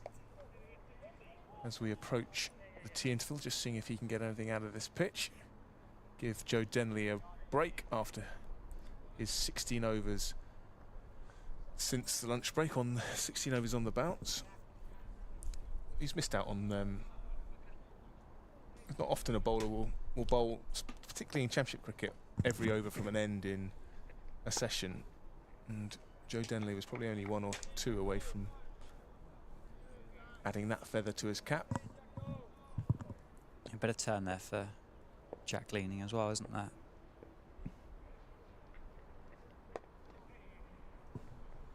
Wonder whether they'd be tempted to switch Kadri round or not. I suppose possibly not before tea, but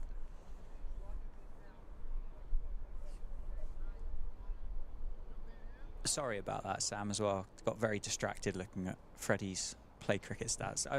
Like any true club cricketer, I've probably spent more time on play cricket than what I really should do. Yeah, I remember. Look,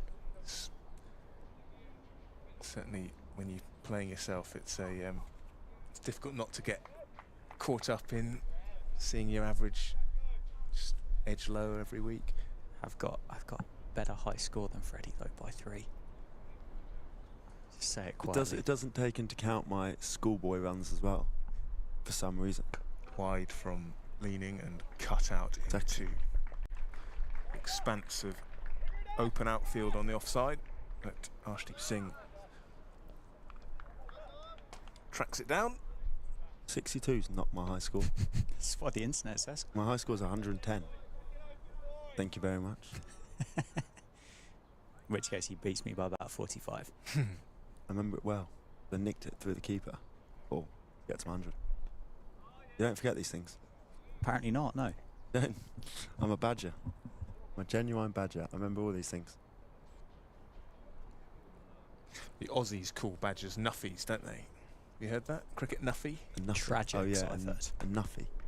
I like that. I I don't like- know what a nuffy is, but A nuffy. I'm learning a lot of I think you're talking to one, Sam. Nuffy. I cricket reckon I'm a nuffy. nuffy through and through. I think we all are, let's be completely Well, I'm only honest. really a badger on myself. And then like completely famous disinterested spin in life. bowlers. Oh, Famous right, wrist okay. spinners. Yeah. Yeah. Like Rashid Khan. A badger on him. Like, I'm logged into live envy play and I'm watching every ball he bowls in a spell. Overpitched from Kadri, but Keo content just to I'm probably push it on the rewinding ground. it back in slow motion, watching him. Going, how the hell is that googly? It doesn't look like one. One keeps a little low. Rob Keo needs to be a bit careful going back to Kadri, who's getting the occasional one to shoot through.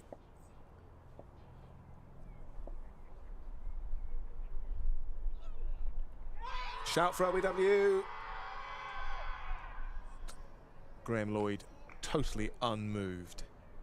Oh, for a horrible moment from a Northamptonshire point of view, I thought we were going to have another wicket on the stroke of an interval. And he's well outside the off stump. That's a particularly enthusiastic appeal for one that had nothing going for it. Well, I think the appeals that we have heard from Kent, one is obviously the positive tones that they are in the ascendancy in this game, but also I think it's a highlight of the fact that they know they're going to have to work really hard to get these wickets on this pitch. It's going to be hard work for them, isn't it? We've seen it. It has offered turn, but there's no great pace in it for the seamers. I've always thought impact outside is a really bad rule. You would do 'cause you're a bowler. But if the ball's hitting the stumps, surely it should be out. Games would last. So realistically, Well, that which maybe what you're looking for, Freddie, but they'd be over in 2 days. exactly, that's fine. Batters would find a way. Use your bat. I suppose Exactly, would be the yeah. answer, yeah. Hit it. But that, for example, that's from Rob Keo. Obviously, impacts outside, we know that. But the ball would have hit the stumps. Swept again by Keo, and he goes to his second 50 of the match. Full. And it'll make that 53 with another not particularly great bit of fielding down on the boundary. 53 from 78 balls with 8 fours, and Rob Keo adding to his 97 in the first innings with 53 in the second. Not out, and you feel that he is going to be a very key man over the next day and a session. If the game goes that far, I feel like Rob Keo will have scored a lot of runs.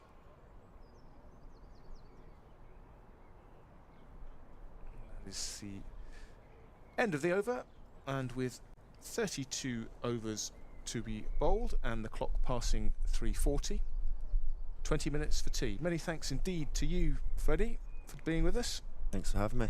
Welcome anytime. It was an enjoyable commentary stint. I got to speak about spin bowling, then speak about myself, and then try to get some sponsors. I will let you know if anyone comes in with an offer. A cleaning company would be good. Nice. They can pack up my house, clean my clothes. Well, on that note, we'll take a short On that break and we'll see you in 20 minutes' time.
Welcome back after the tea interval here on day 3 of this match between Northamptonshire and Kent. Northamptonshire resuming their second innings on 133 for 3, trailing now by 251 runs after a mammoth 621 from the visiting side, 300 for Daniel Bell-Drummond to go with 100 for maiden first class, 100 for Twanda Mayeye.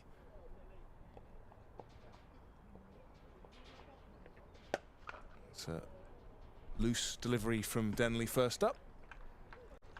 Smacked for 4 by Luke Proctor. It's a definition of a freebie.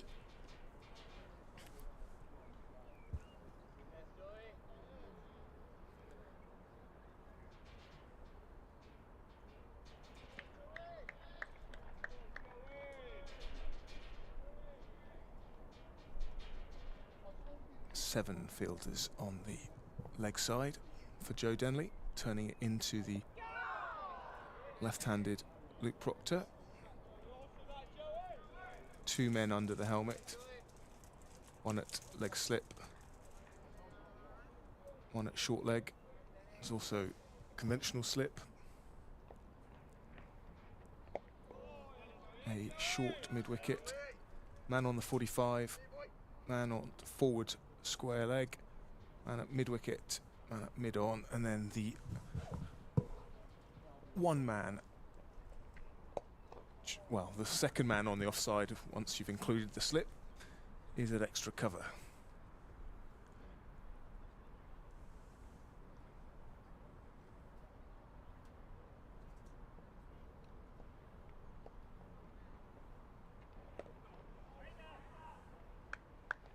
Joe Denley just finding his range again after that full toss to start the session.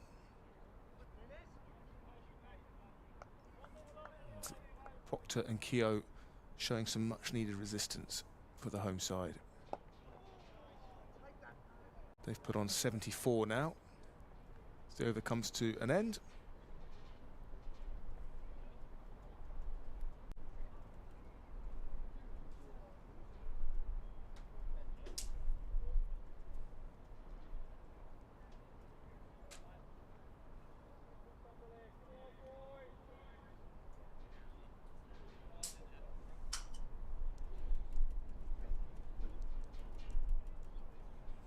Hamadullah Kadri, the off-spinner, resuming from the David Capewell end.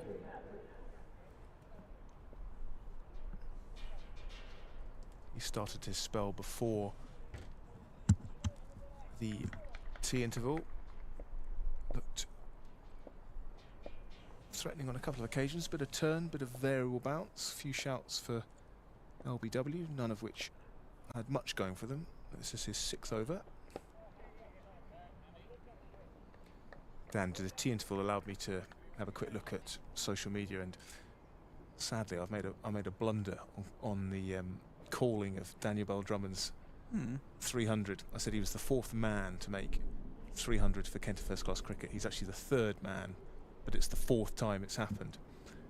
Someone scored 2 300s for Kent, so hopefully I'll be let off the hook for that, but I do feel a little guilty that I've made an error on such a big moment for the man. Do you know what? I reckon, having scored a 100, I think the man himself, I think he'll probably find it in his heart to forgive you. Yeah, I hope so. But yeah, the 4th time anyone has scored 300 for Kent in first class cricket. But the 3rd man, someone even put in the comments underneath, because they've put on the County Championship Instagram, just the 3rd man to score 100, and someone's replied going, doesn't the commentator say 4? You know, I'm afraid it is the commentator who's wrong, so my apologies to Kent historians. All good, you can be forgiven, Sam. Thanks, mate. I'll tell you what, Arshdeep Singh looks like a right character on the cricket field, doesn't he? We saw the cavalier kind of innings with Daniel Bell-Drummond at 11 earlier today. We've seen him attempt some keepy-uppies. We've seen him do the worm across the square in order to pick up a ball that he's just kind of parried.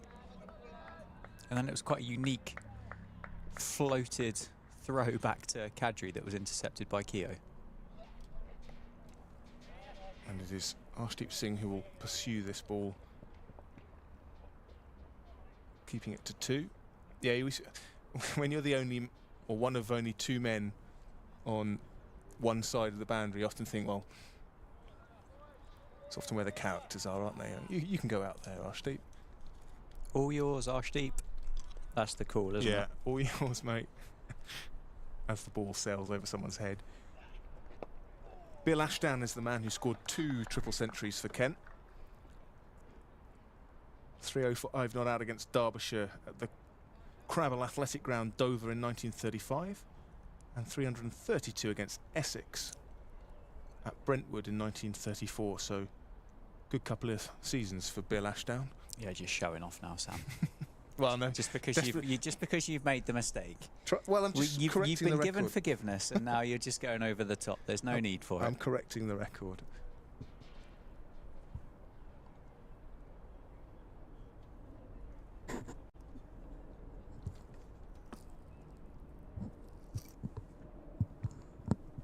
Hush descends on Wantage Road as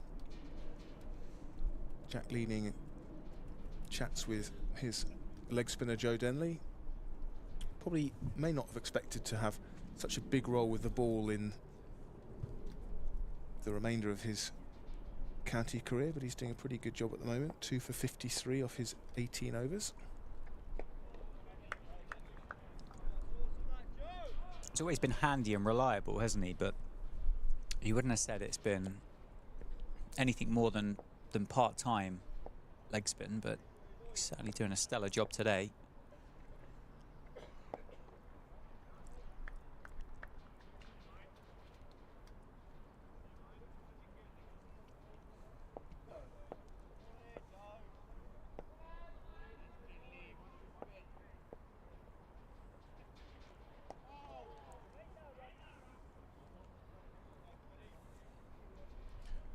He took a couple of test wickets, didn't he, Joe Denley, with his part-time leggies? Didn't he get Quinton de Kock in a test match? Your memory's better than mine. Quite an interesting test career, wasn't it, for Joe Denley? With that dubbed dentury, wasn't it? That Facing 100 balls. yeah. But then when you really kind of dig into the information that's available, that strike rate of, not even convinced it was 30 a lot of the time.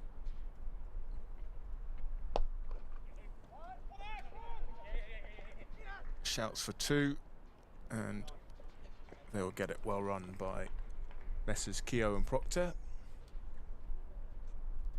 Flamboyant Arshdeep was wearing the jumper around his waist at that point whilst doing the fielding. But yeah, as I say, when you look at the strike rate of Joe Denley at the test level anyway, and appreciate the skill of the opponent goes up somewhat, doesn't it, from first class to test level, but it's a big drop from his first class strike rate. 39.64 in tests and 54.74 in test cricket. And I mean, if the dentury was the school of thought by England and the management team at the time, he possibly missed out on the best of him.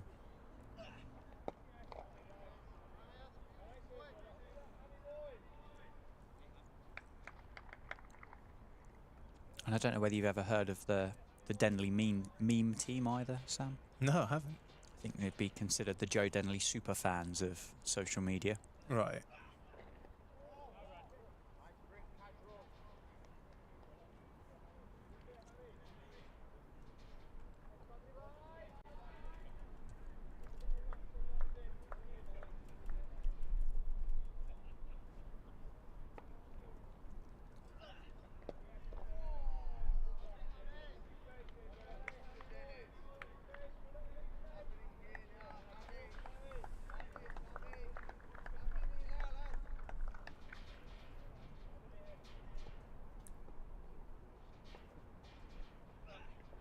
Men round the bat again for Kadri.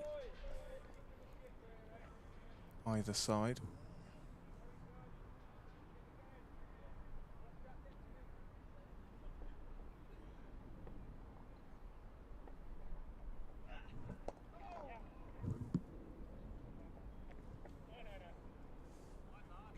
See, you didn't, but now you do, Sam. Yeah, Dan has shown me some of the Denley memes.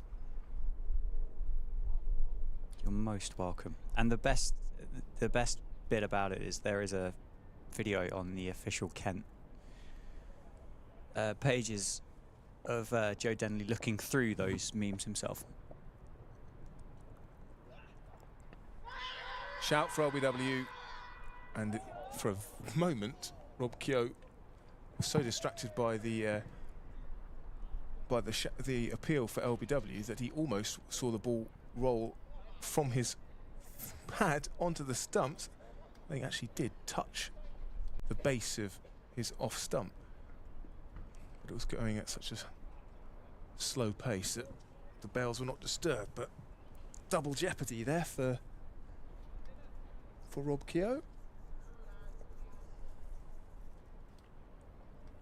Certainly he will get through these overs quickly. 28 remaining in the day, and with 2 spinners operating. We're rushing through them.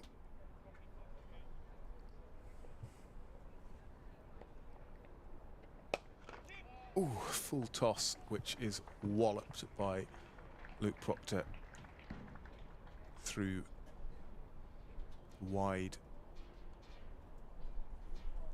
Long on. Not a million miles away from, I think it's Ben Compton at short mid-wicket. Do you remember Derek, who left the voicemail at Kent? How could I forget? He's emailed. Oh, brilliant. And he said, I'll wait for Denley to bowl this one. And he's gone, "Dear team, I've spent the large part of the past 3 days, and especially yesterday, engrossed in following the NCCC live stream versus Kent." Powered by Daffabet. He hasn't included that bit, but well done. Sneaky inclusion. Another full toss. 4 more. I just wanted to say thanks, and what a pleasure it's been to be in your company. Lovely, calm, interesting, sometimes humorous, and totally unbiased throughout. The last aspect must have been difficult for you given the events of yesterday as they unfolded.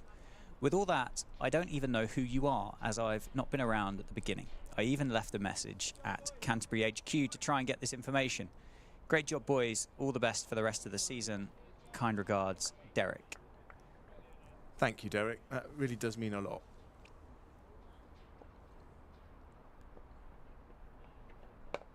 Joe Denley just either side of tee, looking more ragged than he has done throughout this monster spell or effort of 19.5 overs, but he was taken off for the off spin of Jack Leaning for an over before tee and given a bit of an extended break, but just wonder if he's looking a little tired with some of these full tosses. Good thing from Kent's point of view, they don't have to worry about runs really. Still leading by 233. Although, still plenty of time in the game. Another 96 tomorrow. 116 plus 7 is 123 overs left in the game. Northamptonshire going at 3 and over. So at this stage, Kent don't need to really think about runs at all. If Northamptonshire do keep batting and batting and batting, then expect them to get into the lead at some point, but not ever to a point where Kent would probably have to come and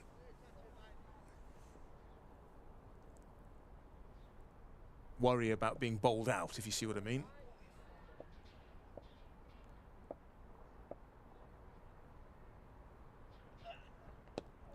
If you want to get in touch with us like Derek has, and very grateful for your correspondence, Derek. It's lovely to hear from fans of both sides. Twitter at NorthamptonCCC, and email stream@nccc.co.uk. Tossed up by Kadri. Yeah, and just for Derek's benefit and for anybody else who might be somewhat interested in who we actually are, the main voice that you'll hear at the moment is Sam Keir, and then the one wittering away in the background at points is myself, and my name is Dan Jadzovics. We don't really mention our names, do we? It's not really vital. The stars of the show are out in the middle anyway. All we're here is just to kind of put some words to what we're seeing out the window.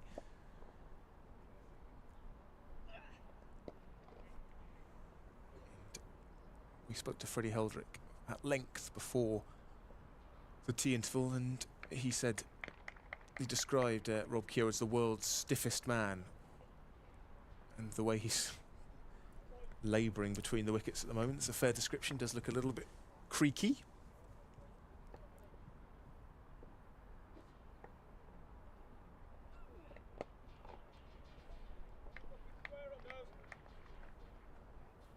Another over ticks by. This partnership now worth 89.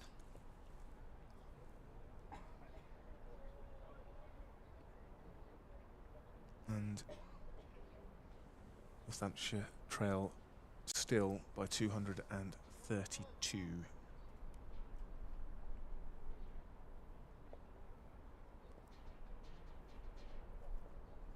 This is now by some distance the biggest partnership of the match for Northamptonshire, beating the 62 that Sam Whiteman and Rob Keogh put on for the 4th wicket in the first innings.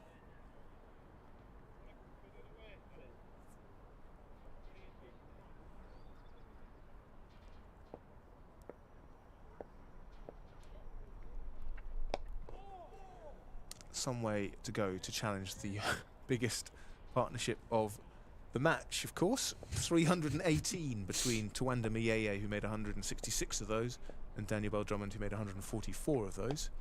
That's for the 2nd wicket, and that's what did much of the damage to Northamptonshire in this game. Miyeye, of course, making his first class 100. Daniel Bell Drummond making Kent's 4th score of 300 in first-class cricket. Joining Bill Ashdown, who did it twice, Bill Ashdown, who did it twice, and Sean Dixon, who did it once against Northamptonshire in 2017 at Beckenham.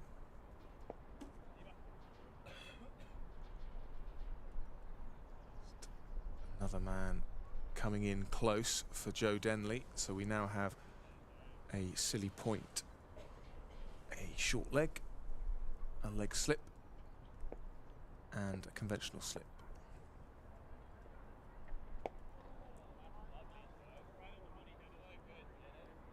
And feedback from Ben Compton at short leg is, lovely Joe, right on the money.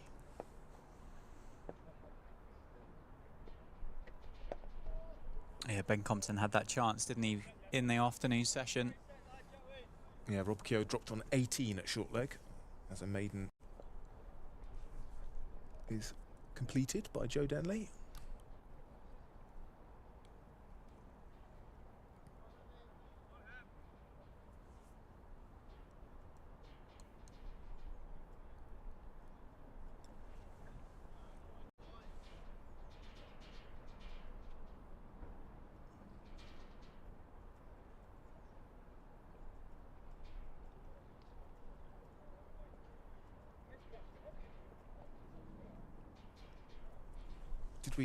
Well, I had an email from Ian earlier, I think, which we missed. He's very disappointed with Northamptonshires performance, but he does think the side possess some fine players and the young bowlers deserve every encouragement. Well, spot on, Ian. It has been disappointing, but there are bright spots, not least Alex Russell's maiden 6 foot earlier. And thank you for your kind words on the stream as well.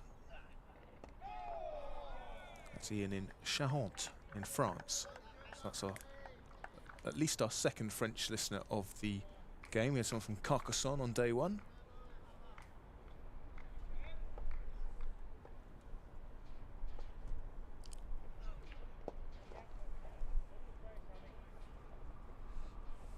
We need one of those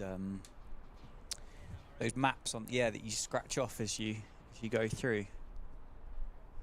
Yeah. We got quite a few countries left to go through, and obviously we could end up with people on a bit of a wind up as well. But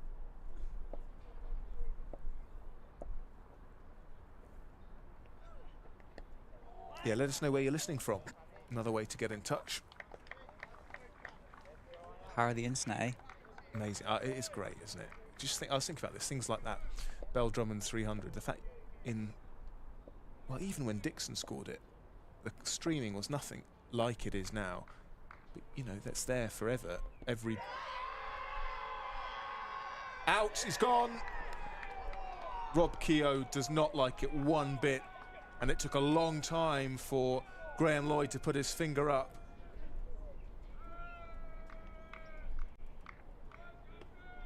I was doing a bit, and he did expose his leg stump, so the decision that Graham Lloyd had to make was that going to clip leg stump or go down? Well, in his eyes, it was hitting leg stump, and Rob Keogh has to go for 57, breaking that partnership, which had held up Kent for much of the afternoon.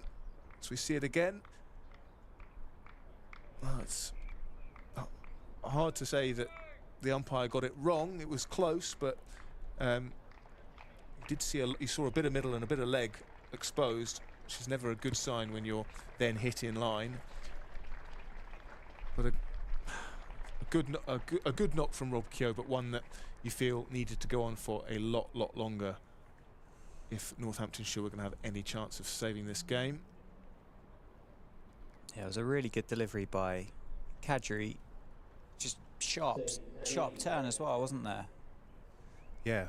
First impressions, I thought it looked good, but obviously we've got the benefit of the doubt of a couple of replays, and George is able to slow it down for us as well, and so that sharp turn has done for Rob Keogh. Definitely hits him in line. It's just whether it's doing too much, but I don't think Rob Keogh can have too many complaints, although he didn't look happy at all. I've just seen umpire Bailey at the square leg position radioing up, so I don't know if the lights are going to come on. It has got a little bit dark, hasn't it? Yeah, it has actually, though. Well, it's been quite cloudy all day. I wouldn't have said it's got any heavier or thicker as such, is it? I guess just the natural light as we get closer to 4:30 in the afternoon, in the middle of this British summer. It's just... Safe Save is the new man. He made 26, looked good in the first innings, which he's done a lot this season in Championship cricket. Looked really good for 20s and 30s, and then found a way to get out. He was bowled by Kadri, looking to give himself room to play the ball through the offside. Stepped away and was bowled, but he will resume his battle with the off spinner and hope that he comes out on top this time. There is a man, Sam, walking down in front of the electronic scoreboard, who is wearing his cable knit jumper. Told you could wear them in social occasions, didn't I? Looks like one that has seen a lot of wear, doesn't it? Plenty of overs in that one. He's just sat down at the front of the ComSave stand. Maybe we'll get a close-up on his particular take on the cable knit. Whether it gets the Sam Keir seal of approval. Certainly baggy. It's sort of, he's up with the 90s revival, you know, the baggy look. Just needs a bucket hat. Maybe we can get a Northants bucket hat sent out to him to complete the baggy look. Kent will have their spirits lifted, having had a little period of resistance from Northamptonshire. They've got that breakthrough not long after tea, and still 23.5 overs left in the day. I feel like Northamptonshire would have to collapse spectacularly for things to finish tonight, but Kent could certainly put themselves in a position where they would feel it was looking like a done deal. A safe save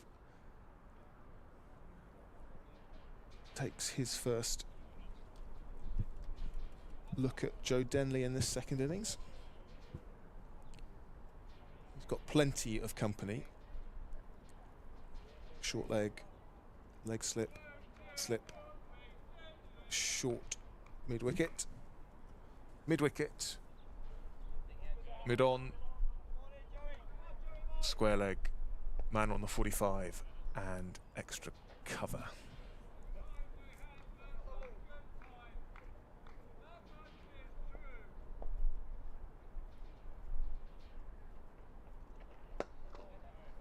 Just trying to work out what that person's kind of... Shuntering is the word I'd use.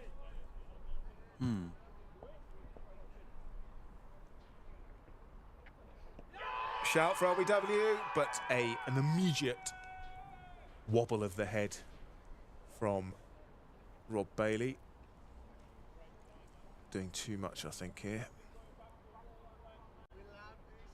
Yeah, going well down leg stump, but Kent is certainly excitable. Helpful when the umpire wears a little wide brim hat, because you can see it wobble when he shakes his head, just to indicate that he's giving it not out. Into the rough, but Zabe cuts down to the backward point boundary. But he'll only get 2. Yeah, it's plenty of action for the leggy outside off to the left-hander in those footholds. Craters. And we're being joined by our old friend, Ollie Sale, who spent some time with us yesterday. Another misfield. There's been a few of those out on the boundary in front of the electronics school board down there. That brings Safe Save his first boundary. And Kent, a little casual out there on the deep either side of tee. You feel that they've got plenty of runs to play around with, but want to keep the standards high. How are you, Ollie? Good, yeah, thanks for having me back. Can't get enough of me. I was going to say, well, we obviously didn't put you off yesterday. No, well, it's clearly had a good time. Good. I was just disappointed because we had sat down there, we didn't lose a wicket. The minute I got up to come round, Yeah, you won't be flavour of the month. Did you see the replay of Keogh's decision? I saw it on the way through the stream team over there. And they had a bit to say about it, but not sure. Well, better that probably as a current player that you. Our view up here was it could have gone either way.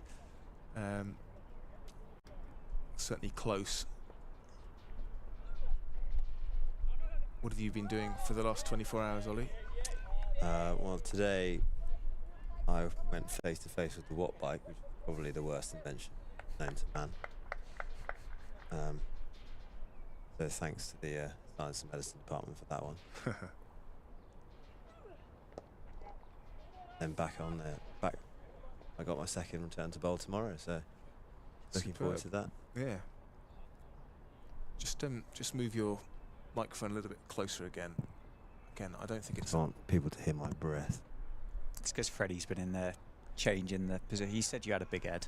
Freddie said that. Yeah, he said that, yeah. A lot of hair, not sure about a big head. Oh, edged and dropped short. Hamidullah Kadri after tea suddenly very much in the game. He'll be enjoying bowling to the left-handed Safe Save, turning it away from his outside edge, finding it, and it just not carrying to skipper leaning at first slip. Twandamu very theatrical, wasn't he? Silly point. Couldn't quite believe it didn't carry. Yeah, I think they sent blood in the water, Kent, here. For those that don't know, Ollie, what is a Watt bike? I don't really know how to describe it. It's a sort of stationary bike that provides enough resistance to give you a significant amount of pain. How far did you have to cycle? I did 30k today. Oh my word. How long did that take? About just over 45 minutes, I think. Wow. 30 kilometres in 45 minutes. Yeah, you're on a bike. It's not running. Still 25 miles an hour or something like that. Yeah, not really sure. It's about maybe 49 minutes, I think. Okay. And what do you do when you're doing it? Listen to music or? Well, Try we not had to cry by the sounds yeah, of it. exactly. There's a lot of like mental battles going on. I had one of the junior strength and conditioning coaches joining me on the other watt bike, so we both sat up in front of the TV and we had I don't know what happened there. It just bounced out of the rough. I don't think there was any bat on it. Yeah, we had he put something on Netflix on or something, so we're just trying to watch that while trying to ignore the pain. Safe to say, having to reach a long way outside his off stump into that kind of danger zone of the rough to play that sweep. I'm not sure. You want to be careful playing that. Full toss, but Proctor doesn't quite get hold of it. I suppose it would have been a little bit easier without the ice cream yesterday. I felt like I had to work extra hard after my ice cream yesterday. It's quite, for those that don't know Wantage Road, it's quite an interesting little building where the gym equipment is, isn't it? Sort of like a... Well, yeah. Well, have you seen obviously the new one? Yeah. Because when I came in the winter, we were downstairs. Yeah. In the indoor school, but the new one's quite good. Overlooking the nets. What was that before, that little building? Have they built it? Well, no, because it was it's got the cafe on one side, and then it was a private gym beforehand. Oh, okay. So I think they rented it off the club or whatever the space, and then we, I think, said We'll actually we quite like that, and we had a bit of a dungeon downstairs. There was no windows or anything. Yeah, so you do get to see the guys going through the motion. When you walk round there's a big window.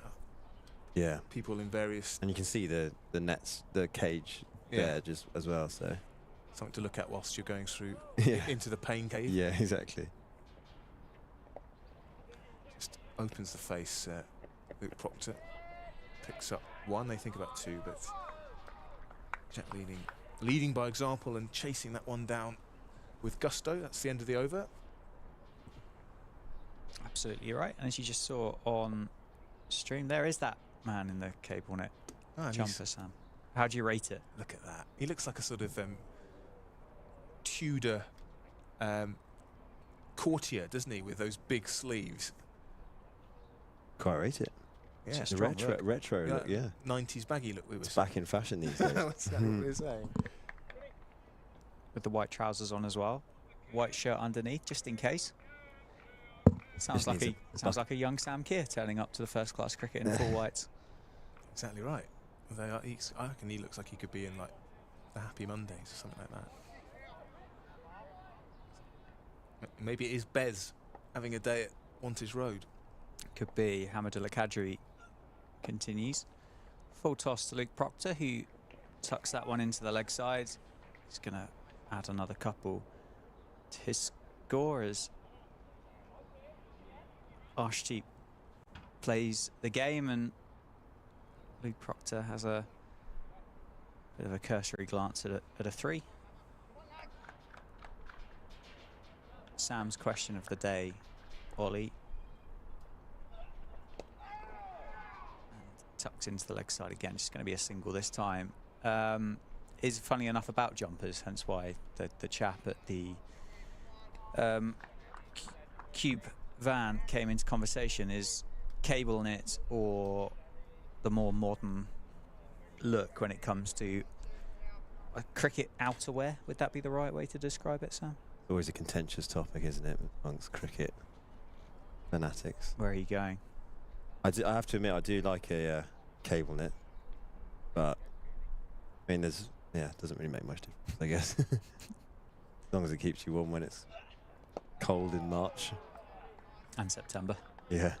Actually, probably it's the chilliest it's been today for a long time. Yeah, it's really taken the edge off, isn't it? That for the day one, the Sunday was what, 30+ degrees, wasn't it? Defended down the ground by Safe Sabe. So there you go, Sam. 3 in favour of cable nets and just me on my lonesome at the moment. What did Fred say? Cable net. Cable net. I must admit, I went pure practicality rather than fashion.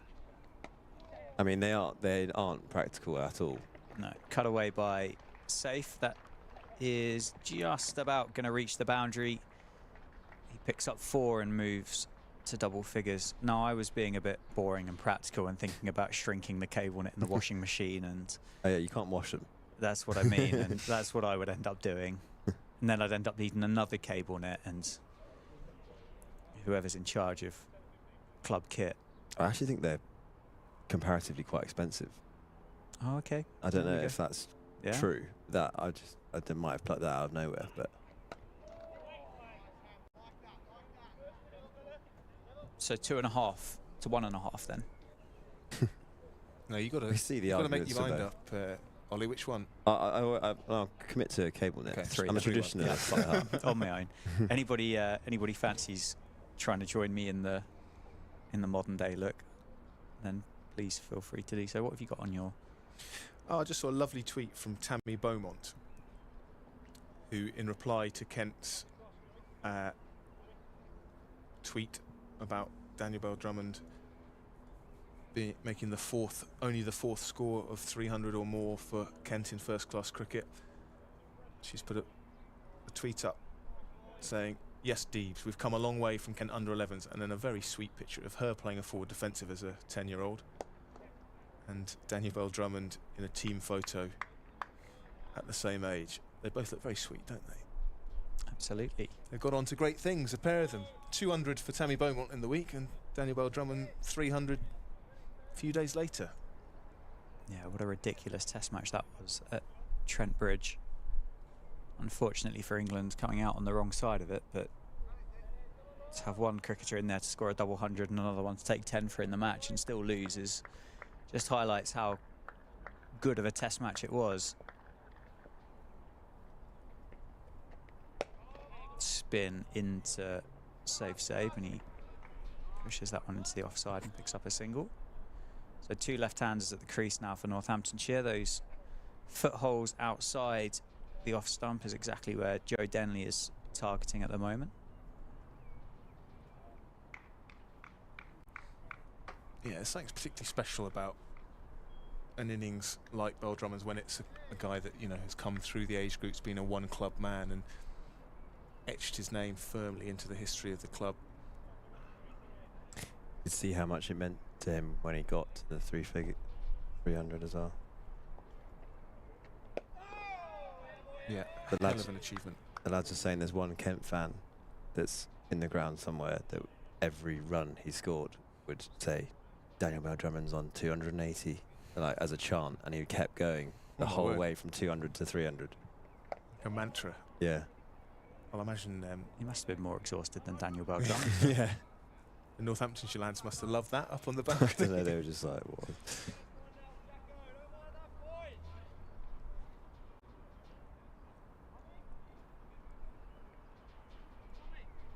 What's the highest score you've ever made in any cricket, Ollie?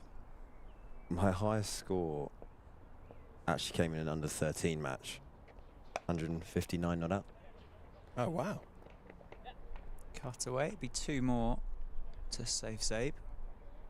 Could verify on Play Cricket as well, so I'm Not just going down I that don't know road if it again. would be on play cricket. Oh, in which case it doesn't exist. Fair enough.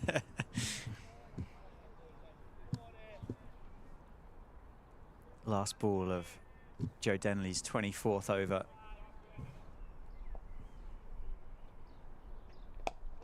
Defended back to the bowler. 24 overs, 3 maidens, 2 for 76 for Kent Leggy. That's the guy. That's the guy I was talking about. no. How did cameraman Ben know that that was the Probably guy? hear him. Quite Look, possibly, he's going hard now, isn't he? Yeah, exactly. He's been chanting all day.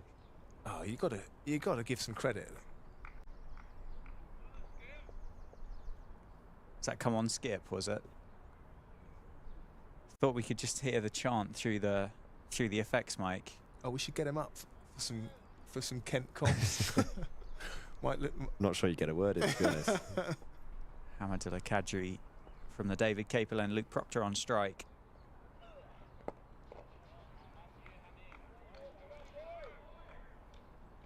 What's the mood like in the dressing room, Ollie? The guy's pretty shattered from that long stint in the field. Yeah, I mean, it's a long stint, that. Big inside edge on that one for Luke Proctor. Quite a large appeal from Kent for an LBW shout, but plenty of bat on that one. I think everyone's just trying to work out how we can go about getting something out of this game. Thought Rob and Luke batted really nicely before tee. That partnership was, it was tough, and they managed to negate it really nicely. Yeah, trial by spin is the order of the day for Kent. Turned away. We are in that kind of period of time, Sam, that kind of 55th over onwards, where Wes Agar just started to get the ball to reverse on day one. Yeah, it's a good point, and you wonder whether he will get a burst at some point before the close. Luke Proctor just playing it as late as possible there. It was quite breezy, wasn't it, on day one, Ollie? Being a seamer yourself, and that breeze was coming across the ground, which was coincidentally the same direction of which Wes Agar was getting that ball to reverse in. Obviously, drift is a big thing for the spinners, which we all know can be extenuated by a breeze across the ground. Yeah. You guys bowling quicker, clearly it's not going to have as big of an impact, but can it actually affect the swing that a seamer does get? I think it does, more probably mentally than anything. If you got the breeze coming that way, it's going to help you, and it feels like you can really sort of test that line you can bowl. With the reverse swing, I'm not sure. Well, it probably does a bit. It obviously gets less of an opportunity to get picked up by the wind, doesn't it, with the pace that you're running in bowling in the mid-80s. Yeah, there must be some. I mean, it feels like it when you're bowling. Yeah. If you have a nice breeze over your right shoulder, you feel like you can bowl a nice big away swinger, but not sure if the science is behind it or not. That's swept hard by Safe Sabe to the boundary for 4. Sweeping out of the rough. Joe Denley and Kent aren't going to mind that at all, but a powerful shot by Safe Sabe. Just one fielder out on the boundary on the leg side.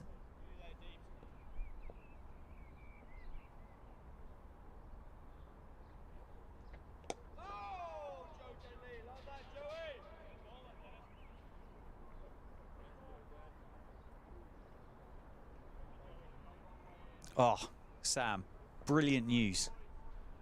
Brilliant news. Got another supporter. Well, there's another member of Team CableNet, and that's producer George, but Alex has gone onto the Northants Twitter account and put the debate out to the fans of Northamptonshire with regards to whether people are playing in cable nets or non-cable nets. I suspect if I'm going to click this, which I should do, I'm going to be very much on my own. 66% to 33 at the moment. Make sure I skew the votes in the right way. Oh, that's huge turn from Joe Denley and an appeal from behind the stumps. Umpire not interested, but that has turned aggressively and bounced as well. Safe Sabe's done brilliantly to drop his hands on that and not get any glove on it, so it's gone through to the keeper. Turned around the corner into the leg side. Sam's just logging in and creating a few more Twitter accounts to get the votes up again.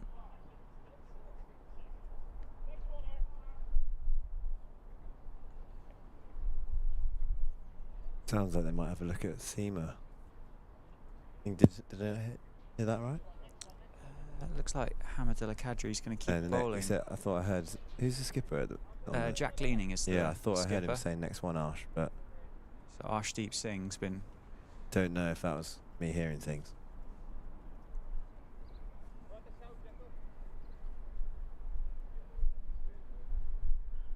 Well, Joe Denley's bowled 25 overs now. And has bowled for 45 minutes since tea, so looks like he's... 78% now. Yeah. And the votes are coming in. Yeah. Is it a poll he's put up? Oh, Yeah. yeah. Oh, yeah. nice.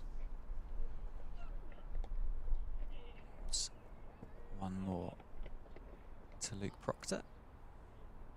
I think Arshdeep's just been having a little bit of a stretch just in front of us, so I think you probably picked that up right.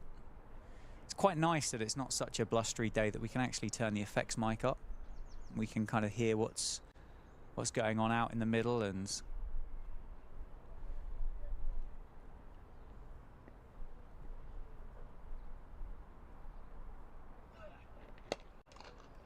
defended off the back foot that time. So it's been so windy in the championship games so far that we've not really been able to get the full effects of this mic outside the door, have we, Sam? So to kind of take us to the middle. Yeah. Would you say it's a notoriously windy ground? It's certainly felt like it since Sam and I have been here anyway. And the sun's out, weirdly. That's when the wind really seems to get up, yeah.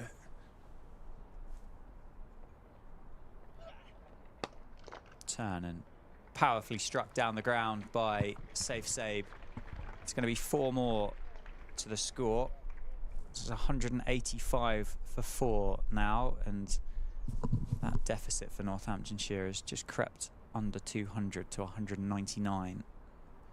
Almost pulled through mid-on as Kadri dropped his length. Saif Saib 22 off 27.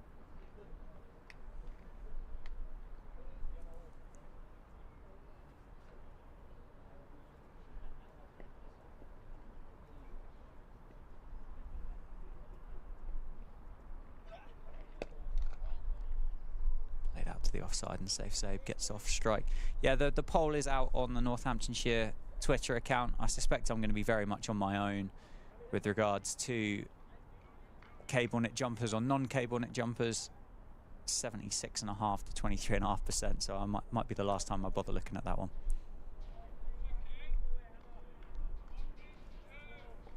Philip Gabbage thinks Rob Keogh's LBW was a bit stiff as well.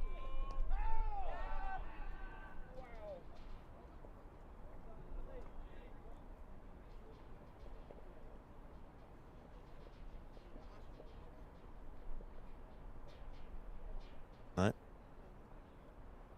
Joe Denley's back. Joe Denley's carrying on.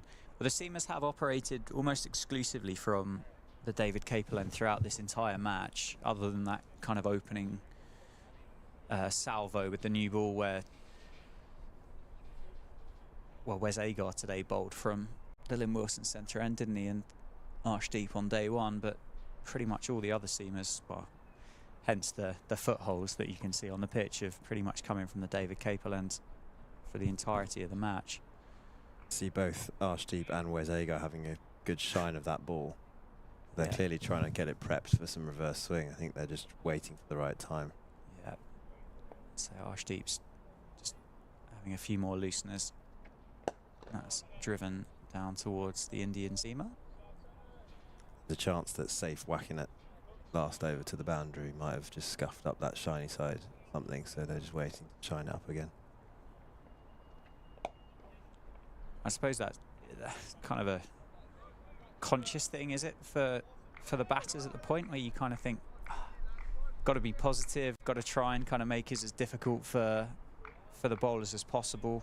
I suppose it never got to that shiny side for Northamptonshire where Bell Drummond and Miyeye were playing so positively. Yeah, I think that was the challenge. So obviously there was talk about trying to get it reverse swinging, but you sort of need to be able to bowl a few maidens and keep the ball on the cut strip, I guess, rather than watching it roll Well- all the way across the outfield. Yeah, I think so. It's difficult. Obviously, we don't get the ball reverse swinging very often here in England, so I think just trying to work out how best to go about it. And they've got two guys that clearly know how it works. Yeah, that bit of extra pace on offer from Arshdeep and Wes Agart. It's played into the offside, and Luke Proctor's going to pick up another single. Also, just having played most of their cricket in India and Australia, to be much more familiar with reverse swing and what the ball needs to look like for it to be effective. A friend down there is having a good time, isn't he? Still chanting Daniel Beldrummer's name. Craig Harvey and his team are going to be wondering what they've done wrong with that chap situated underneath the window of their offices. Here he is. Well, he's certainly making the most of his city break to Northampton. I like the way when he finishes, he just composes himself, brushes his hair back, went, right, time for another over. And, yeah. Arshdeep Singh is into the attack. There you go. Ali Sales called it right. Played this game before. Just tell us, Ollie, for people watching and us up here, not necessarily the science, but what makes a ball reverse swing? So it's basically when the conditions allow one side to get really scuffed up, and you smooth off one side, the other side, and it becomes heavier, so that through the air this side is slower, the scuffed up side, and the heavy side, and it dips towards the heavy side, rather than usually it's the shiny side just cuts through the air quicker, and then that makes it swing the other way. So yeah, traditionally if you had the shiny side on the right hand side, it would swing away, whereas with reverse swing, the science behind it actually means that it tails in really late the other way. And why is speed a factor? I don't know if it necessarily is speed. It's just, I mean, there was something to do with speed, but I think it's more just maybe the revolutions on the ball, like how that probably coincides with speed, I guess. Yeah. I remember when England had it as part of their army that they talk about, don't let anyone with sweaty hands touch the ball. Yeah. You want it as dry as possible, right? On the side that's on scuffed that up. scuff side, yeah. Well, we're about to find out whether there is any in this 62-over-old Kookaburra. Arshdeep Singh starts with a shorter ball, and Luke Proctor turns it around the corner, and the captain brings up his 50 for Northamptonshire, coming off 146 deliveries, 174 minutes, 4 fours, and so far in this innings that's been a real captain's knock, leading from the front and by example for the rest of his team to follow. Yeah, first half century of the championship season for Luke Proctor, beating his previous best of 39, I think, against Middlesex in the win here.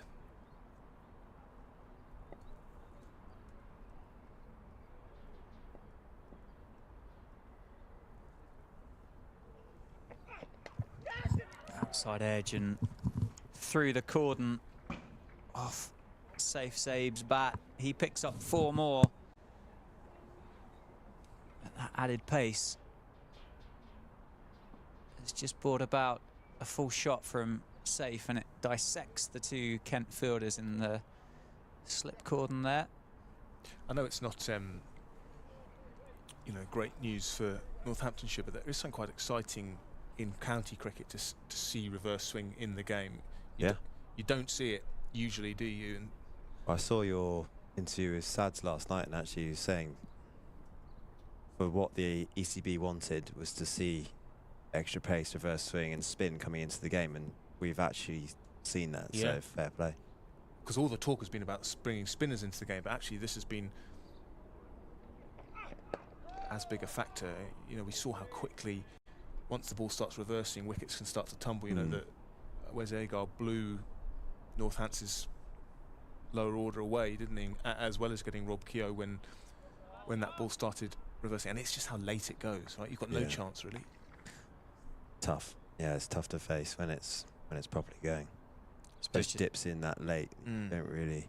Sort of reminds you of what Wacko Eunice used to do. That ball sort of. You watch some of the clips of him in white ball cricket back in the day, and he's hooping them both ways with reverse swing. Very full from Arshdeep and played down the ground from Saib. Arshdeep's just trying to hide that ball as he's running his way in. Just to be objective with regards to the ECB kind of plan to bring in these kookaburras and see this reverse swing. I suppose from an England fan's perspective, and it's been great watching Arshdeep and Wes Agar bowl during this game. Just a shame it's been an Indian international and an Australian overseas that have been the ones to exploit that reverse swing.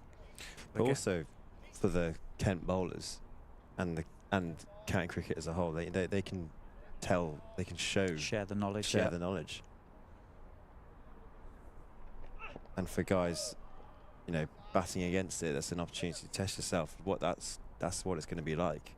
You go and play in Test series in India, they're going to be reverse swinging the ball, going to be spinning. Yeah. You're going to have high quality bowlers. Good point, well made. Adams chimed in with the jumper debate, and he said, without the cable net, is it even a cricket jumper? And Martin has chirped in as well, and he said cable net all the way. So I'm fighting a losing battle here, chaps. I think the practicality seems to be lost on everybody else, but clearly that just shows how boring I am as an individual. Short from Arshdeep and pulled away by Saib. Because we've got the traditionalists watching the 4-day stream. Very Maybe true. in the T20s you have a better case to... Yeah, I've missed the boat, haven't I? Yeah. Missed the boat. Oh well, next time. Stream powered by Daffabet here at Northamptonshire.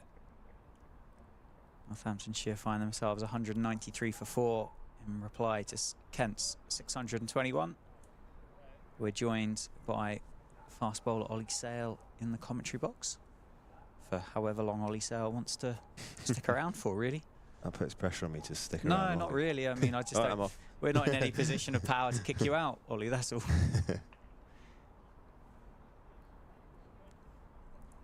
Have you had much confusion having a Sale and a Sales in the dressing room, Ollie?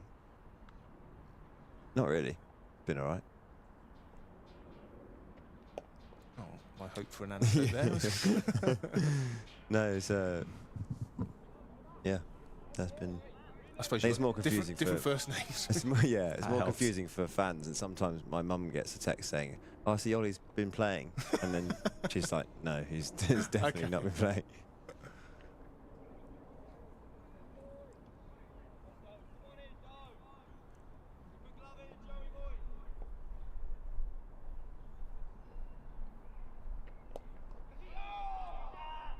James Sales isn't quite rocking the longer blonde hair either. So that's true, yeah.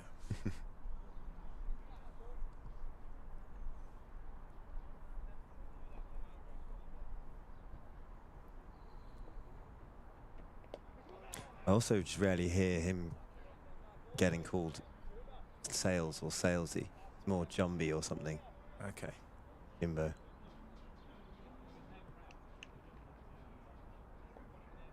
It would be more confusing if everyone was constantly shouting Salesy. Exactly. That's what I thought, yeah. Is that your nickname in the dressing room? Sam loves a nickname.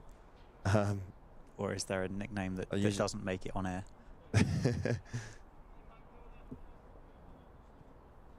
Usually Sailor. Wherever I've gone before. The Snail was another one that's very popular. Well, I'll let you explain the Snail. That was just more about me being slow in between everything else apart from bowling. Maiden over for Joe Denley. He's bowled 27 overs now. 4 of those have been maidens. Got 2 for 82. Score still 193 for 4.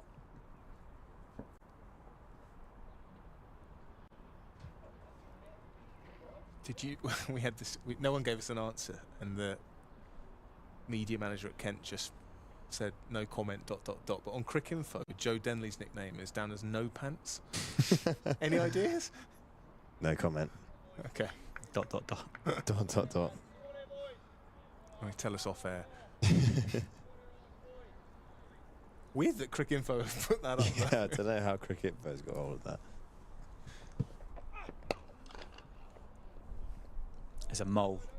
There's a mole somewhere in professional cricket that's leaking this information out to the Cricinfo I journalists. just like that someone's gone, yeah, okay, we'll put that up, no problem. I'm worried that maybe we've stumbled on something we shouldn't have stumbled on. We'll move quickly on. Some kind of Twilight Zone type bit of information. Men in suits and sunglasses turn up to escort Sam Keir Wow. out of the commentary box. Speak to Cricinfo first.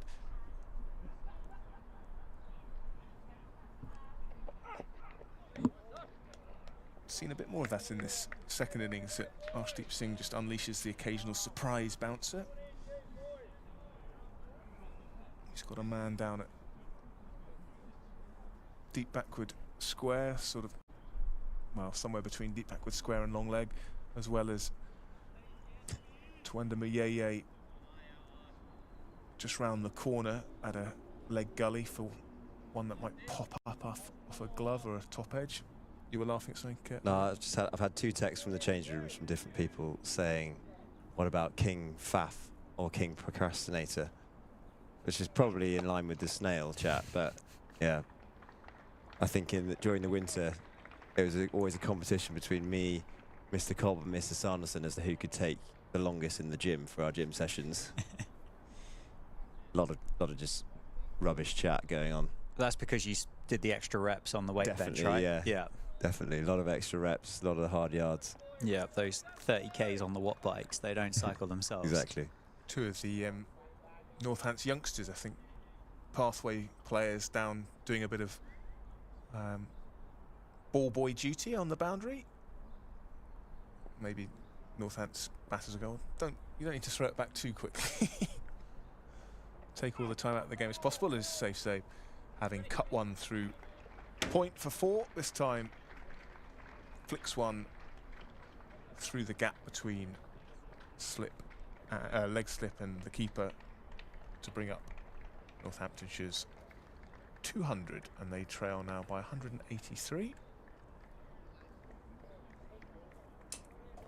So when it's not fast bowling, you take things nice and easy, do you, Ollie? I think this is quite a laid-back character, to be honest.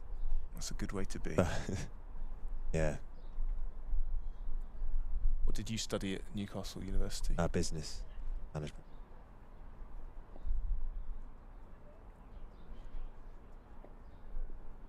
That was definitely a lastminute.com job as well. Needed a deadline to get me going.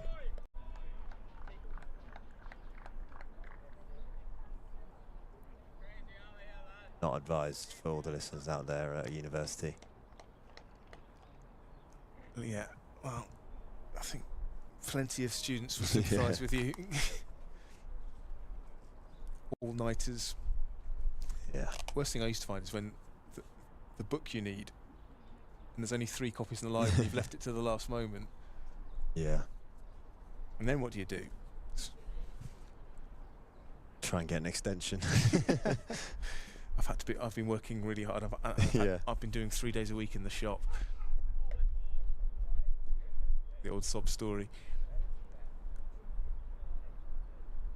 2 boundaries off Arshdeep Singh's over.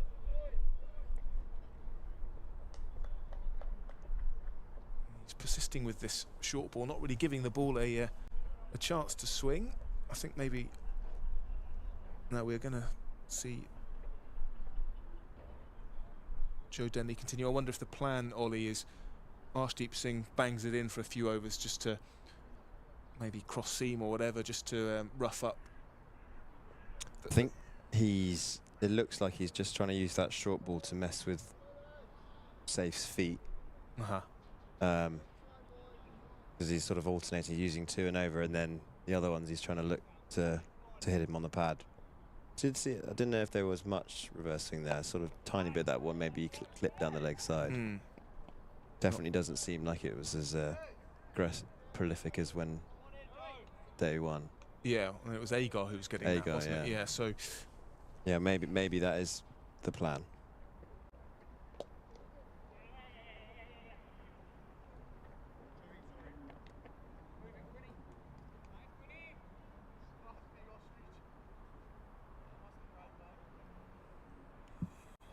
So if we were looking ahead in this game, long way to go for Northamptonshire to get anywhere near safety, but they're going at 3 and over. It's another at least 11.4, probably more tonight, a couple more if the spinner keeps operating from one end. As 50 partnership comes up, safe save actually raced to 37. It kind of caught me by surprise at how many he was on. 37 off 43, which is not a bad effort, is it? But yeah, so they're trailing by 180 now. So at 3 and over, that's 50 overs to get parity, which takes you sort of maybe 45 minutes into the afternoon tomorrow. Yeah, I mean, the good thing about having safe at the crease is that you naturally will always score runs.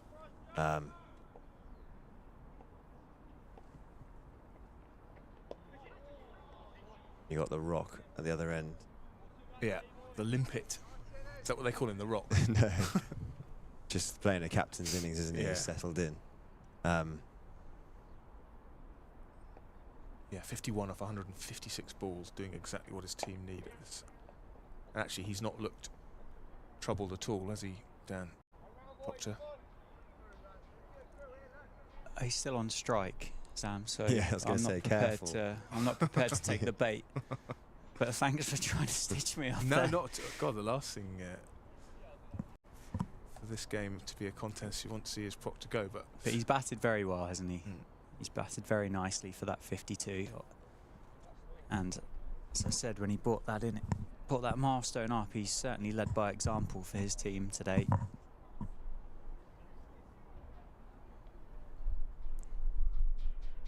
Long chat between Jack Leaning and Arshdeep Singh. And the umpires are having a chat. We thought maybe they'd asked the lights to come on earlier, but they haven't. But I don't know what they're doing here. Are they saying... It is quite dark out there. Are they saying you're going to have to bowl your spinners? Just going to go poke my head out the door. I mean, we haven't... The lights aren't on, so you'd have thought that would be the first port of call. What do you think's going on here, Ollie? I'm not entirely sure. I think that's exactly what's happened. I think that's exactly what's happened. Yeah. Arshdeep's putting his jumper back on. But we've not had the floodlights on. You might know better than me. Is there a limit to how often the lights can be on here? I think there is. I was chatting to Tom Taylor about it. I've just had it confirmed. Floodlights are not available in this fixture. Yeah, I think they're only available for a certain amount of days or something a year, and I think obviously being mid-June, this would be an obvious fixture to not have them available for. But well, that's a bit of good news and hope for Northamptonshire, is that bad light will come into the frame quicker than it would in a game where the floodlights are available. But yeah, so Jack Leaning has been told that if he wants to stay out there, it'll have to be spin from both ends, and it will be Jack Leaning himself that takes over from Arshdeep Singh. That's a bit... Just one thing I noticed when I just poked my head out the door, when you look across the ground towards the southwest, obviously where we're facing, that's where the slight breeze that we've got is coming from. Oh, and they've been forced to turn to spin, and it's done the trick. Luke Proctor, who's been there for 159 balls, has gone with the 159th. 2 overs into Jack Leaning's enforced reintroduction into the attack. And he's gone. LBW to Jack Leaning, who celebrated like a man who went, fine, if you're going to make me bowl spin, I'll bowl spin. And not only that, I'll get rid of the man that has been the mainstay of much of this Northamptonshire innings. Wow, dearie me. Let's have a look at this replay again. Again, you can see leg stump. It straightens a little bit. Thoughts on that, gentlemen?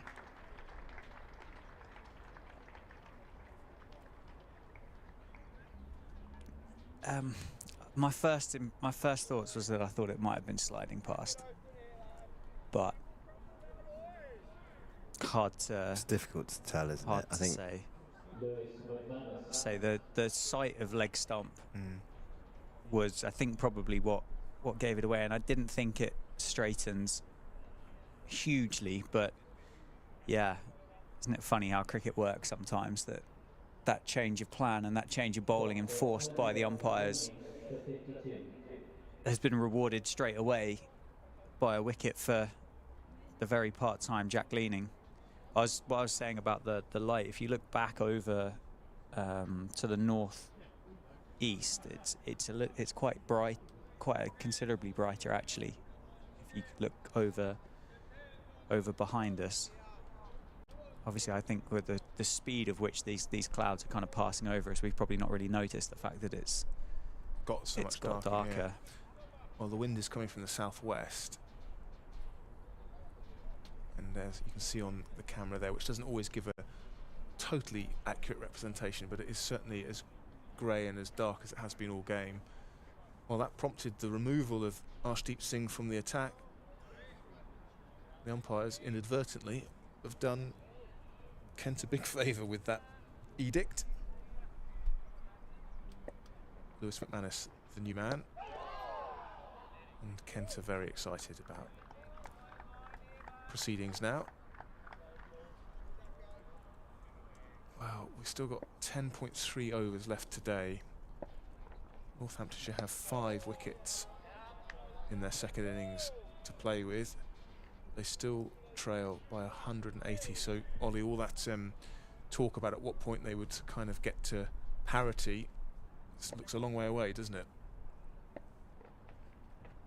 Definitely still a lot of work to do.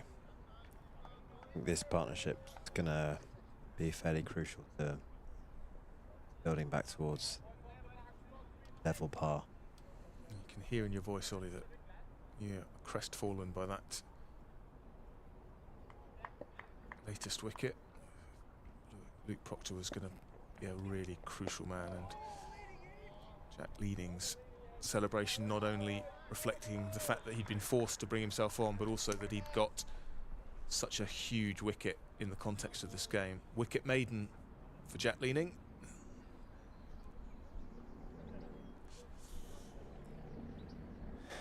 Well, I think he'd be reviewing that in a test. Yeah. Just in case, you know. It's at best umpire's call, I'd say. Yeah, exactly. I think that's a fair assessment. Might well have been clipping leg, but it would have been clipping, you think. But umpire is there to make a decision, and you know, it's not as if they've been trigger happy in this game. No, joy for Kent though. Kent break that second big partnership, and I'm not sure who it was out there, but encouraging Safe to sweep out of the rough, which is obviously located outside his off stump. Short and pulled away dismissively by Safe Sabe.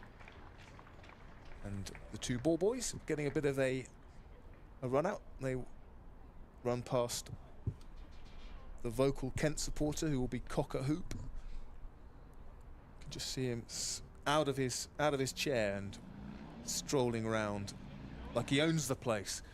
Well, at the moment, Kent are bossing things. Oh, and a shout for caught behind, but nothing from umpire Rob Bailey. A little shake of the head again.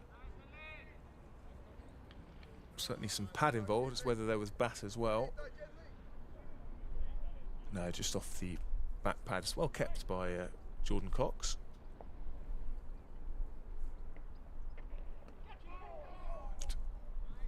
Safe say moving around in his crease, just trying to negate this increasingly extravagant turn out of the footholds.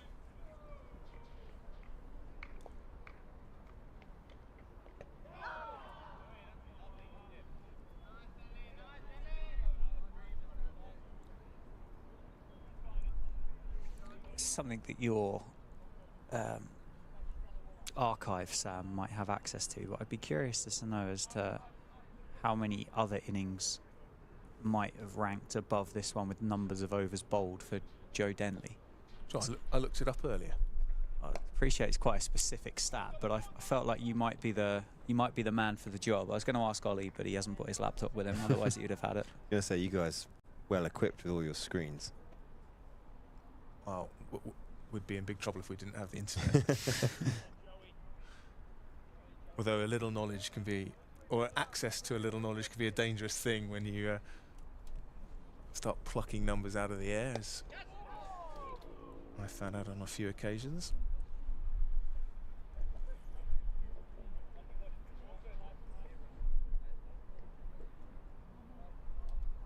I think it's in the 30s from memory. The most number of overs that Joe Denley has bowled in a first-class innings. You're going game by game there. Just don't give away my pathetic manual attempts. This I is was going to say, how many first-class games has Joe Denley played? lots. Yeah. He doesn't bowl in every one, which helps. Yeah, true. But there is, I'll just look at this column, looking for any numbers that jump out at me, which is why occasionally mistakes creep in.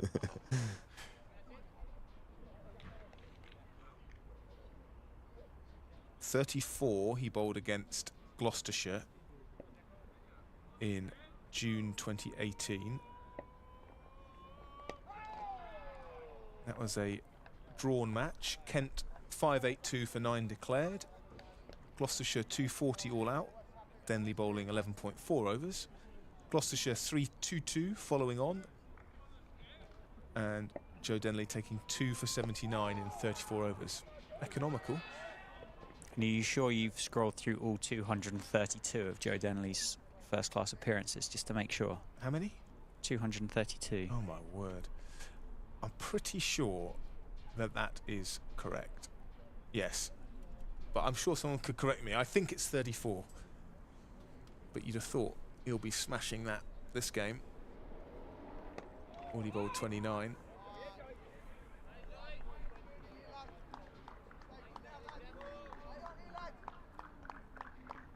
It is getting darker and darker out there, actually.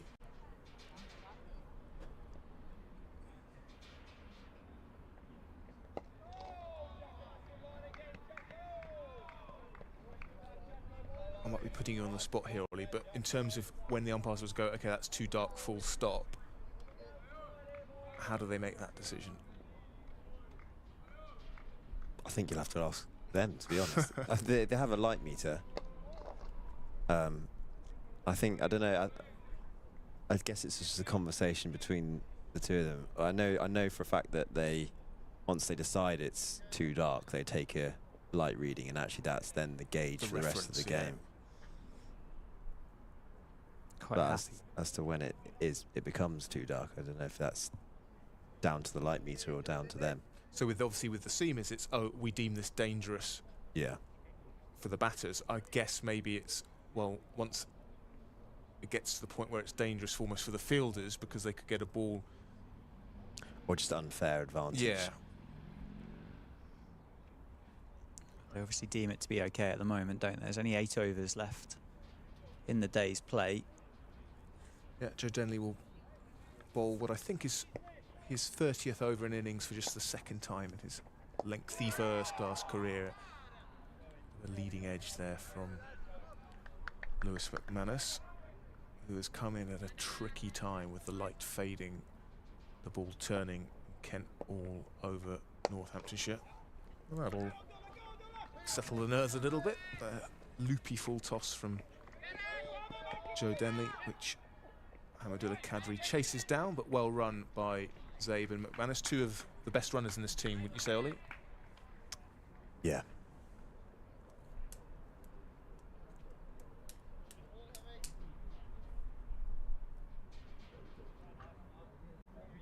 Just thought it's only 20 past 5. I thought it would be later. So if the light does hold, then we could easily get another, with 2 spinners bowling, another dozen overs, which Kent will be very happy about. Just more time for Northamptonshire to have to survive in this game. George, the producer, has told us that the polls have closed in the cable knit, non-cable knit debate. Don't want to hear it. It's a landslide. 96 votes, 78.1% cable knit. Tough to take, Dan. Yeah. I think that's you're losing your deposit if it's a general election. No, not quite.